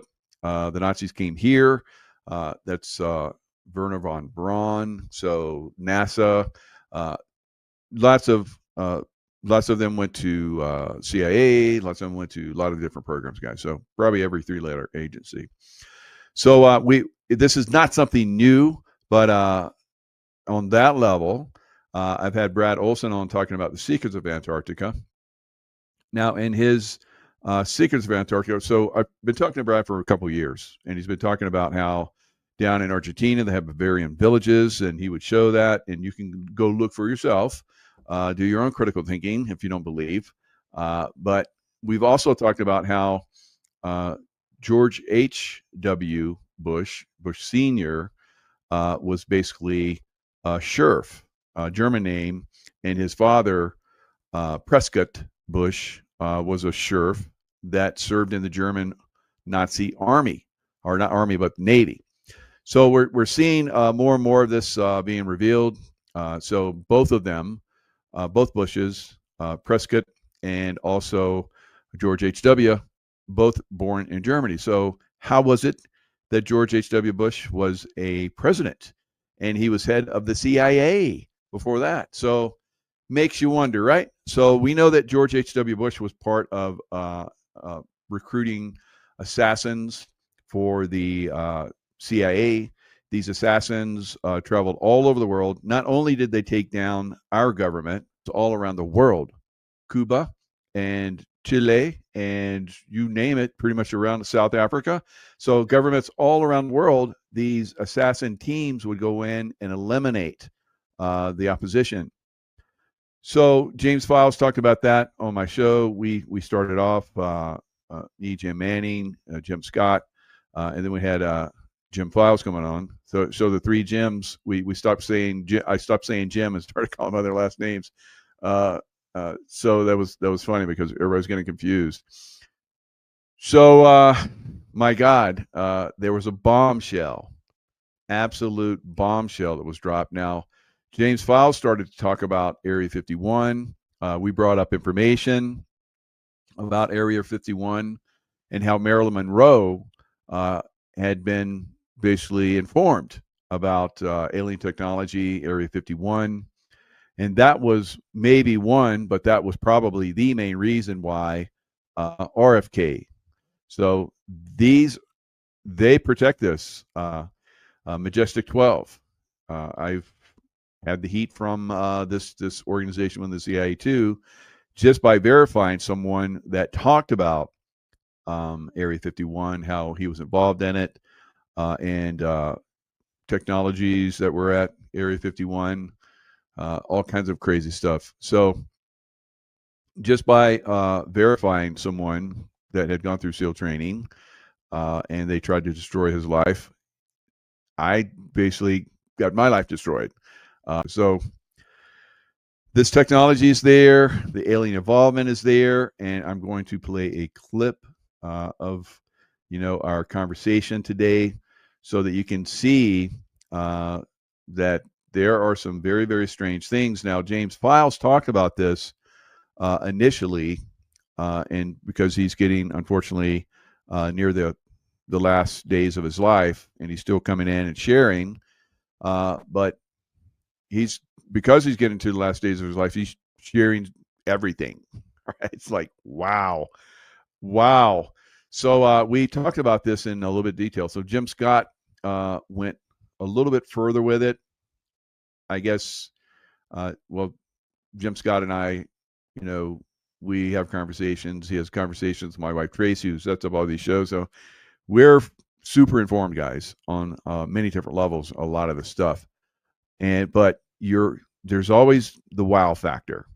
And, I have Leo Zagami come on. He's got a lot of deep insights. Many others. Ole Demogard. So he's got great deep insights that, we talk behind the scenes sometimes. And it's like, wow. We've tried to have people on the show, a lot of us. Some of these people, unfortunately, get disappeared before they come on our show. Now, you'll see when you go listen to this show, it was heavily suppressed. They kept coming in trying to jam it, but stay with it, listen in. You're going to have some amazing insights. So let's listen in. I want to take like a minute to expound on one thing that Jimmy said. I never dreamed in my wildest dreams that he would expose that one thing. But our friend Daniel Facina texted me and he said, see if you can get Jimmy to comment about the Antarctic Commission. Okay, so just for your audience, he was in Central America doing operations in the area where Hasselbusch was shut down. They were flying into Nicaragua. They were running cocaine. Okay, he gets this mission. His mercenary group, which was part of, he worked for United Fruit Company under the name Colonel John Felter. Okay, that was one of his aliases. He had 32 different State Department passports with different names on them at the time, but on paper. So James Files is basically like what I did in SEAL Team 6 and what I did in the CIA times 10, right? He was very, very far up there and had incredible training, incredible background. I think that's one of the reasons why he's still alive. He was one of those guys, they told him to do something crazy, something far-fetched, like you're going to hear about, and he went and did it without hesitation. So I think that's one of the reasons why he's still alive, and almost every one of his, but they allowed him to leave. So they just like threw him in prison and stayed away from him. So that's probably another one of the reasons why he's still alive. His paycheck was to Colonel John Felter, and it went to the CIA's bank in Miami, then was transferred to his bank in Chicago where his family lived on his money. Okay, so he gets tasked to go to the South Pole. He goes down there, and they say, hey, we've got these hybrids. They're like, and he said he wasn't sure if they were hybrids or aliens, but they were in some kind of. Okay, hybrids. Let's go there. All right, so let me explain what a human alien hybrid is. Hybrids, new form of technological advancement that were humanoid robots infused with human consciousness. It could be alien aliens that are hybridized with humans. I have memories of that in the secret space program. We've seen movies on this. It's over the top. We've had people talk about this for years, guys, and now you're going to hear it firsthand. Well, just not firsthand, but it was firsthand. If you go back and listen to this video, like you're talking about, it's pretty long videos, like 2.5 hours, but the information packed, incredibly information. We didn't mess around. We got right down to the point of everything, and this video is probably going to blow up. All right, so we went down that rabbit hole, guys, and I tell you, when James started talking about all this stuff, I was like, wow. I was wow. Right? I was wow. So you're going to love it. So afterwards, Jim just clarified a few things and let everybody know what was going on. So these hybrid programs, a lot of people have been talking about them, are going on down in these deep underground bases and in Antarctica. And one of them got out of control. And so they called in James Files' team to like eliminate them. Detention facility, and they had gotten out of their area, and they couldn't control them, and they couldn't get them back into whatever they were, like control rooms or a certain floor of the facility. But it was multiple floors underground, and they flew them out there. They give them their weapons. They said this is what they look like. They had blue skin, and their skin looked like the hide of an elephant or rhinoceros. It was kind of like cracked. It was like a leathery, sort of, not like our epidermis, but like a leathery hide. That they really had an animal look to them, and they couldn't control them. They were in the facility, run loose. And his team went down there. They went down a few floors on elevators. Then they went back up, had to sign non-disclosure agreements, and were told, okay, get back on the plane. And they were flown right back to Central America. It didn't last that long, just a couple days. In my wildest dreams, I didn't think he would disclose that, because he told me he didn't want, and he's been on a UFO recovery thing too. And he doesn't want to talk about it because He feels like the average person that listens to this would go, "Oh, this is bullshit. There's no such thing as aliens," that kind of thing. And he said, "You lose your audience, and people think you're crazy." So he never wanted to talk about that. And I said, "Do you mind if I tell the story after you die?" So, what do you guys think? Is it crazy? Are you glad you just heard about it? So there's a lot of people that have to keep this information under wraps. Just like you heard Jim Scott talk about, they came to the surface and signed non-disclosure agreements. So at some point, this stuff can be disclosed, and Jimmy Files is doing it. So he's got a great book. They have 3 books out, and within his books is a lot of information that he gives out. But when we do these shows, he reveals a little bit more, right? He reveals a little bit more, and so I guess with Jim Manning, they did like 5 hours together, and he disclosed all kind of stuff. But that won't be revealed until Jimmy Files passes away, right? So I'd like to see the guy stay around because I've been doing shows with him for a couple of years now, and every time he comes on, it's like, wow. So just like today, how much more does he got? Well, think about it. He was involved as a CIA assassin for decades upon decades upon decades, and he's one of the survivors of that group. Like I said, he even said that most guys don't survive past 34 or something like that. And that's very interesting because that's what a lot of people that have come on my show that have been in some of these programs, they have said that, like the women that are involved in, human trafficking, right? Honeypot stuff. They say that usually they get to around 30, can, entice people so that they can get information from them. So it's very, very, very interesting. All of this, how it all ties together, unbelievable stuff. So let me show you also what Brad Olson has in his book. So this is his upcoming book that will be released in January. So, Secrets of Antarctica: The Untold History of the Ice Continent. So he talks about excuse me. He talks about the ice continent, lost lands, Patagonia giants, maps of the ancient sea kings. So there's science behind this. There's documented evidence. Nazis in Antarctica.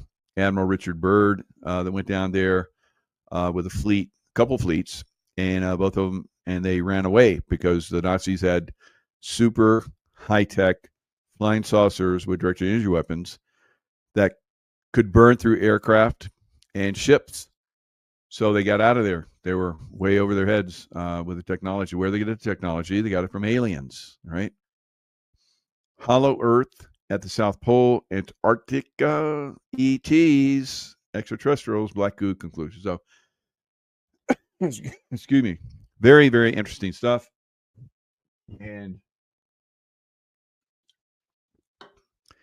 I've been talking all day. So, very interesting stuff. So I think that we're going to see more of this come out. I think by next year, easily next year, there will be aliens on TV, right? So everybody will see, they will be talked about. It will no longer be hidden because they have information on extraterrestrials and a lot more. So that's one of the things I want to share real quick on that. It's amazing, all the information that's coming out, the technologies. I mean, where else are we going to go? What's the next thing that's going to happen? It's going to be quite fascinating. All right. So I'll keep you guys up to date. Like I said, I was like back-to-back shows today, so couldn't put together too much information for the afternoon. But that right there is like super, super amazing information. So hope you guys love it. I'll see you guys next time. Lots of love. Hello, everyone. It's Michael Jaco with Unleashing Intuition Secrets, and we have Cindy Lou Young back again. She's a hero. She's a hero to me, and should be a hero to you by now. Unbowed, saved by a cowboy, a rabbi, and a carpenter. When the storm rose, she stood. So great. I've already started reading your book, Cindy. You gave me a little download on it. So I've read it. It's exceptionally well written. The information in it is, wow, over the top. And we were just talking about some stuff maybe we can jump into, but thanks so much for coming back on. Thank you for having me, Mike. You know, you've been an amazing friend through all of this, and I can't thank you enough for your support. And you got your colors on today. Got the colors on, yep. So, you know, I think God connects us all, and yeah, definitely He wove a thread with you, me, and you, and I am really grateful for that thread. I am too. It's been you're very inspirational. It was great to go to your trial and see firsthand the injustice that was happening with all the J6ers, and then right up to the day you're supposed to go to jail and you get off. So obviously, God is looking out for you. So it's amazing. Yes, I believe that for sure. Tell us a little bit about your book and how people can get it and everything, and then we'll kind of jump into that some other stuff. So the book was launched yesterday on Amazon, and it's in 3 formats. There's Kindle, paperback, and hardcover. I'm waiting for my proof copy, so hopefully it's all right because they already put it out there live, but I can edit it, I think, if I have to. So anyway, it's out there, and this book takes readers from my last memoir, Out of the Fog, which was about my childhood and surviving a plane crash when I was 18 months old. And it brought me through right up until the point I had, and then so Unbowed picks up and obviously goes into the J6 battle. I mean, survival is kind of like my thing, I guess.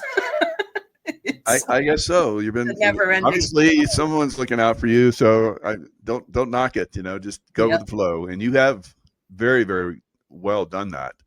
You've had some people that have come into your life that have really helped you out. Yes, yeah. You, Kevin Hoyt, Kevin I, multitudes. The people that support me that don't even know me, and I'm so grateful. And this battle that I'm in is ongoing. I mean, so I've just launched the book, and Brad Wozney's been helping me out. And he's like, you got to do this. You got to make this.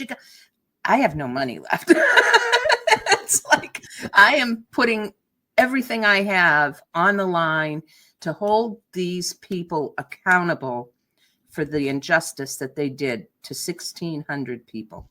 This can't happen in America ever again. Yeah, we have to really, and that's what we've been doing. That's what I've appreciated about you coming on the show. I appreciate everyone that helped support you. Yes. You had a GoFundMe, and people really, stepped out and helped you on several occasions. And now it looks like you're going to do really, really well going forward. And so all that support, because a lot of people, I think, and myself included sometimes, I look at, we're supporting these people and it seems like we're just throwing money down the garbage. But in your case, not so much. It worked out really, really good. I've used every penny toward continuing the fight. I mean, for me, one of the first things that I put forward was just an appeal on everything, the mishandling of my case. I mean, I had jurors that didn't belong there, jurors that were clearly biased. I had biased judges. I had it all. And a repeat J6 juror. And all of it just, was just it was made for TV theater in that courtroom. They controlled it and they made it happen the way they wanted to.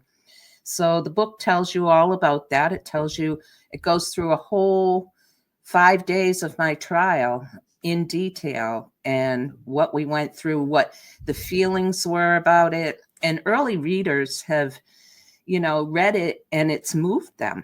They've been eye-opening at how corrupt our system is, and moved them to tears in places. I'm glad you said that, so I don't look like a wimp. But I was reading it. I was like, I'm getting teary just thinking about it. But yeah, like I said, unbelievably well written, and I'm just getting started with it. So I look forward to reading more because I was part of it. See, yes, you yeah, were, you were a big part how of it. everything interweaves in, and the travesty of justice that I saw in my own eyes in our nation's capital.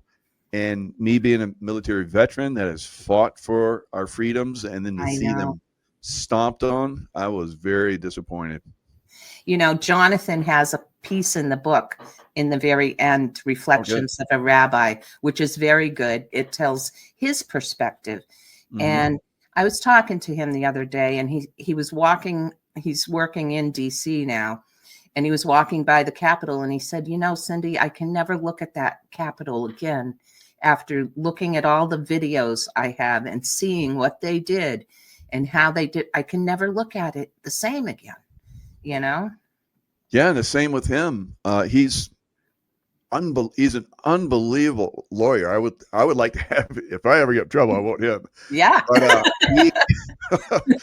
with the government, because I've never done anything wrong. So I did get a speeding ticket once, and I went in and I got it thrown off because I was in my military uniform. I was like, I can't go to court, or I went to court, and I was like, this, and the judge was like, I'm going to let it go. I was like, wow, that's cool. So I've been in the court system, firsthand, and I thought that was great. It was good justice that was served on me. But like we're talking about, not for you. So Jonathan, God, I mean, he was just perfect, and they kept shutting him down. They shut him down over and over again. I was like, and he's wow. brilliant. I mean, Brilliant. He is a brilliant attorney.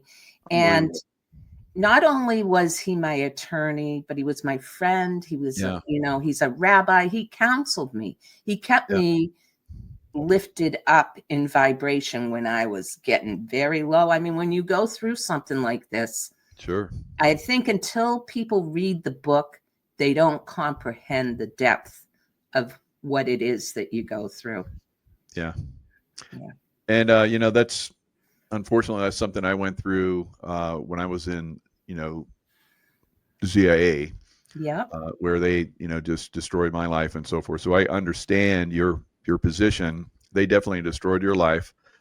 Now what you've learned from this, you're actually, you were telling me before we started that you're actually helping others right now.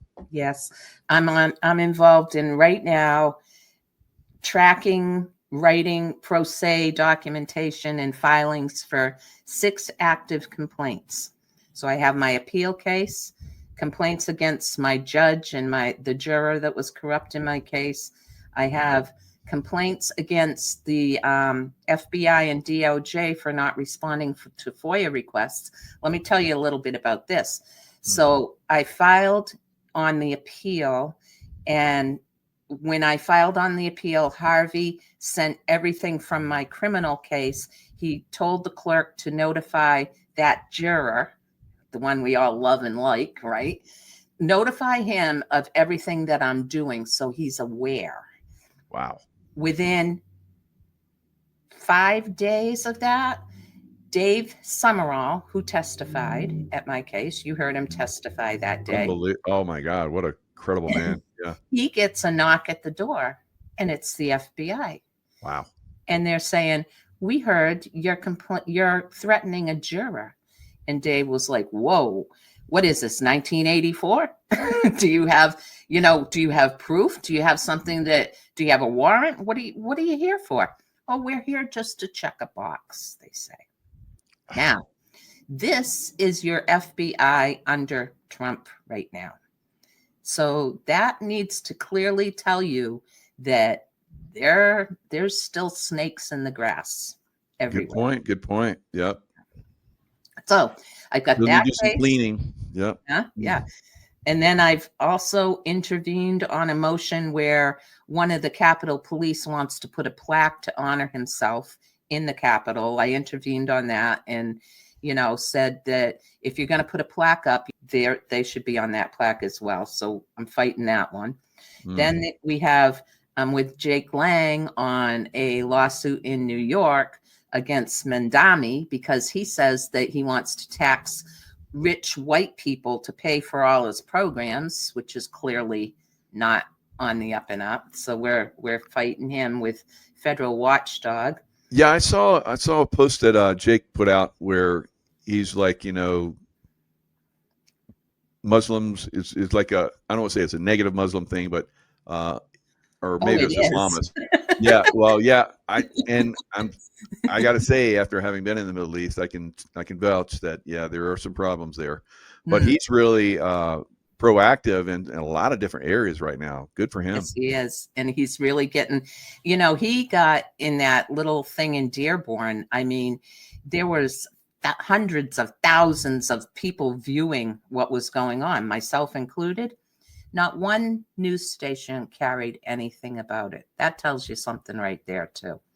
So Jake is fighting hard against and Jake is fighting hard because I sorry to keep him interrupting, but I was donating to Jake, helps all the people out there.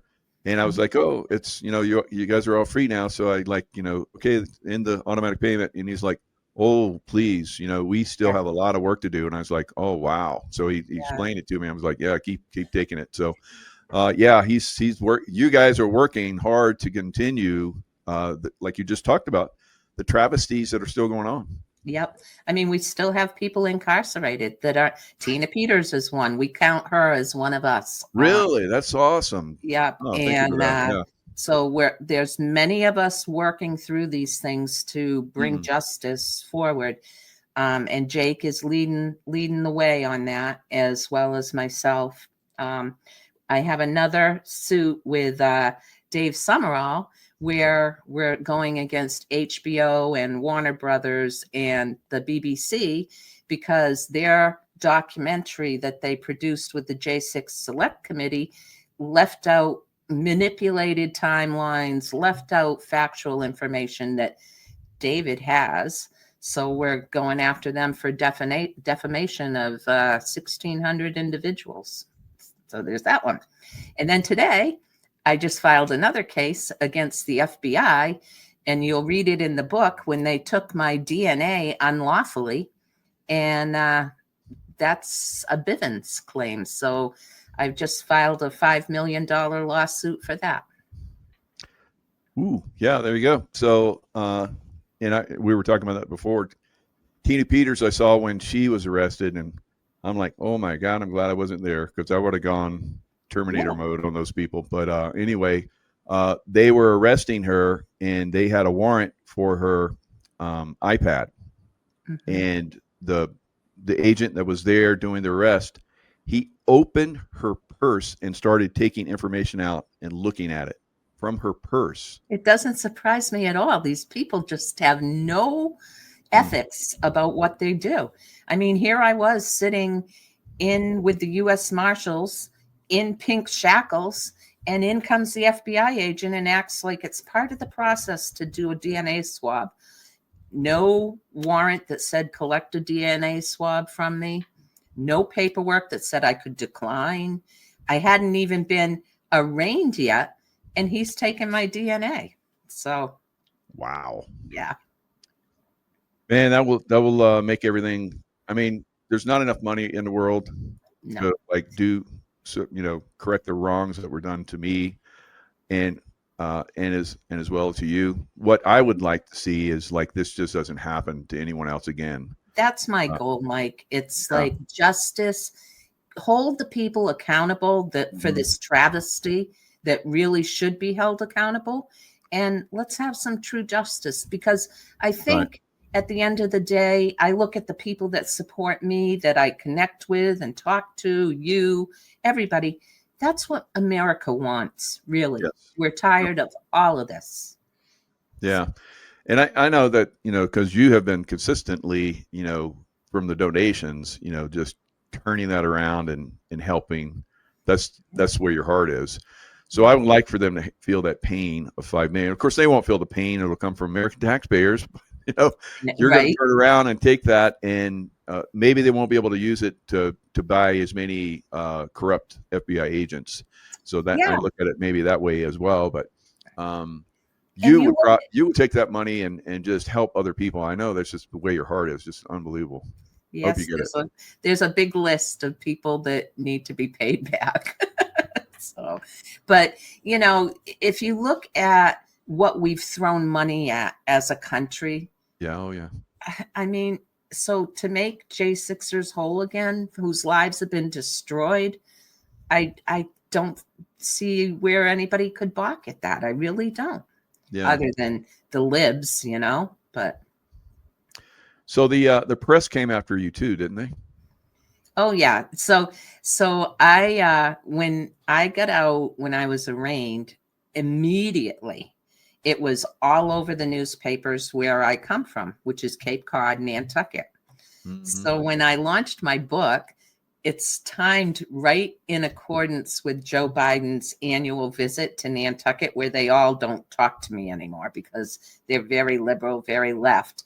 So I sent a press release welcoming Biden to the island and talking about some reading material that he may or may not want to look into.